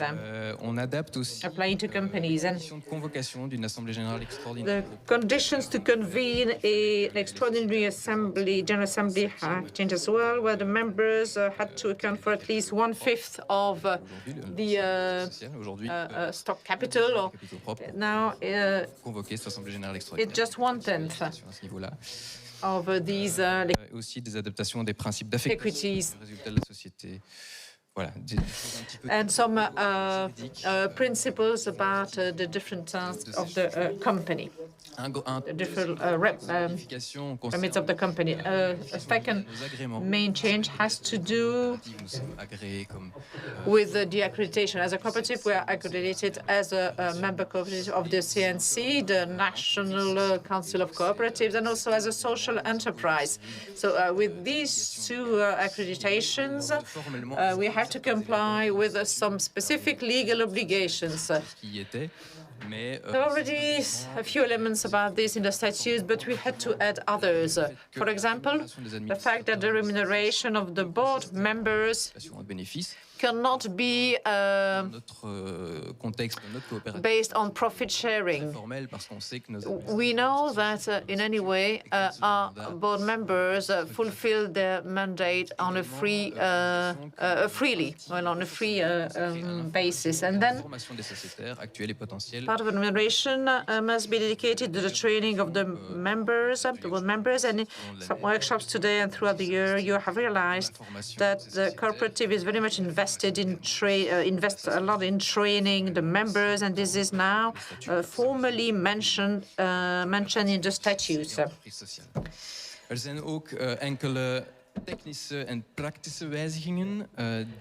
On top of that, there have been some technical and practical changes. The aim is to simplify the functioning of our company. We have made some changes in the categories of the members in A, B, and C. We have gone over, we have revised the approving methods of members. So one more thing about the technical changes, it's possible to co-opt members, board members. When there is a vacant seat in the board of directors. Now that this part of the statute, it is provided for by the statutes.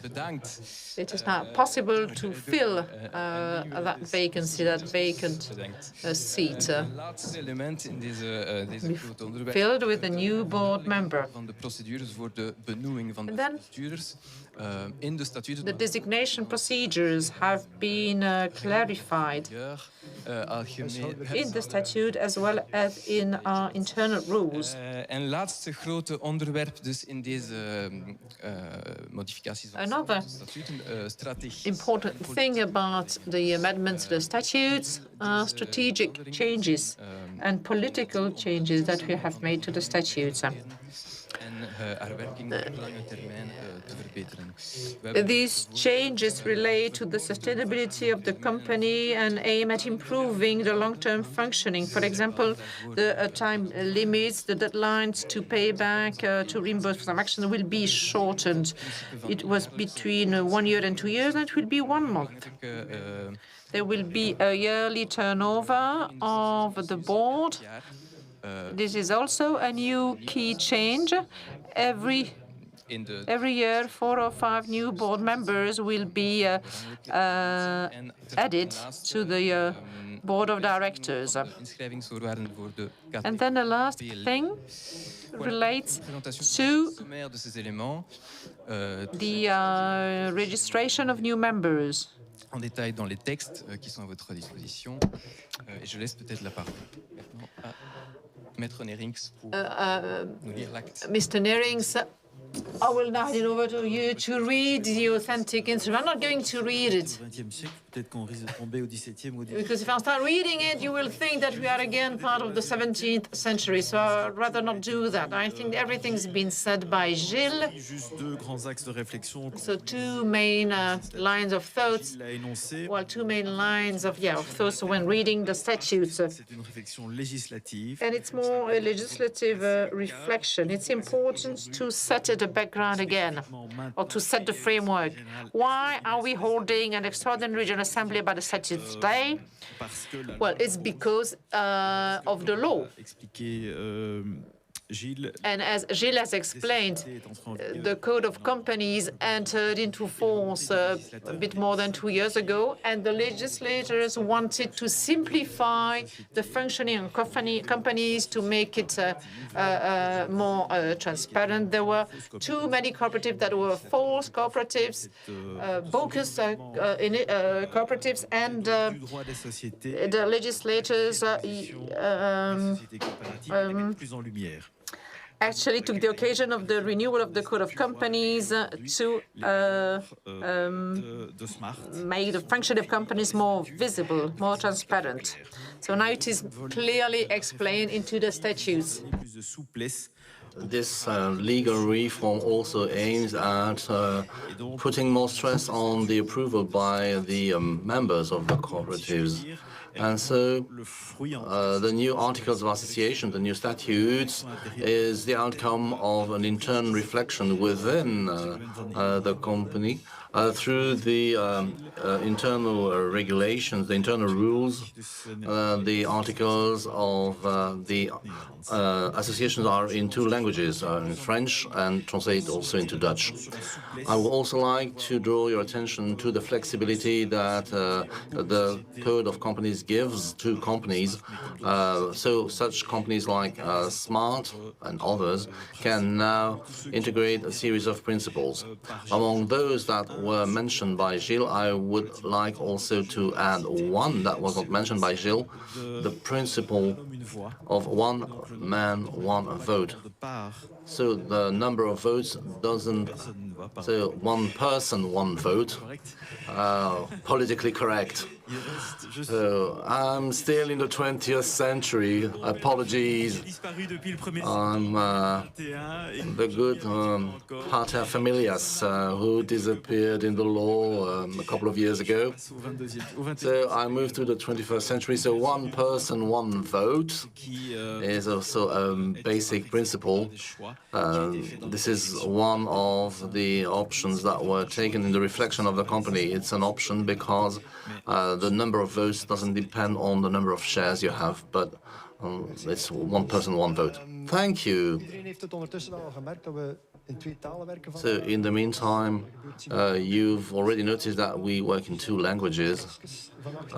So if you want to have simultaneous translation, please take a headset at the back of the room if you don't understand Dutch. So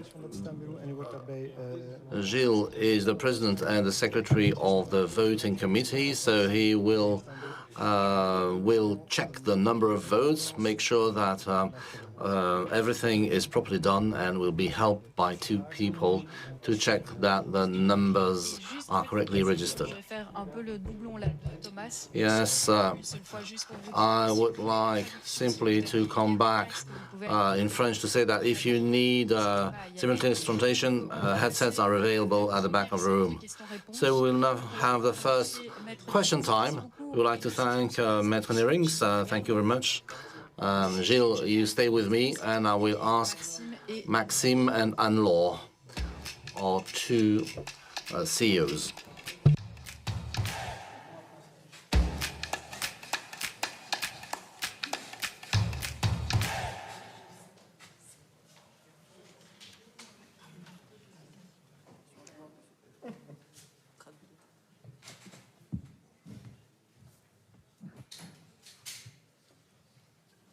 Et donc là, je vais vous dévoiler un grand secret, un énorme secret.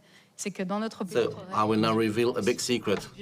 There is another Virginie in my ear, and I will ask Virginie, are there questions?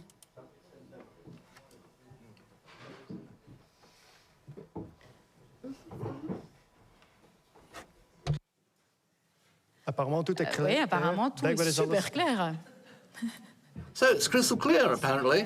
En présentiel, ici dans la salle. And is there a question here in the room? Are there questions about the resolutions of this extraordinary general meeting? I think that everything was clear, but just in case. Anyone alive, mevrouw? Yes. Attendez. Wait for the microphone, please. s'est passé le choix, la sélection des candidats? How did you select the candidates for whom we will have to vote? Yes, that's an excellent question, but that's a question for the Ordinary General Assembly.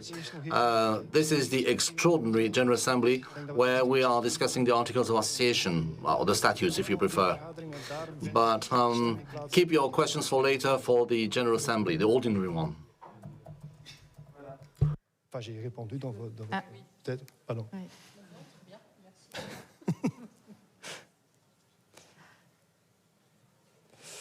We kunnen ondertussen meegeven inderdaad dat er 50 mensen zijn die ons volgen online. Well, there are 50 people that are following us in Zoom.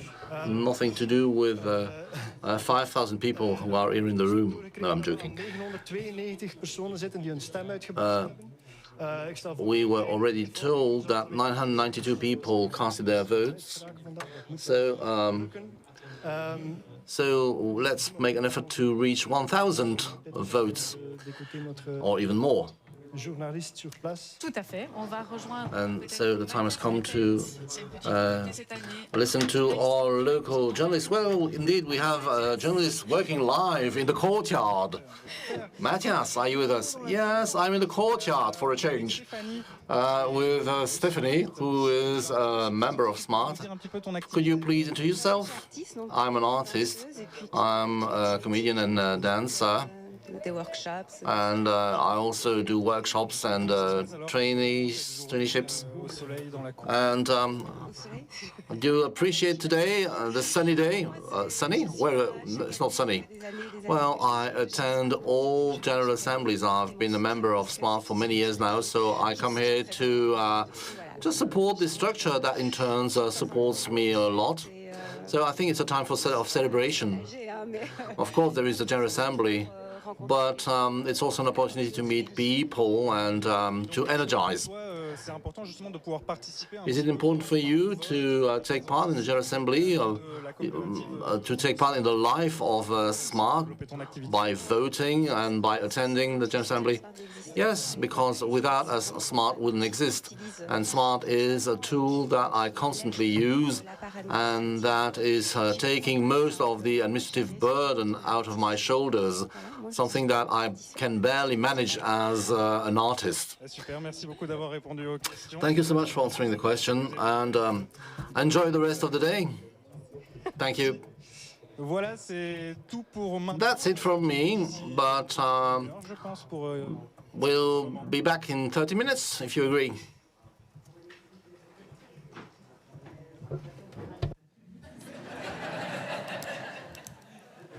OK.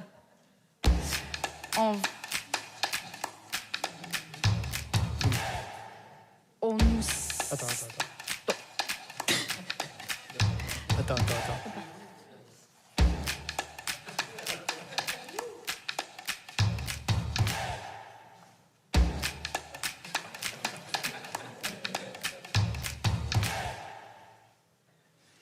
Ça y est, on peut. Oui, on peut. On a une question qui... May I? Yes. So, there is a question on YouTube. We are told that there is a time jet lag. It's someone who came later, and she's asking why we have to change the name. Je sais pas, Maxime, si tu veux répondre. En fait, c'est pas vraiment un changement. It's not really a change of the name. We simply change one letter.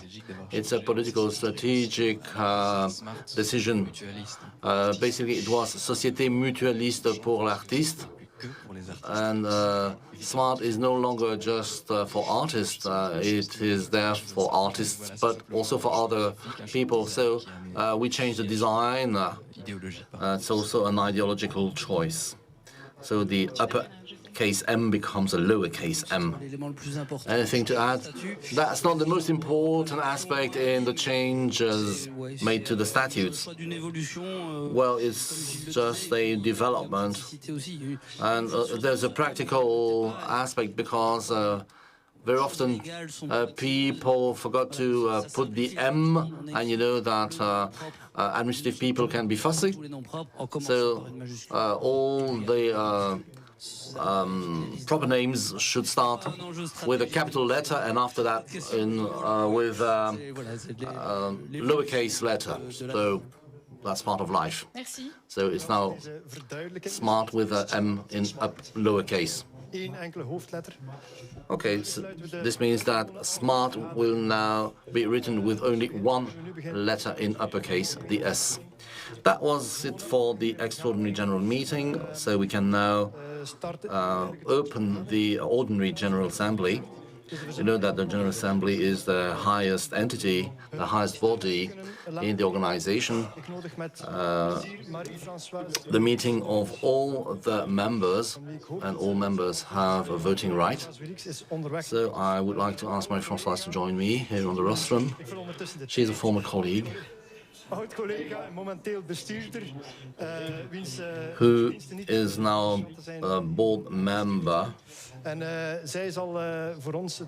who has huge responsibilities in our structure. So she will give us a recap of 2021, and she will not do it alone, so we will ask Benoît Lecomte to join us. Donc je précise que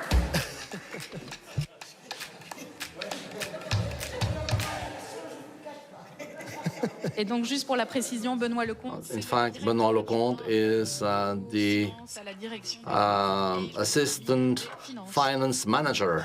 C'est à vous. Je vous laisse la parole. So the floor is yours. So I'm not really the man with a great sense of humor. Oui. Bonjour à tous. Good afternoon. Aussi présents. Thank you for being in large numbers. On va essayer de vous présenter les comptes. We tried to introduce the accounts in both pedagogical and funny or enjoyable way. 2 workshops already took place, one on Zoom last week and one this morning, where we had some members and also people of the mutual teams that were present. So we try to do this quite quickly. Marie-Françoise, are you ready? Okay. Ready, steady, go. Simply remind you that we are going to introduce the consolidated accounts of all the entities that are part of the Smart Group. There are 14 entities whose accounts have been consolidated, so both productive and support entities. So we are going to give you figures that come from the activities of the members, as well as figures about the mutual or the shared services, that are proposed to the member, how this structure is financed, how the money was spent in 2021 in order to provide all the services.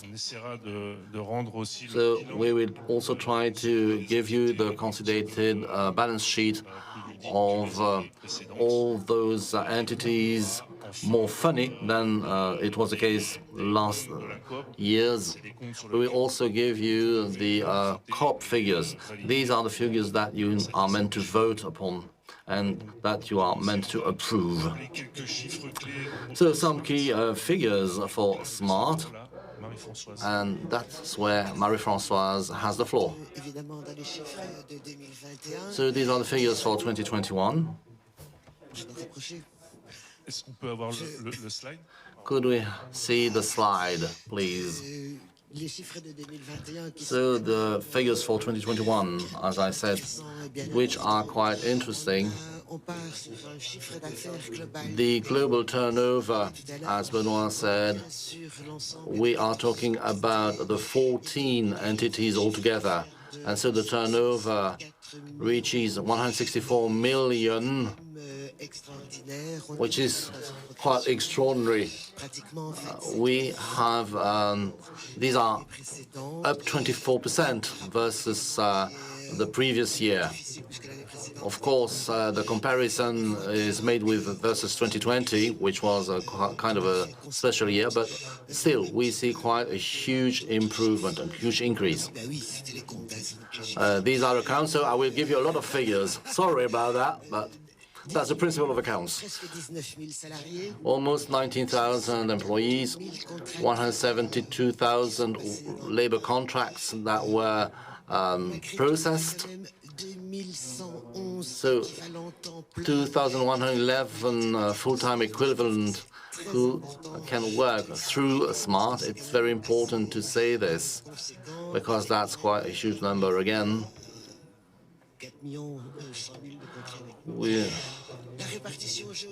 Geographical spread? Well, it's quite similar to the previous years. A majority in Brussels.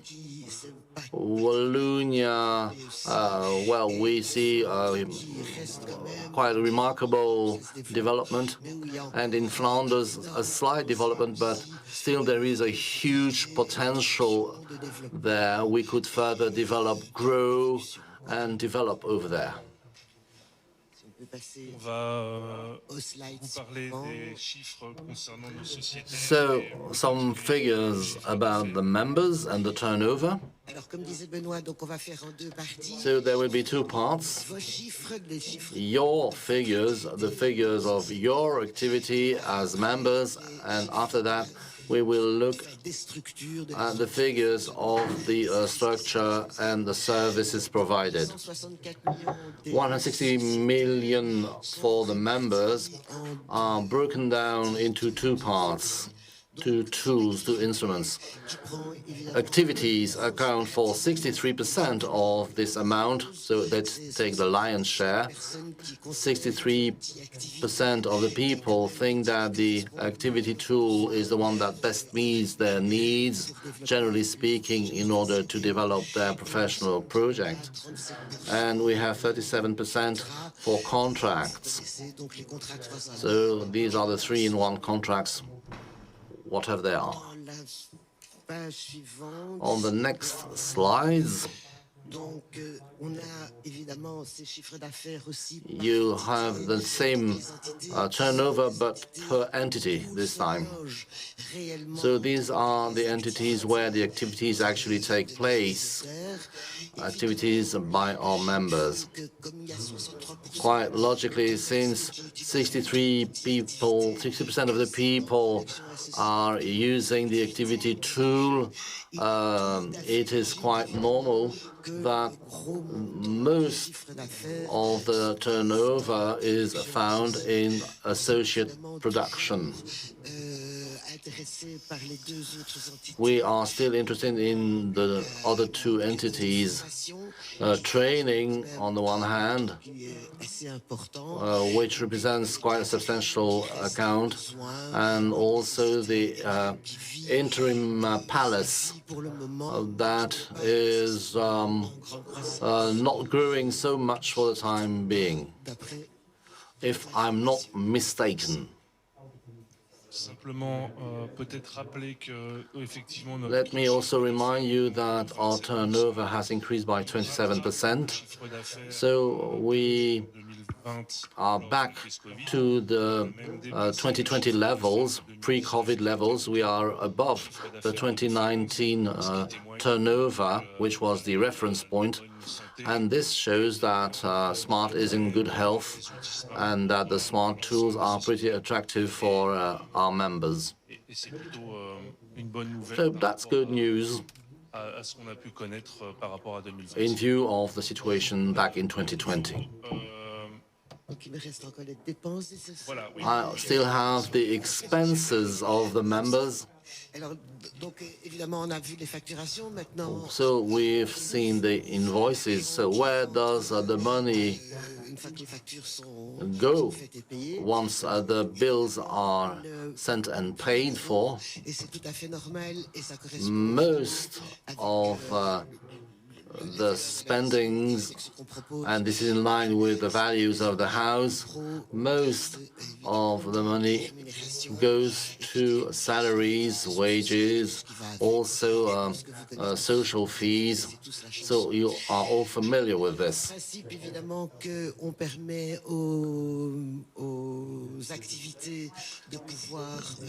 Activities are allowed to be reimbursed of their professional costs, makes it that a lot of money is paid to reimburse those costs, there's overheads.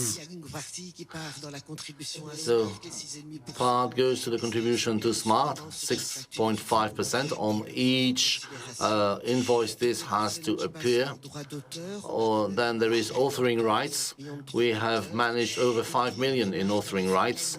And at the end of the year 2021, we see that there is a non-spent amount.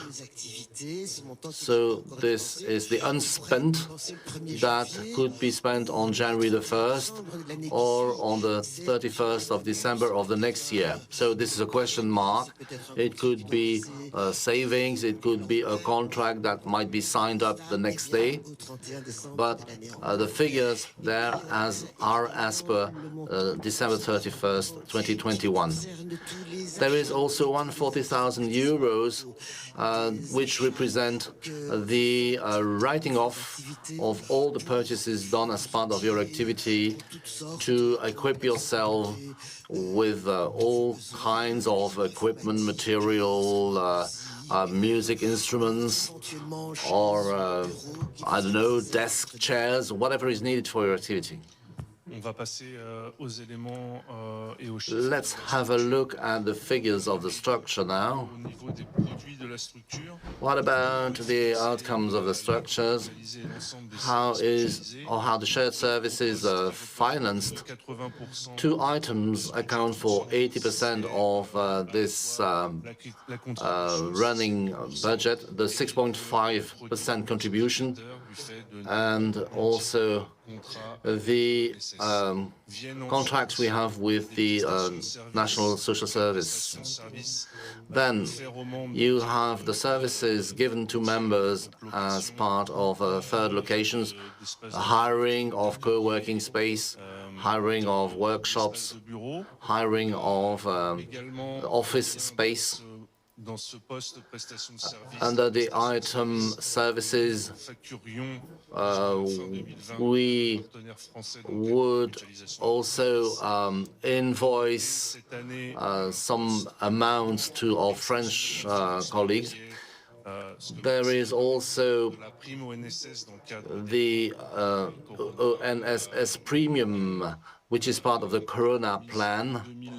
So 2.5 million, actually 2.892 million were given back to SMART, and that money was invested in the activities of the members. Then 1% are grants. This is not enough for the time being, but we have put up a team to try and levy as many grants as possible in order to fund our activities. What about the expenses of the structure? So the main item here is the wages of the 200 members who are working for the members, providing support services or statement services, accounting services, human resources services, and so on. So that is the main item for expenses. Another important item, over 5 million euros, is services and various goods, miscellaneous goods. That means consultancy fees, energy consumption bills for the different buildings that we own, the rents, the hiring of photocopying machines. There is also an amortization item. That's where we amortize our investments, be it buildings or works that we do in the buildings. I draw your attention to one exceptional expenditure for the European and French partners. 5.8 million euros were written off as part of our participation, and then all the rest are the guarantee fund as part of intervention in case of bankruptcy, the provisions for doubtful debts. So can we now move to the conclusions, the concluding remarks? So the profit and loss account, the P&L. Well, the net outcome of 2021 for all the smart entities is a profit of 332,000 euros versus a loss of 5.2 million last year. So the 332,000 euros is a good performance for the year 2021, knowing that some exceptional items were included in this P&L. Let's have a look at the balance sheet. It's also a consolidated balance sheet. The total amount to 77 million euros, 751,000. There are huge discrepancies.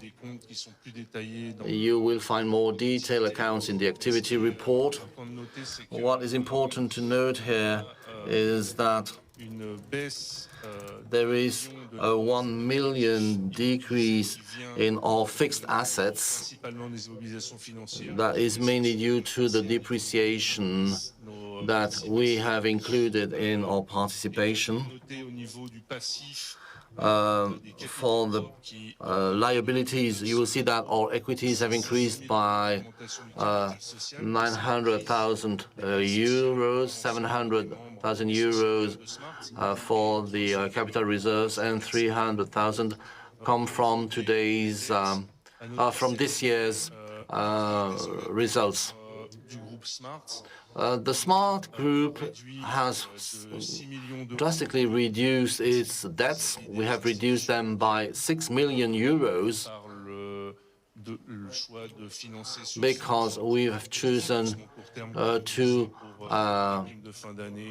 finance some items on our own equities.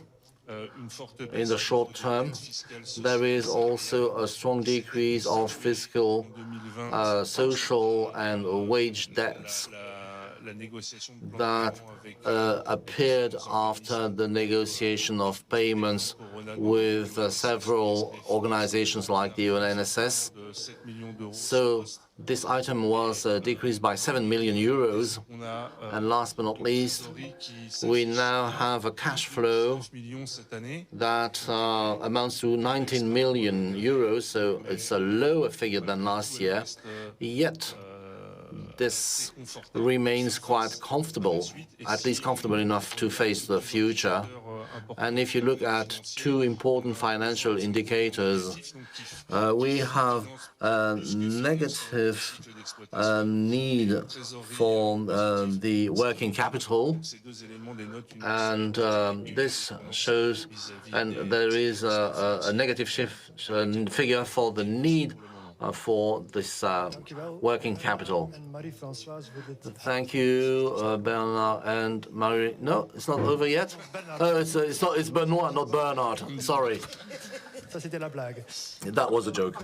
So thank you very much, Benoit and Marie-Françoise, for this overview. And it seems that the call I made earlier on for more votes was quite successful. From 992 votes, we are now at 993 votes. So the votes can be cast until 5:30. May I now ask Kim to join me? Et donc on va...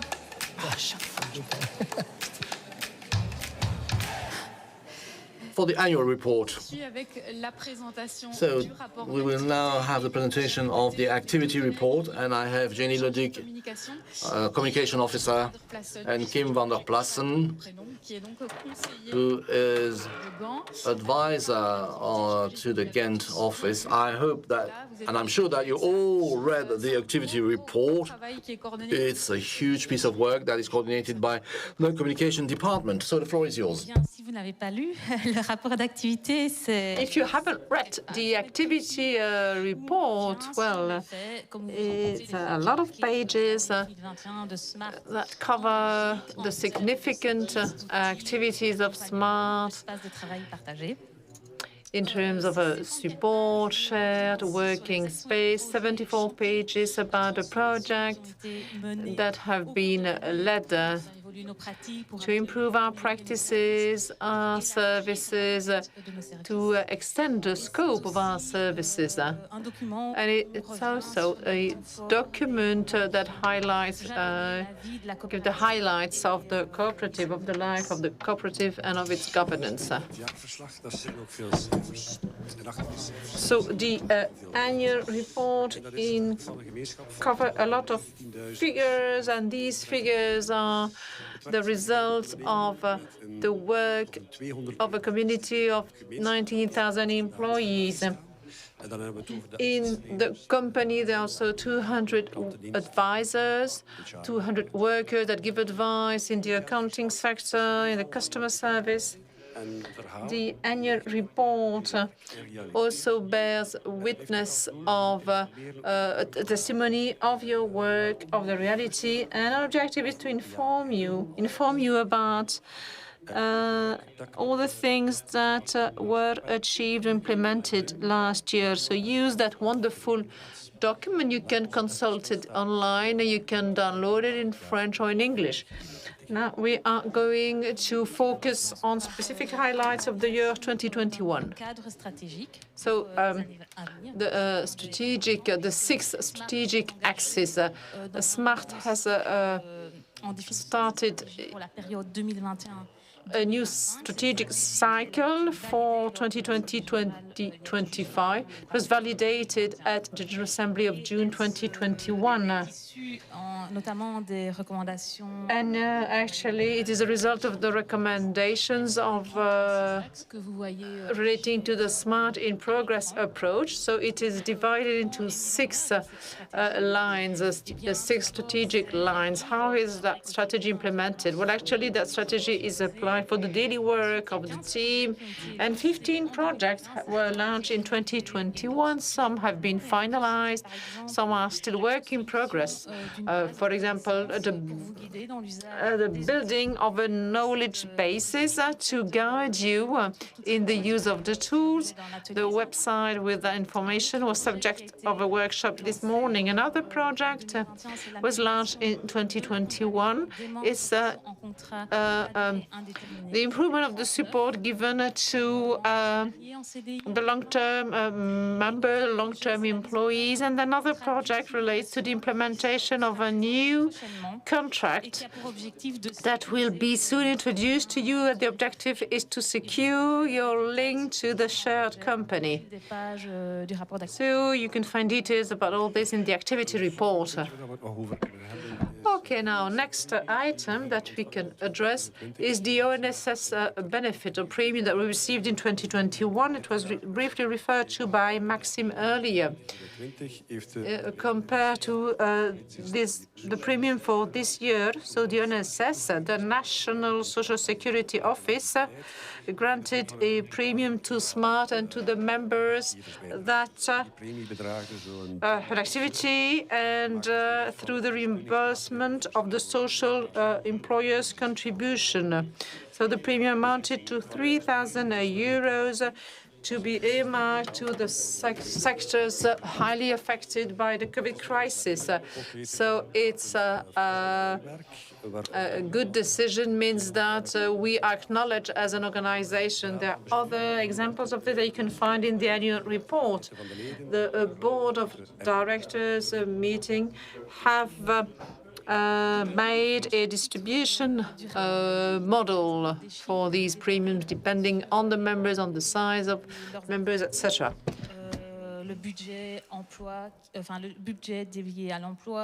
The budget dedicated to employment and the amounts that have been invoiced. We're not going to go over these again. It has just been presented by Marie-Françoise and Benoît. You just need to know that you can find many details about these invoiced amounts for the employment dedicated budget, depending on the activity sector, etc. Let's have a look at the tools and services that are shared within our company. One of these tools is the online platform through which you guide your activities. That platform is subject to ongoing improvement. It is not always visible, but the idea is to meet your needs that are very diversified, since your profiles are very different. But it also to be in line with some new regulatory developments. Let's mention about this, the reduced VAT rate. So as you know, it has been planned to apply a reduced VAT rate for some activities.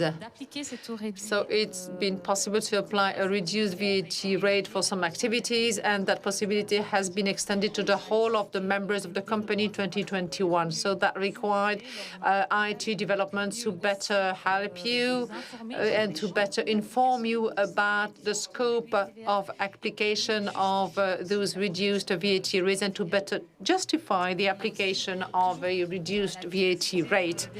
And in line with the diversity of needs of our community, there are new interest rates that have been added. For example, it is possible to apply a reduced rate for cooking workshop, the selling of plants, or services delivered by international organizations. So these are just a few examples of application of a VAT reduced rate. So support is an important part of our work. In our team, there are 80 advisors, counselors that support you in your daily business, your daily activity, in the development of your projects. After several months of lockdown and constraints, we can now again organize on-site appointments, and so that way we can better interact. In 2021, 1,649 new activities have been supported. So there was quite, which is quite exceptional given that it took place in 2021. So now you should be able to easily use our services and our shared tools. So we are now in a better position to give you a quality support. And that is precisely why there is a project to better respond to your demands. Between October 2021 and April 2022, a team worked on several projects to improve the treatment of requests, for example, the reception, the use of online tools.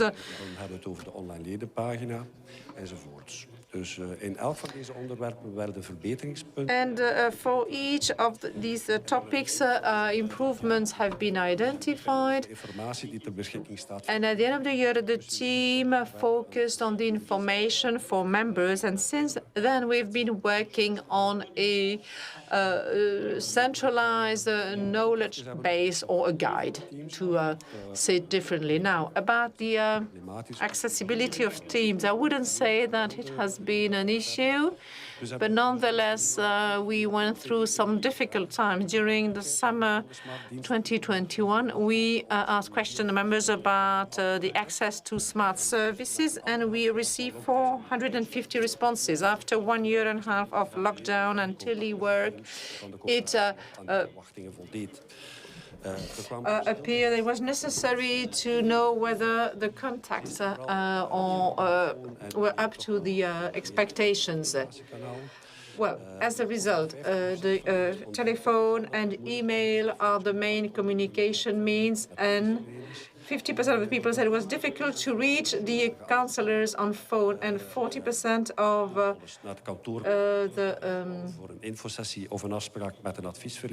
respondents said that they came to the premises to have an appointment with the counselors, but we realized that the number of appointments has decreased. The premises of Brussels are the most used ones. The opening hours and are okay for 78% of the respondents, even if the habits have slightly changed in the last few years. Surveyed people have no longer specific preferences. They are as happy with an on-phone conversation than an on-site conversation. Now, we can also know that there has been a significant improvement about general accessibility during the COVID period with 4.9 out of 10. And then after that, as from May 2021, we scored 7.8 out of 10.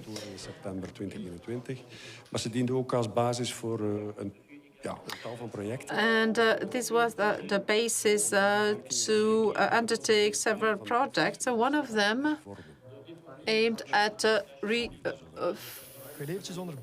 forming the tasks of the teams. Well, I will interrupt you because actually the number of votes has increased. We have reached 1,101 votes.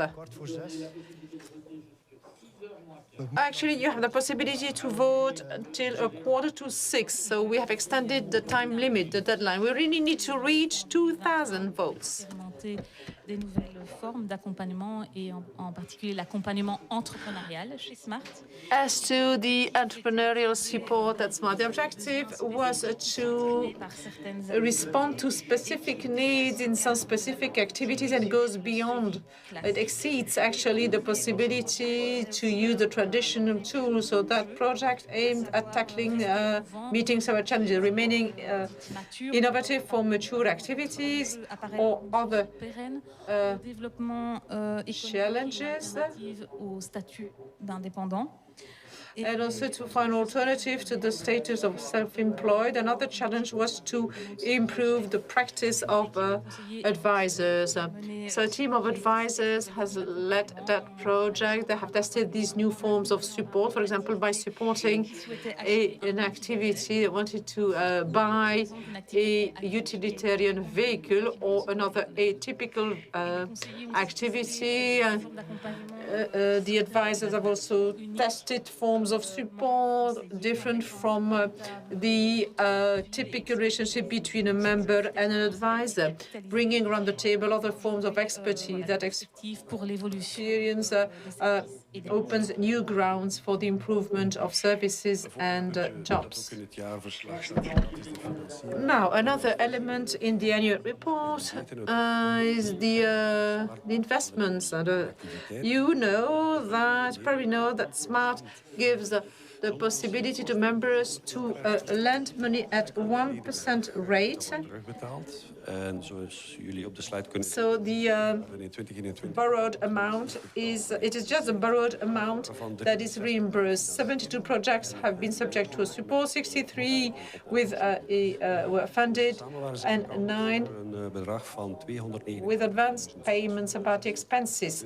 In total, for an amount of €289,686.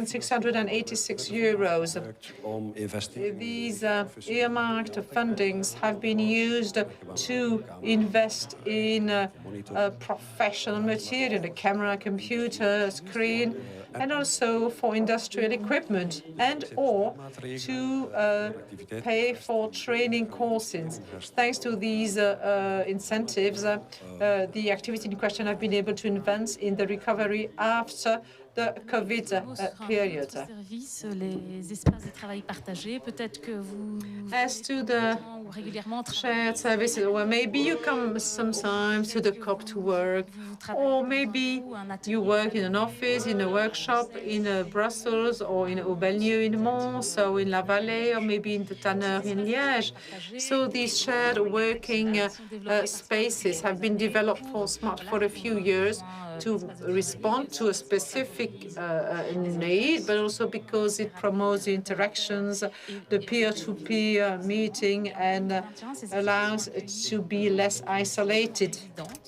And there have been about 600 residents in the offices and the workshops, the working spaces, on top of the workers who have attended the co-working spaces. The year 2021 went through times of lockdown, of closing, or subject to constraints, to health sanitary measures, but they could still function.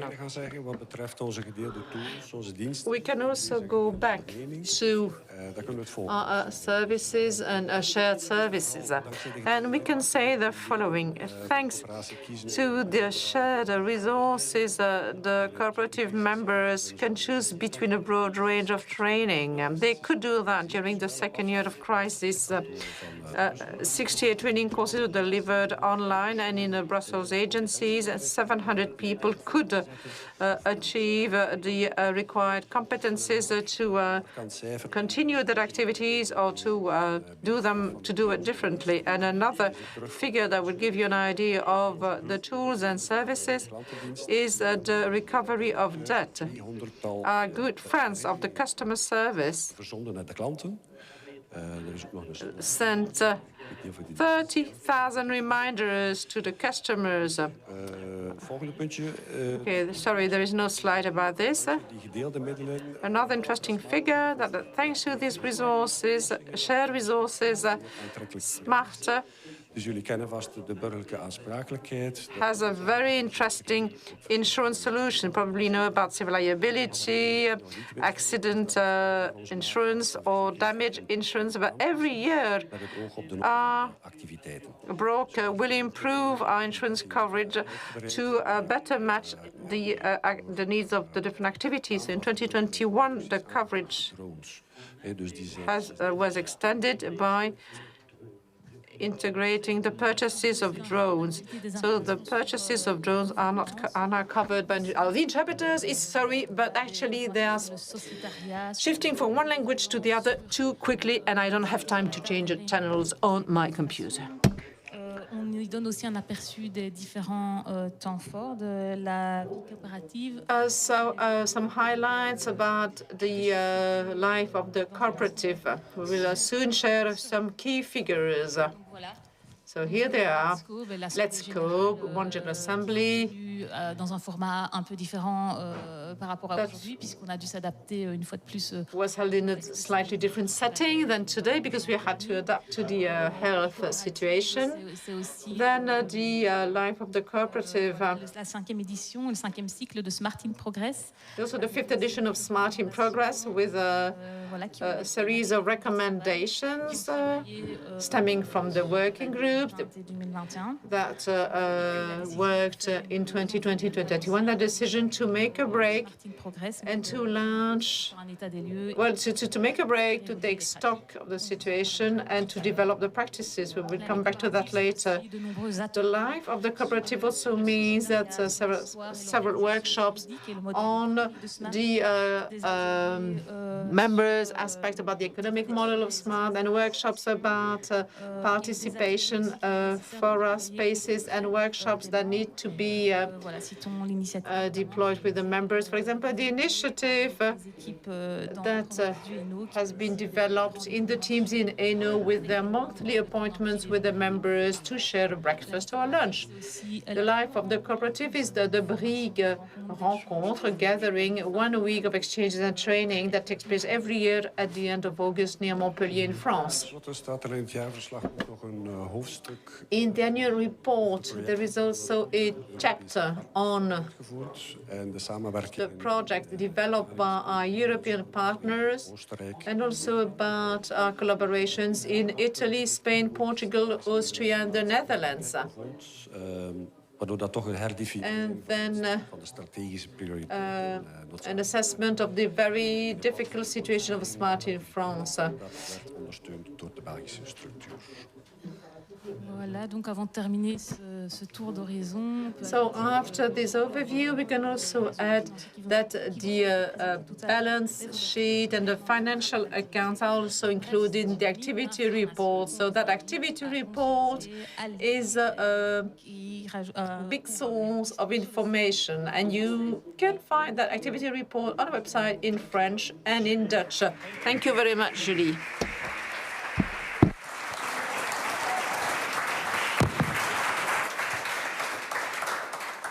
Ik zou willen vragen aan iedereen in de zaal die vernoten. Now I would like to ask everyone here, all those who have already voted, could you please stand up?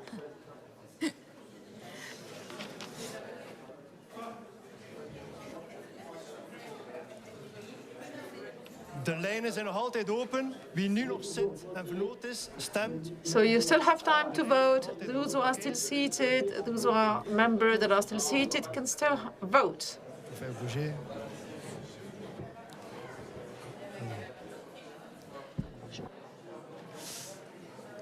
Et donc, on va poursuivre donc, le bilan de l'année 2021. Et du coup, on va faire un tir groupé cette fois. On va appeler 3 personnes. Je vais appeler Yvon Jadoul, Déborah Fischer et Gilles Thomas. Thomas, même, en fait.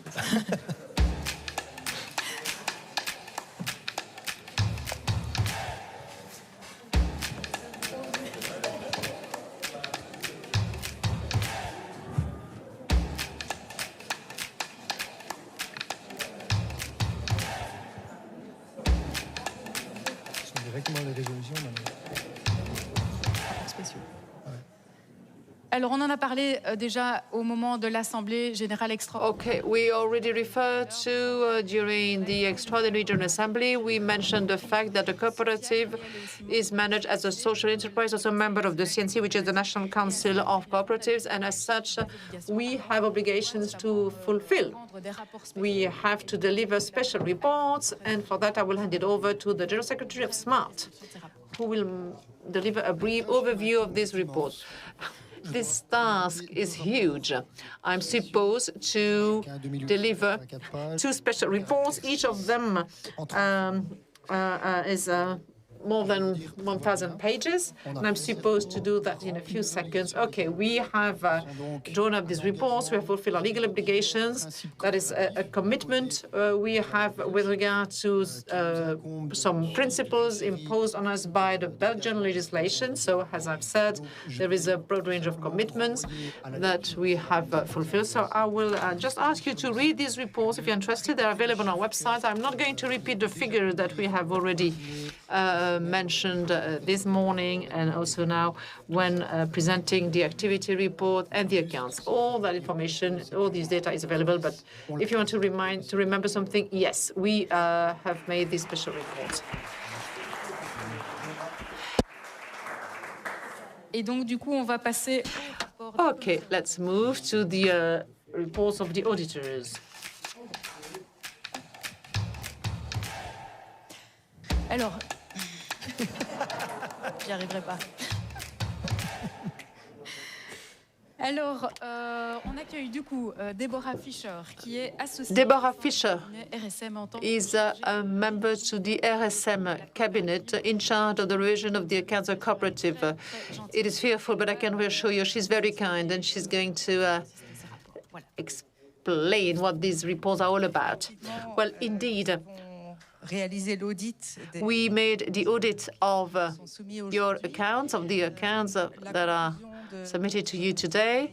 And as a conclusion, the conclusions that you can find in our report is that we deliver an opinion without reservation about the accounts, being the consolidated accounts on the individual accounts of the cooperative, which is a very good piece of, very good news compared to last year when we submitted the report with some reservations on the consolidated accounts. That means that huge work has been done by the accounting and financial department that took into consideration our remarks and comments of the previous years to improve your procedures, to better justify the accounts. So this is why we make a totally open report without reservations.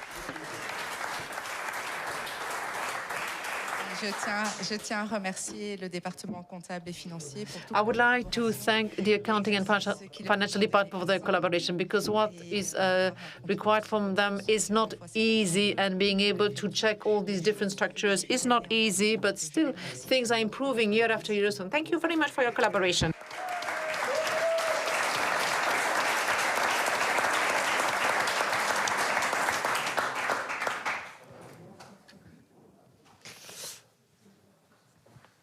Men fluistert mij in het oor dat er gestemd wordt, uiteraard. Maar dat er nog I am told er zijn veel mensen that die hun stem nog niet afgerond hebben. there are still a lot of people voting. Om uw stem... So don't forget to click on... don't forget to confirm your vote. Fischer zegt, zou ik graag de volgende resoluties voorlezen die dus ter stemming voorliggen. De eerste gaat als... And I would like to read to you the following resolutions. Van het boekjaar 2021. About the approval of en daaraan gekoppeld een tweede... the accounts and discharge to the directors. And a second resolution about the net result onder andere dat u uw stem uitbrengt via... of the reserve that cannot be accounted. Jurist bij Smart om het te hebben over het... I will now give the floor to Gilles, our legal expert in Smart, who will speak about the partnership. Parce qu'on arrête ces éléments chiffrés au 31 décembre également. So these are figures at the 31st of December. 563 nouveaux nouvelles. We had 32,249 members, among them 3,563 new members, and 359 members used the smart tools, one employee of the staff, and third, the C category, the external partners. For an amount of equity at the 31st of December 2021 amounting to 2,726,000, and so that accounts. That accounts. That amounts to more than 90 shares. I would also like now to read the following resolution. The members have been informed about the categories of the members in connection with the social capital and the value of the shares. Commissaris of commissarissen vraag ik opnieuw aan Gilles om even toe te lichten. And for the designation of commissioners, could I once again ask Gilles to explain what it's all about? The term of the auditors is ending, so we have to appoint again an auditor for the cooperative. So we renew our trust to the same auditor, more particularly to RSM Interaudit, and more particularly Mrs. Deborah Fischer and Mr. Bernard de Grant. So their term mandate is renewed for 3 years. Opnieuw neer te leggen, resolutie 4 gaat over de benoeming van RSM Interaudit als mandaat van 3 jaar. Resolution related to the appointment of RSM Interaudit for a mandate of 3 years. In the meantime, could I remind you, could I actually inform you that we are reporting the closing of the accounts at 6? So when there are speakers who speak much too much, that gives you more time to vote. You have till 6 to vote, and as Thomas was saying, don't forget to confirm your vote. Go to the end of the procedure, because we have realized that some of you have forgotten to click on the final button.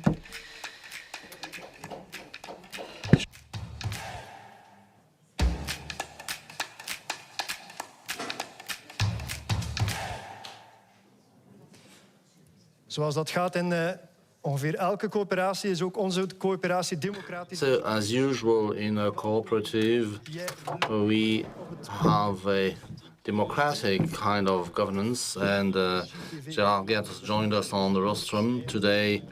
He's also working behind the scenes in also the person in charge of the cameras and the interviews. So he's back there. kandidaat gesteld hebben. Jean-Pierre, à vous la parole. Merci beaucoup, Thomas. Merci. So he will say a few words about the new candidates for as board members. So thank you for your kind words to the team behind the scenes. So the shared team proposed us to change the renewal modalities of the board.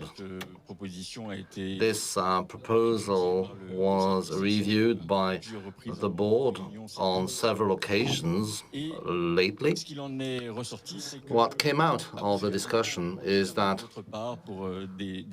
after 1 year for young board members as Farah and myself, it was important in our view to facilitate the renewal of blood in the board, so to help people get used to the board member position. There is a time that is necessary to learn and to understand the functioning of a board. And so there might be a need to spread this over a long period of time. So we should more regularly, more frequently have new blood in the board so that we can more easily integrate new board members.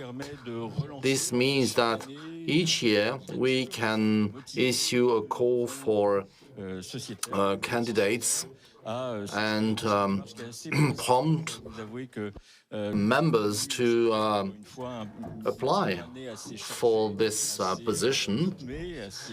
We know that year in, year out, this is quite intense as a position, but I would like to encourage all those of you who want to engage into this function to do so and to apply for this position.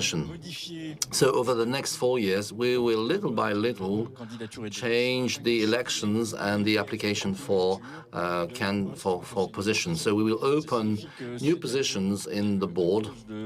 This year, 2 people step down, so we will have 2 new members in the A category and 1 new member in the C category.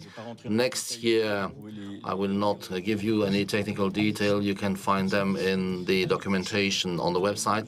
Next year, we will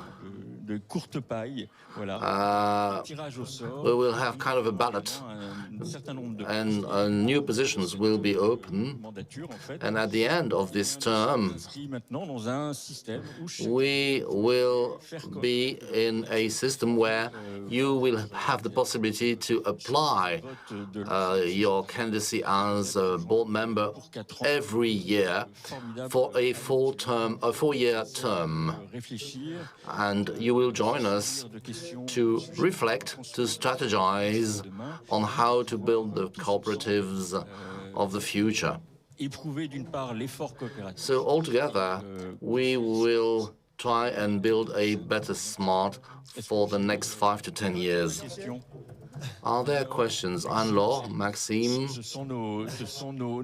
These 2 are the sponsors for all the newcomers. I think you forgot Marie-Françoise cooptation. Oh, yes, indeed. Thank you, Virginie, for reminding me. Effectivement, sur le coup, tu peux rajouter le S. So, co-option, Marie-Françoise Wirix. Some of you might know her, others don't. Marie-Françoise is a very important person in the development of SMART over the last year. Marie-Françoise retired,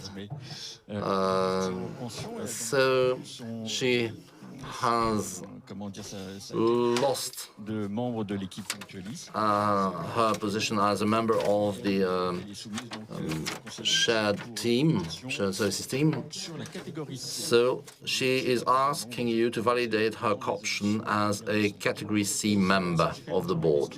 C'est un exercice pas facile, hein, quand même. It's not such an easy exercise. Vous avoir vu faire. Well, I really admire you. Thank you very much, Jean-Pierre, for your testimony. So you have the fifth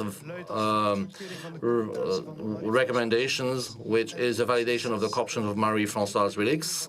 The General Meeting of Members approves the co-option of Mrs. Marie-Françoise Rilix as a director, as a board member of the company. And for category B, we have Anne-Laure Degree, and we have Frédéric Garantino for category A, as well as Louise Paulet for category A. So you can now proceed to the vote. So Et donc on va passer maintenant à une séance de we will now move to the question time. Maxime. So I will ask Maxime, Anne-Laure, as well as Pierre Dallens as board member. Oh, he's not there. Okay. Donc Anne-Laure et Maxime. So Anne-Laure and Maxime. So recommendation 6 is the partial renewal of management board. The General Assembly of Members is invited to elect new members of board directors from among the following candidates for category A: Louise Paulet, Frédéric Guantino; for category B or C, Anne-Laure Degree. That's the resolution. Alors la première question. On l'a dit. First question. Dire ça correctement. Donc pourquoi est-ce que les frais de 6,5% Why ne sont pas are fiscalement? the 6.5% fees not tax deductible? La réponse à Maxime. So, could you please answer that question, Maxime? Why are they not tax deductible? Déduit fiscalement. Well, they are deducted. This is not individual income. The principle of a company is to bring your economic activity into the company. So it is associate production. The associate production invoices what you sell. A concert, a massage, or anything else. And 6.5% are pooled for the running of SMART.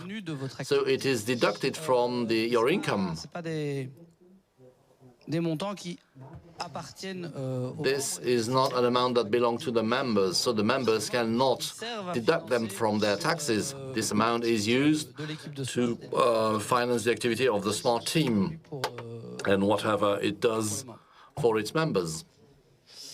Er was net een vraag in de zaal. Il y avait une question tantôt dans la salle. There was also a question in the room.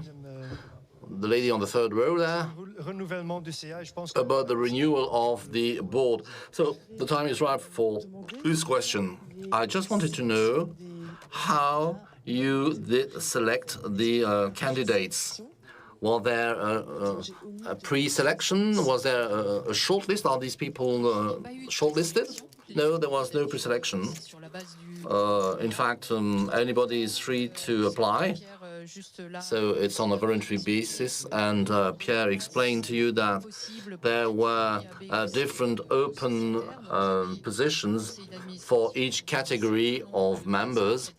So for category A, you have one position. For category B and or C, you have one position.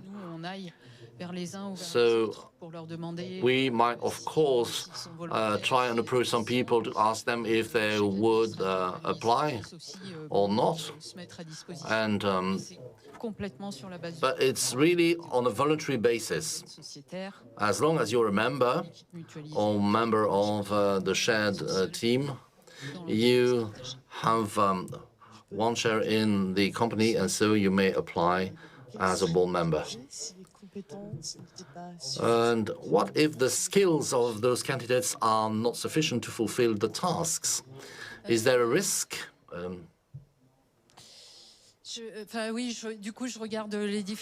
I'm looking at the other board members. What we need is a bunch of people who can integrate self-regulate, des risques ou des dangers éventuels. you are referring to potential risks and dangers. This is a question that I raised with the ethical committee. What if somebody was there to try and ruin the democratic body that the board is meant to be by not doing the job or by using the board for other purposes? Well, it's true that with some people we had to regulate, to adjust, and sometimes to dot the I's and cross the T's, as we say in English. Sometimes we also had to prepare some board members. You may have subcommittees of the board. We have some habits. For instance, the directing manager can put forward a proposal to the board, and then the board discusses the proposal.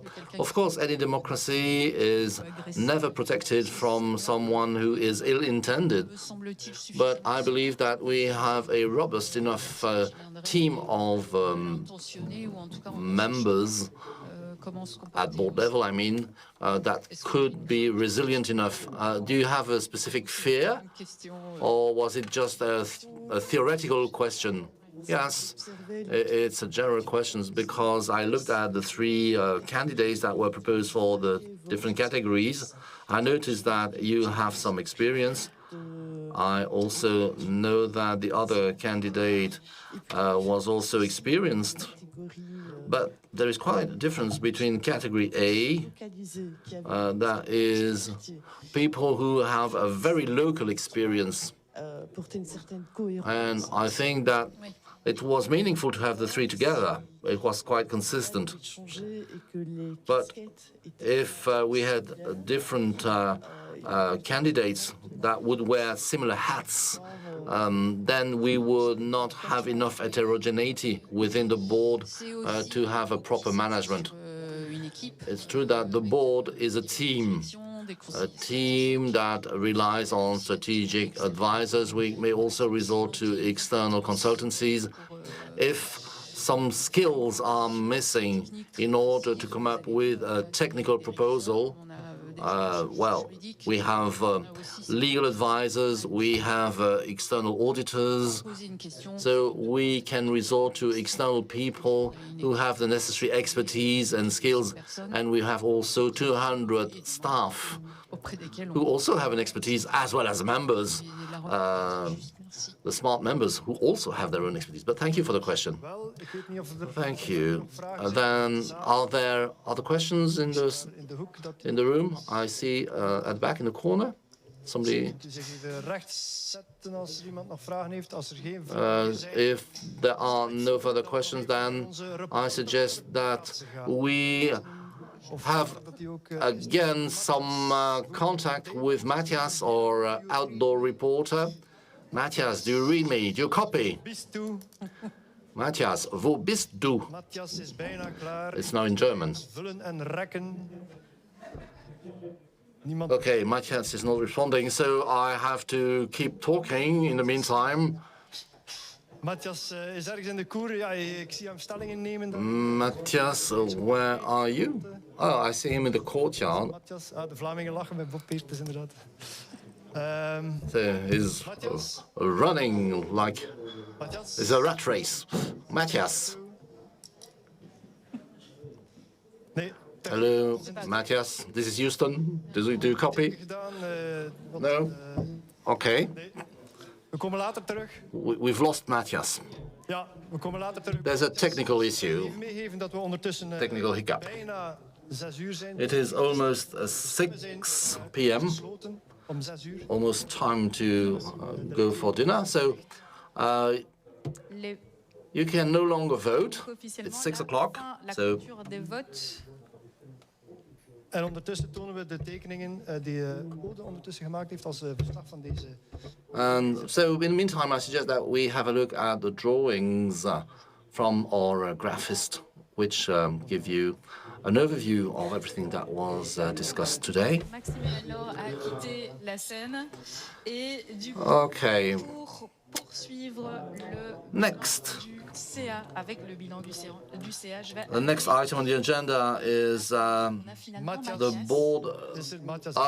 Matthias is back. Where are you, Matthias? Ok, c'est super. J'enlève le deuxième micro. Okay, I had a problem with my mic. Vraiment consciencieusement. I have just Simone next to me, a smart member. How are you? Fine. He followed the GA very attentively, so he will now answer a quiz. First question. What is the name of the new auditor? No idea, no clue. Correct. How many upper and lower case letters are there in Smart Coop? I know that they've changed the name. I would say one uppercase letter and 4 lowercase. Wrong. How many smart entities are there in the universe? No idea. What is the expected turnover of Smart in 2025? 300,000 euros.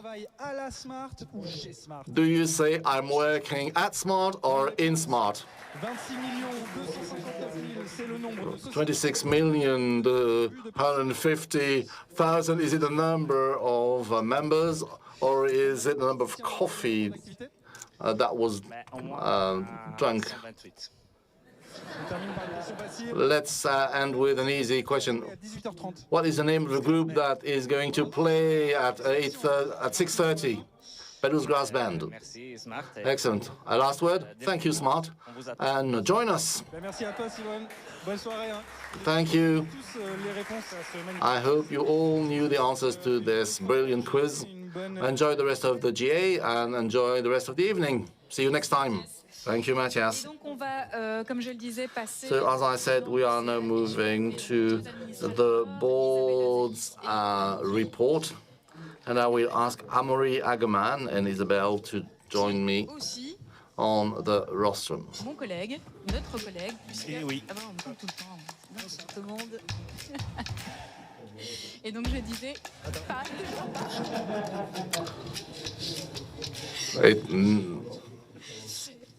The jingle never ends. So, I said that Amaury is also an advisor at the Charleroi office. Both are here to present 1 year of activity of the board. So we decided to try and give you a taste of what it looks like when you are a board member. We will not give you a lot of figures. Plenty of figures were already given. So this will be a personal testimony to say simply that this year we saw the end of the COVID crisis, problems of solidarity with France, so a pretty heavy agenda. The number of CA meetings was more than doubled.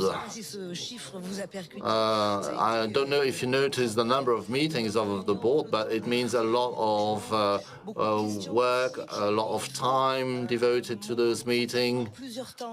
And between the moment where the administrative team puts forward an idea and the moment where we get some documents to look at the proposal, and then the discussion, and then the voting time, it means a lot of work, a lot of time. It's also a way to learn. I'm at half of my second term.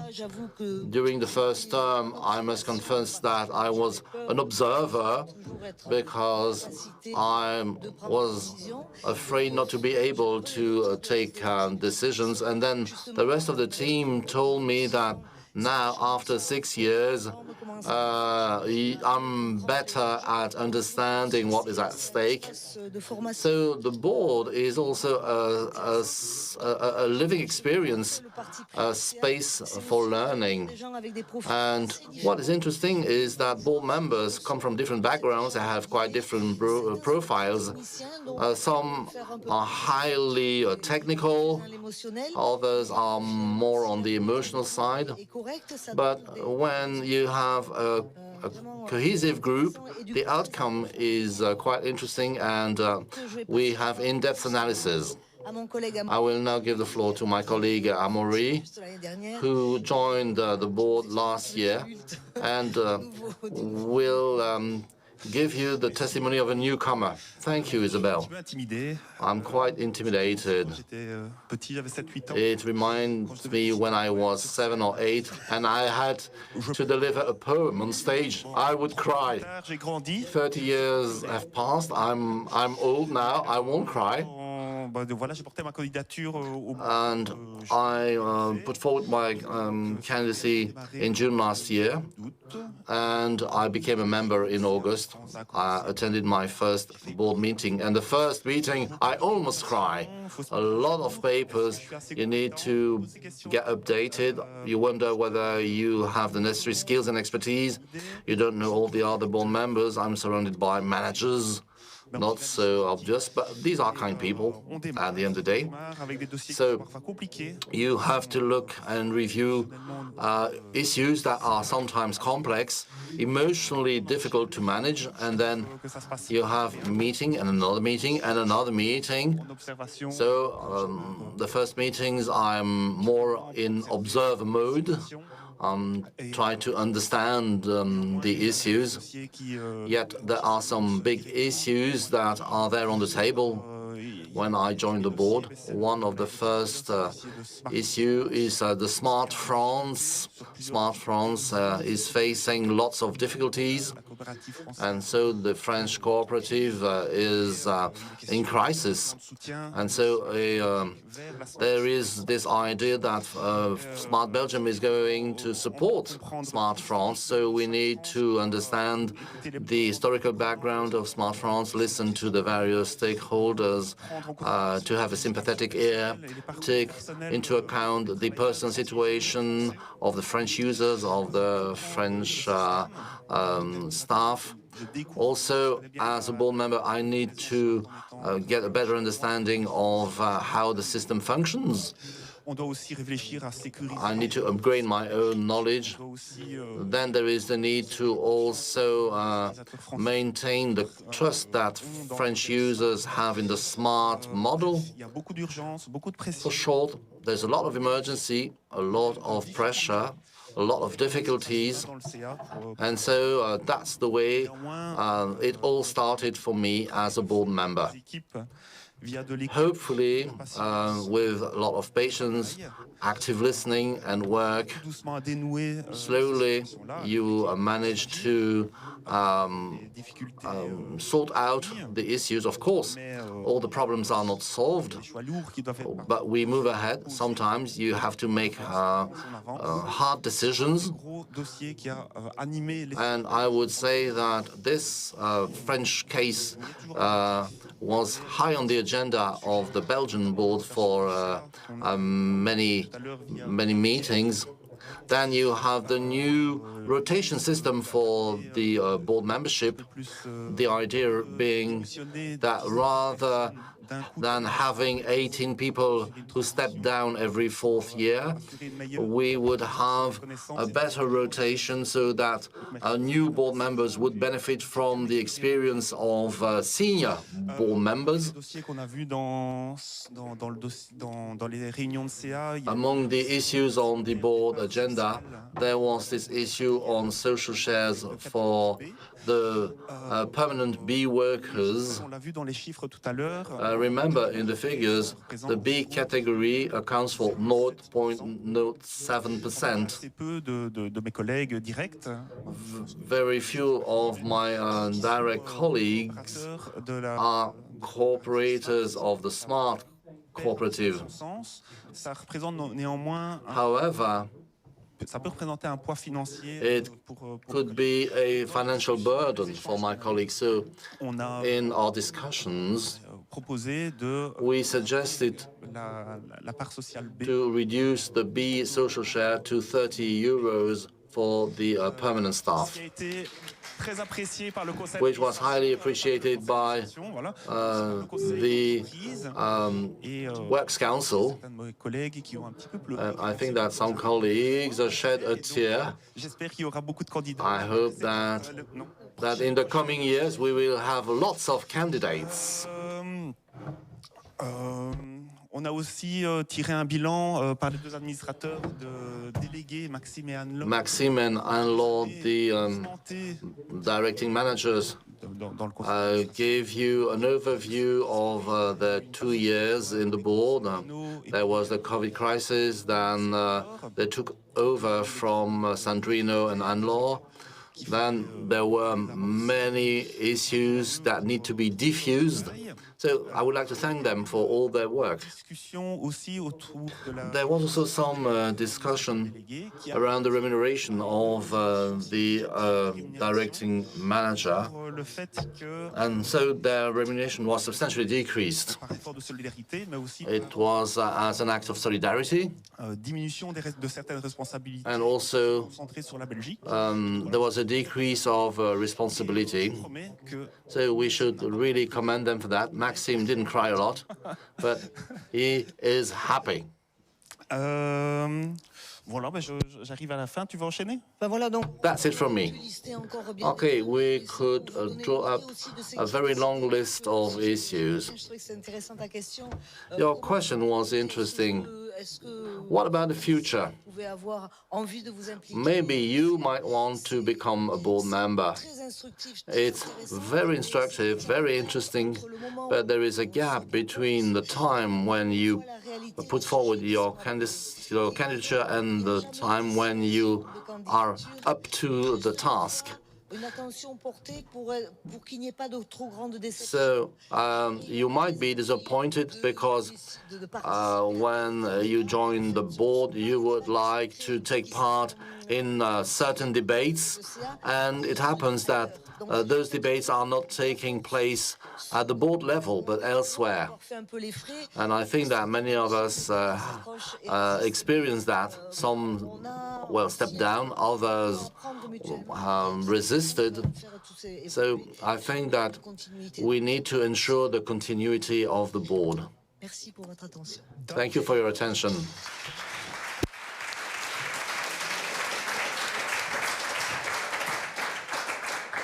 Dank jullie wel, Isabel en Amaury. Thank you, Isabel and Amaury. I have a question for the audience. Does SIP ring a bell?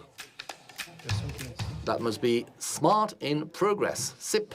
Smart in Progress, dat is waar SIP voor staat bij ons. Indeed, Smart in Progress, for short SIP, maar in het algemeen staat Smart uiteraard niet stil. Is something that is up and running, and I would like to invite Germain Lefebvre, the manager of the cooperative life department, as well as a board member, to join me, and they will give you some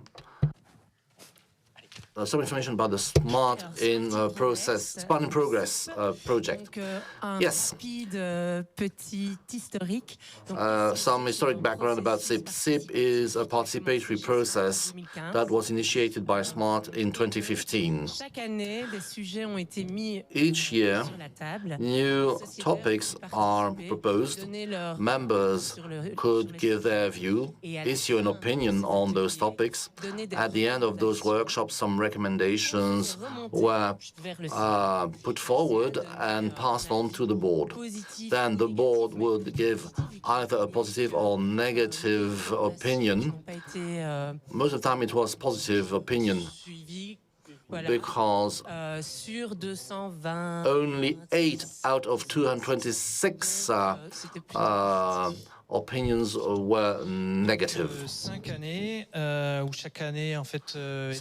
SIP has been in existence for 5 years, so topics were put forward during the General Assembly, then groups were set up, and a feedback was given on the next General Assembly.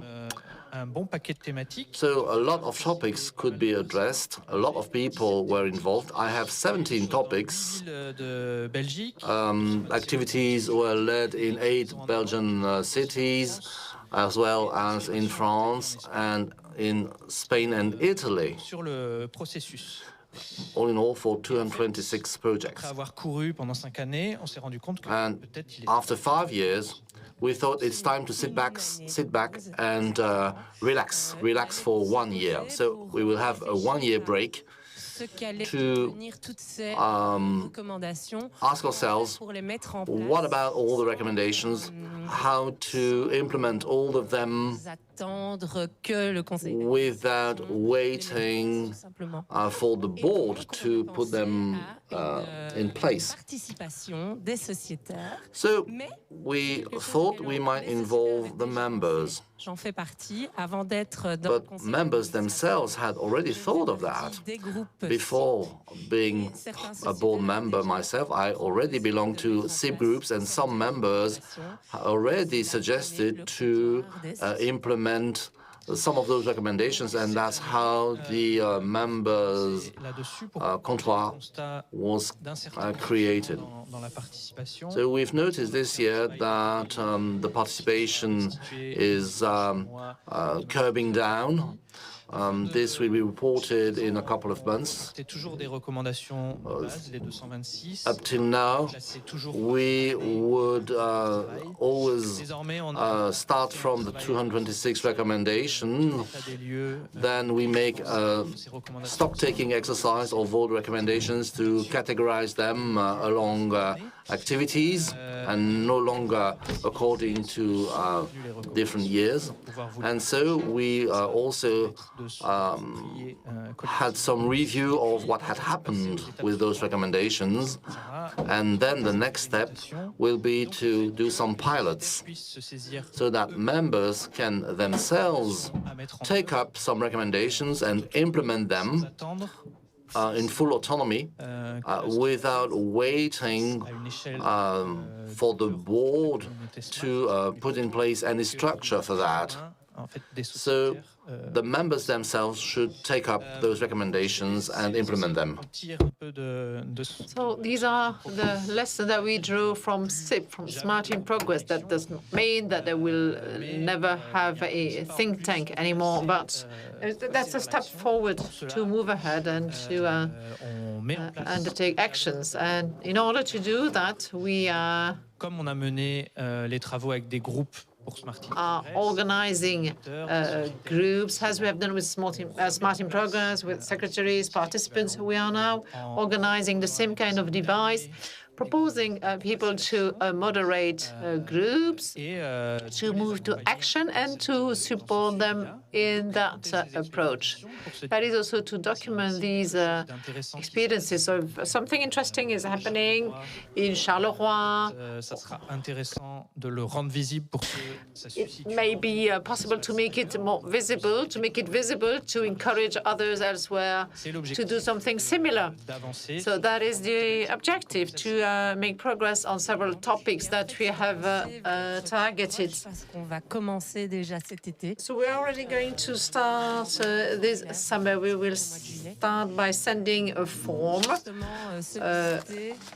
in July to seek for the help and support of members. I've forgotten to say something important. Some recommendations have already been implemented. 38% of the recommendations actually have already been implemented. So we're not starting from scratch with 226 recommendations. So we we've already started identifying topics. The idea is to make sure that members will be independent, autonomous in the implementation. Doesn't mean that they will get no support at all. Far from that. We will suggest members to identify the topic themselves. Once the groups are made, so members can propose a project they want to lead, they want to undertake. So it will be launched as from tomorrow. Et puis en septembre, on There will be a call for participation as from tomorrow, and in September we'll take time to get ownership of what will have been achieved. de constituer des groupes. And we will start setting up groups. So if you're interested, that will be the time for you to show your interest. And you may say, OK, I'd be happy to do it with that person. Or, so that way we can organize groups and mobilize people around projects to be implemented. Le projet SMART dans son ensemble. To make progress with the SMART project as a whole. So I think we've been brief, clear. So a call has been launched to all the members. Thank you very much. Can I ask you to go back to your seats? Thank you. Et on va passer au comité éthique. Et donc, j'appelle Sarah de Heuch à venir me rejoindre. We are now going to move to item number 6, the report of the Ethical Committee.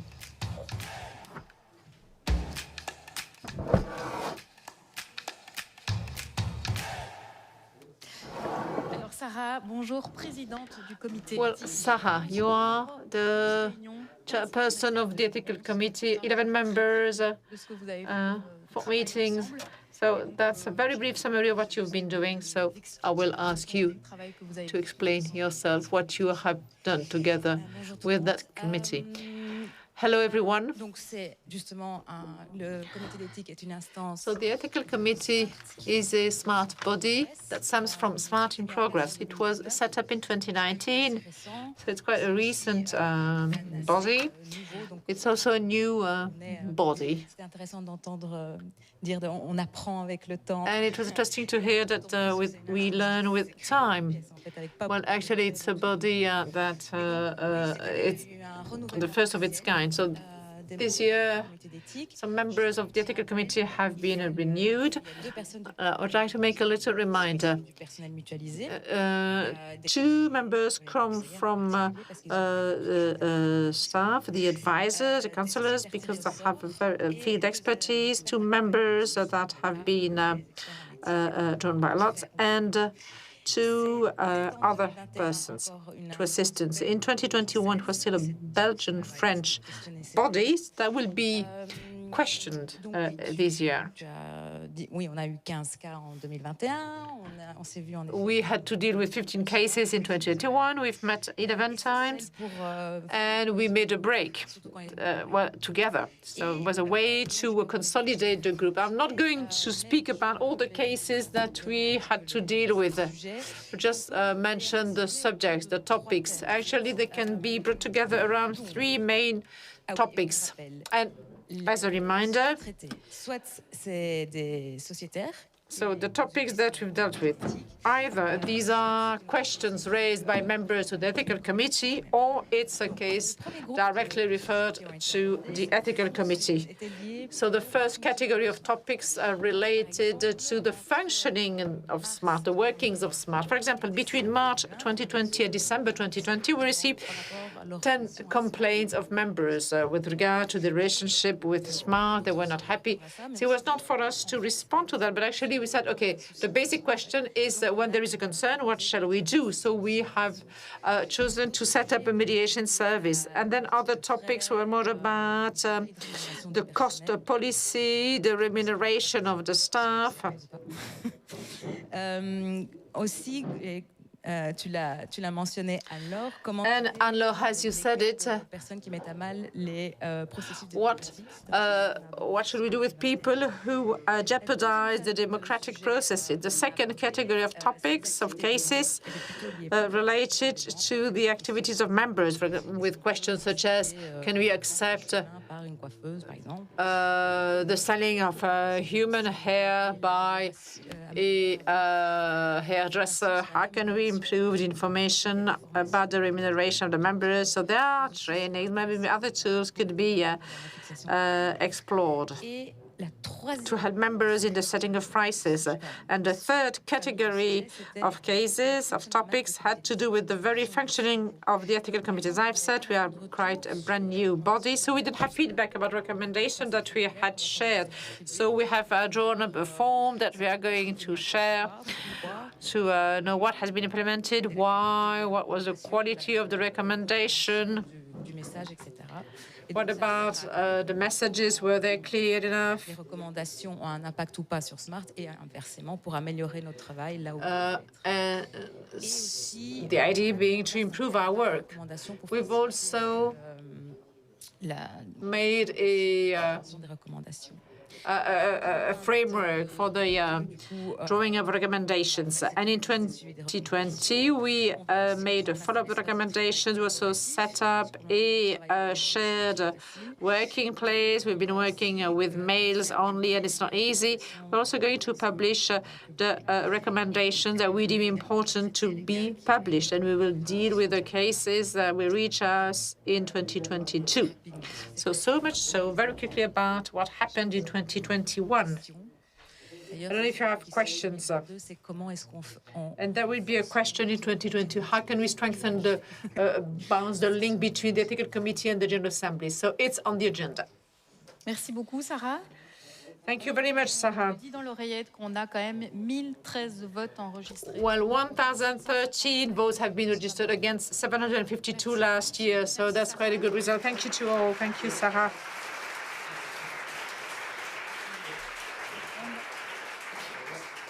On va à nouveau passer à une séance de questions-réponses. So we will again move to a question and answer session.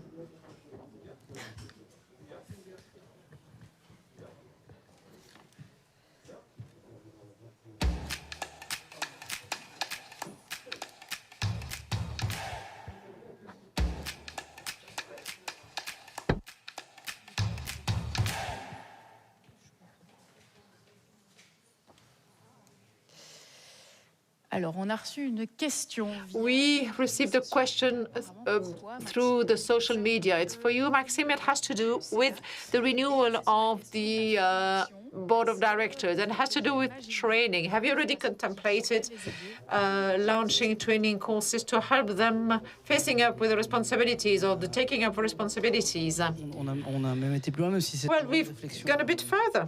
Une réflexion continue. Even if it's an ongoing reflection, the best way to improve the board of directors and to keep to be up to our standards, there is a partial renewal. So in order we have well-experienced members and new members.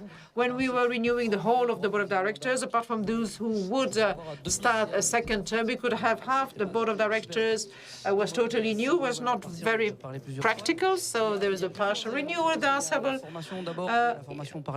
elements. There is the training by peers. Dans les idées de coopératives, qu'il y a des compétences.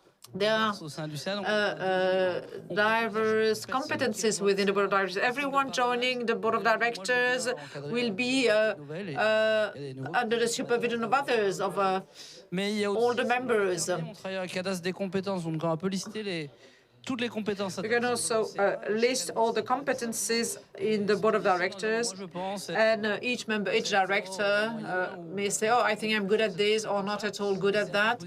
And it is at the disposal of everyone. Somebody who says, I know nothing about figures, but I would like to learn, he or she can use the... c'est ceux-là, et donc je peux aller... We can resort to the members, the directors that have more expertise into this and ask questions, etc. And then there are more than 100 people in the team. As I've said, there are legal experts, there are economists. So we can already propose a training to the board to the directors around specific theoretical concepts, the basics of law, etc. And then a third, last thing, we also rely consanguinisme avec nous-mêmes sur des organismes externes. On external partners, external bodies. Une journée au mois d'août chaque année est consacrée à la Every year in August there is one training. Il y a des collègues qui viennent one day training des formations, mais aussi with colleagues who deliver training, and there are also external bodies, as I've said, for example, SAWBI, organismes spécialisés dans la formation, and other bodies specialized in training on governance. We also share to the member directors the catalog of trainings. For example, if you need to be fully trained.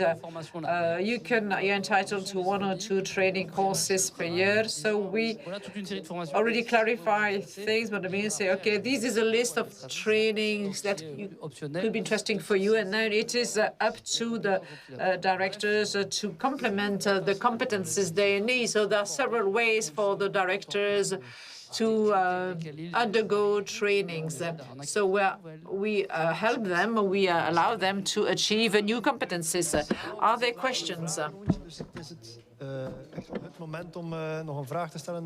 This is the last question session, so this is the right time to ask questions to the managing director. So, no questions? Eenmaal, andermaal. Ready, steady, go. Okay, no question. Denk ik nog eens naar onze reporter ter plaatse die we aan het zoeken zijn. Ik zie hem al. Okay, so we are Matthias, hoor je mij? looking for Matthias. Matthias, can you hear me? Matthias, are you there? Prachtig. Yes, I can hear you. Thank you. Van de camera. Wonderful. I'm a bit far from the camera, from the moving camera. Ja, we zien je komen. Can you see me? Yes, we can see you. How are things going there? Veel mensen hier in de cour. Everything's fine. A lot of people in the courtyard. So I will speak in French and in Dutch. On est câblé. Okay, we are connected, we are cabled. The camera cannot move any further. So I will fetch someone who is ready to speak to you. Tu vois la caméra qui est là-bas? Can you see the camera there? On va aller, donc on peut marcher au ralenti. So, okay, we can slow down our pace, our walking pace, just like cinema stars. Alors, comment tu vas? Ça va bien. Comment tu t'appelles? So, what's your name? My name is Costa. Alors, Costa, est-ce que tu as passé la journée ici, toi? Have you spent the whole day here? Quasi toute la journée, on va dire. Almost all the day. Oui, c'est à côté. I'm working in the offices On peut dire ça. there. So, yeah, indeed. Quelle est l'ambiance là dans la cour? What is the atmosphere in the courtyard? It's wonderful, it's great. Est-ce que tu aimerais bien essayer de motiver le Would you like to motivate, to encourage the group there to shout something? On peut faire ça. OK. Okay, let's make a live scope. Okay. Een beetje even ginder gaan. Will you follow me there? Clôture de la journée. And then we will close the day. Les amis, c'est le moment, c'est l'instant. 1, 2, 3. Ready, steady, go. Let's go. Come on. Let's go. Allez, bonne soirée à tous.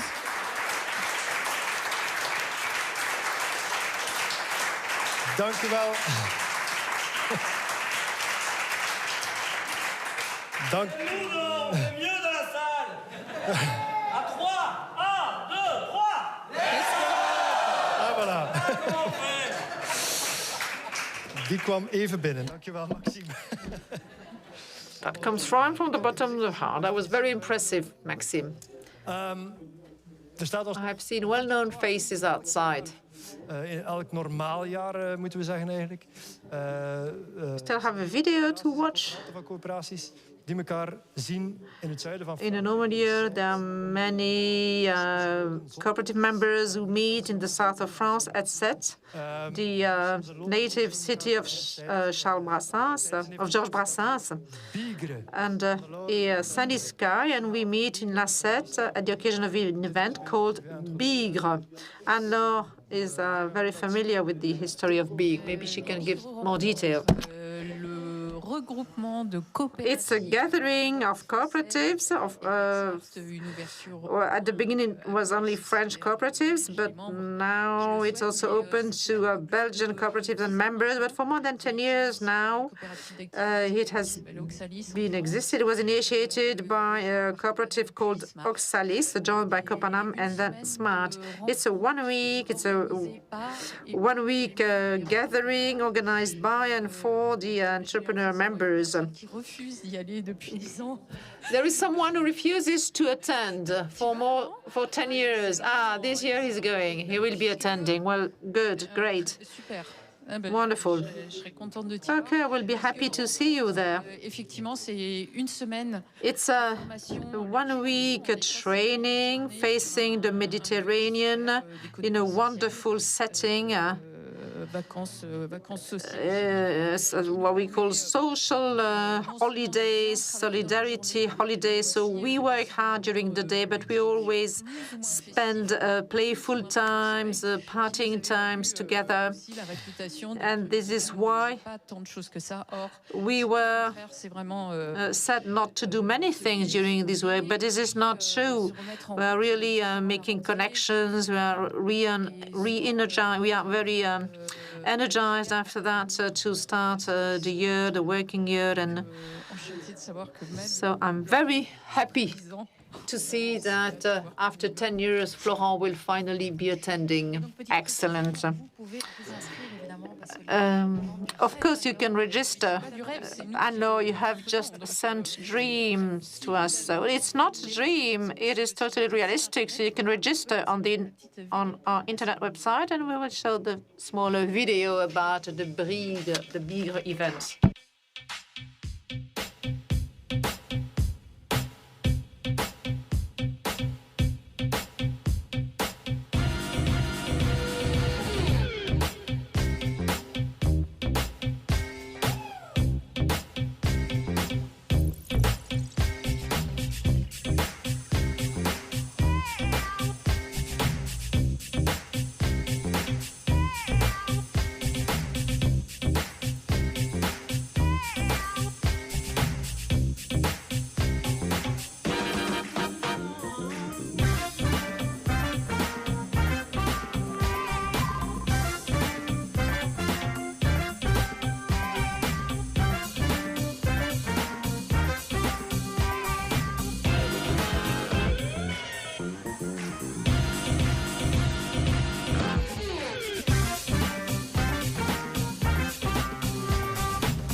Okay.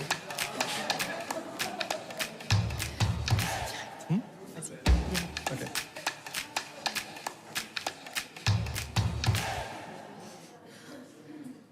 We zijn bijna aan het einde van deze marathon. So we are almost reaching the end of this marathon. The General Assembly is almost over. But please don't leave now. Lopen. We gaan eerst nog door de resultaten vliegen. We are not going to eat the hot dogs right now. We first have to read the results of the votes. We have had to vote on several resolutions under the ordinary and extraordinary General Assembly. We had to vote on several resolutions. 1,013 votes have been expressed. I think you can congratulate yourselves. Tijdens de buitengewone algemene vergadering hebben we de eerste resolutie gehad, namelijk...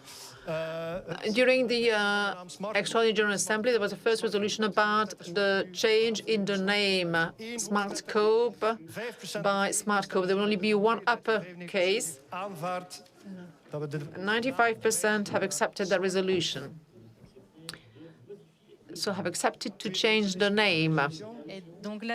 Second resolution. ont pris acte qu'un montant de 210 000 € demeurera sur le compte de capitaux propres indisponibles. Le solde sera porté sur un compte de capitaux disponibles.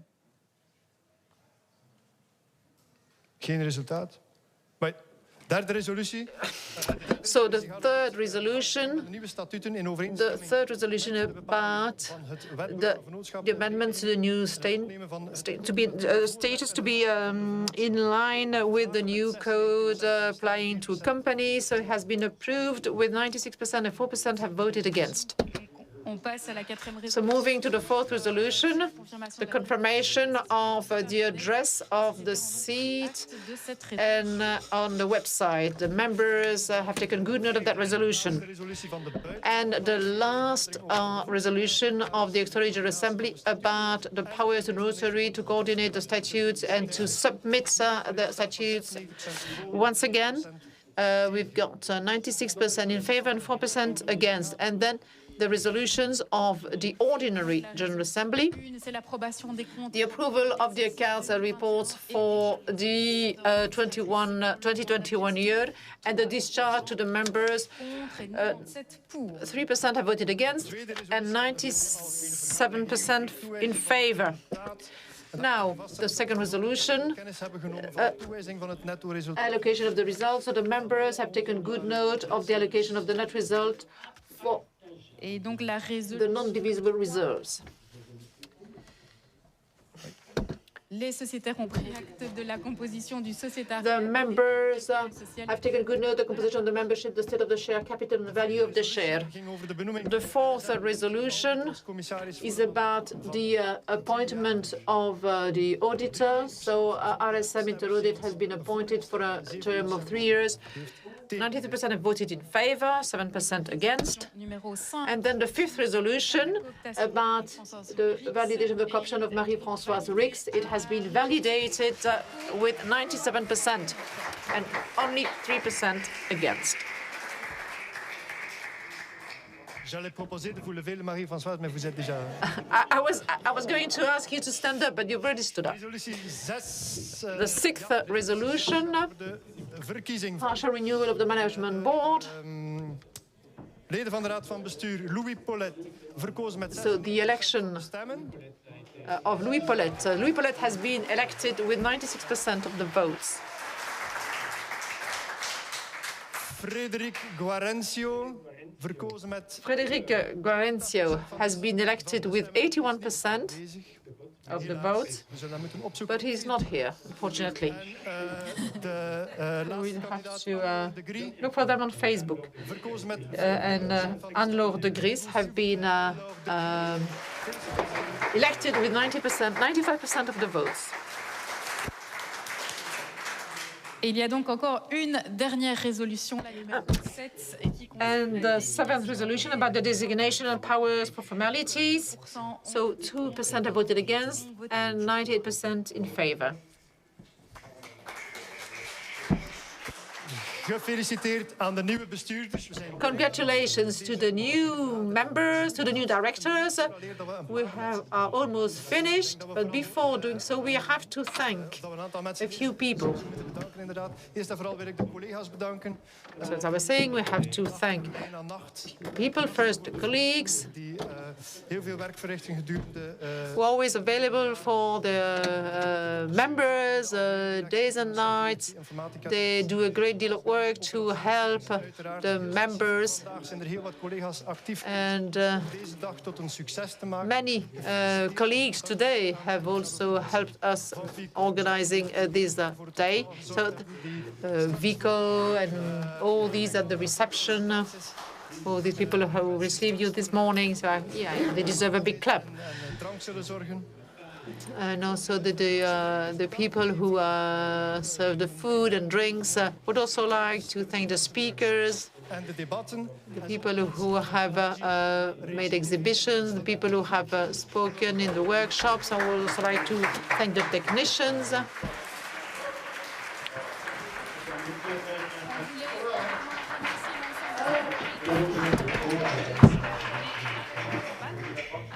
We'd also like to thank all the interpreters.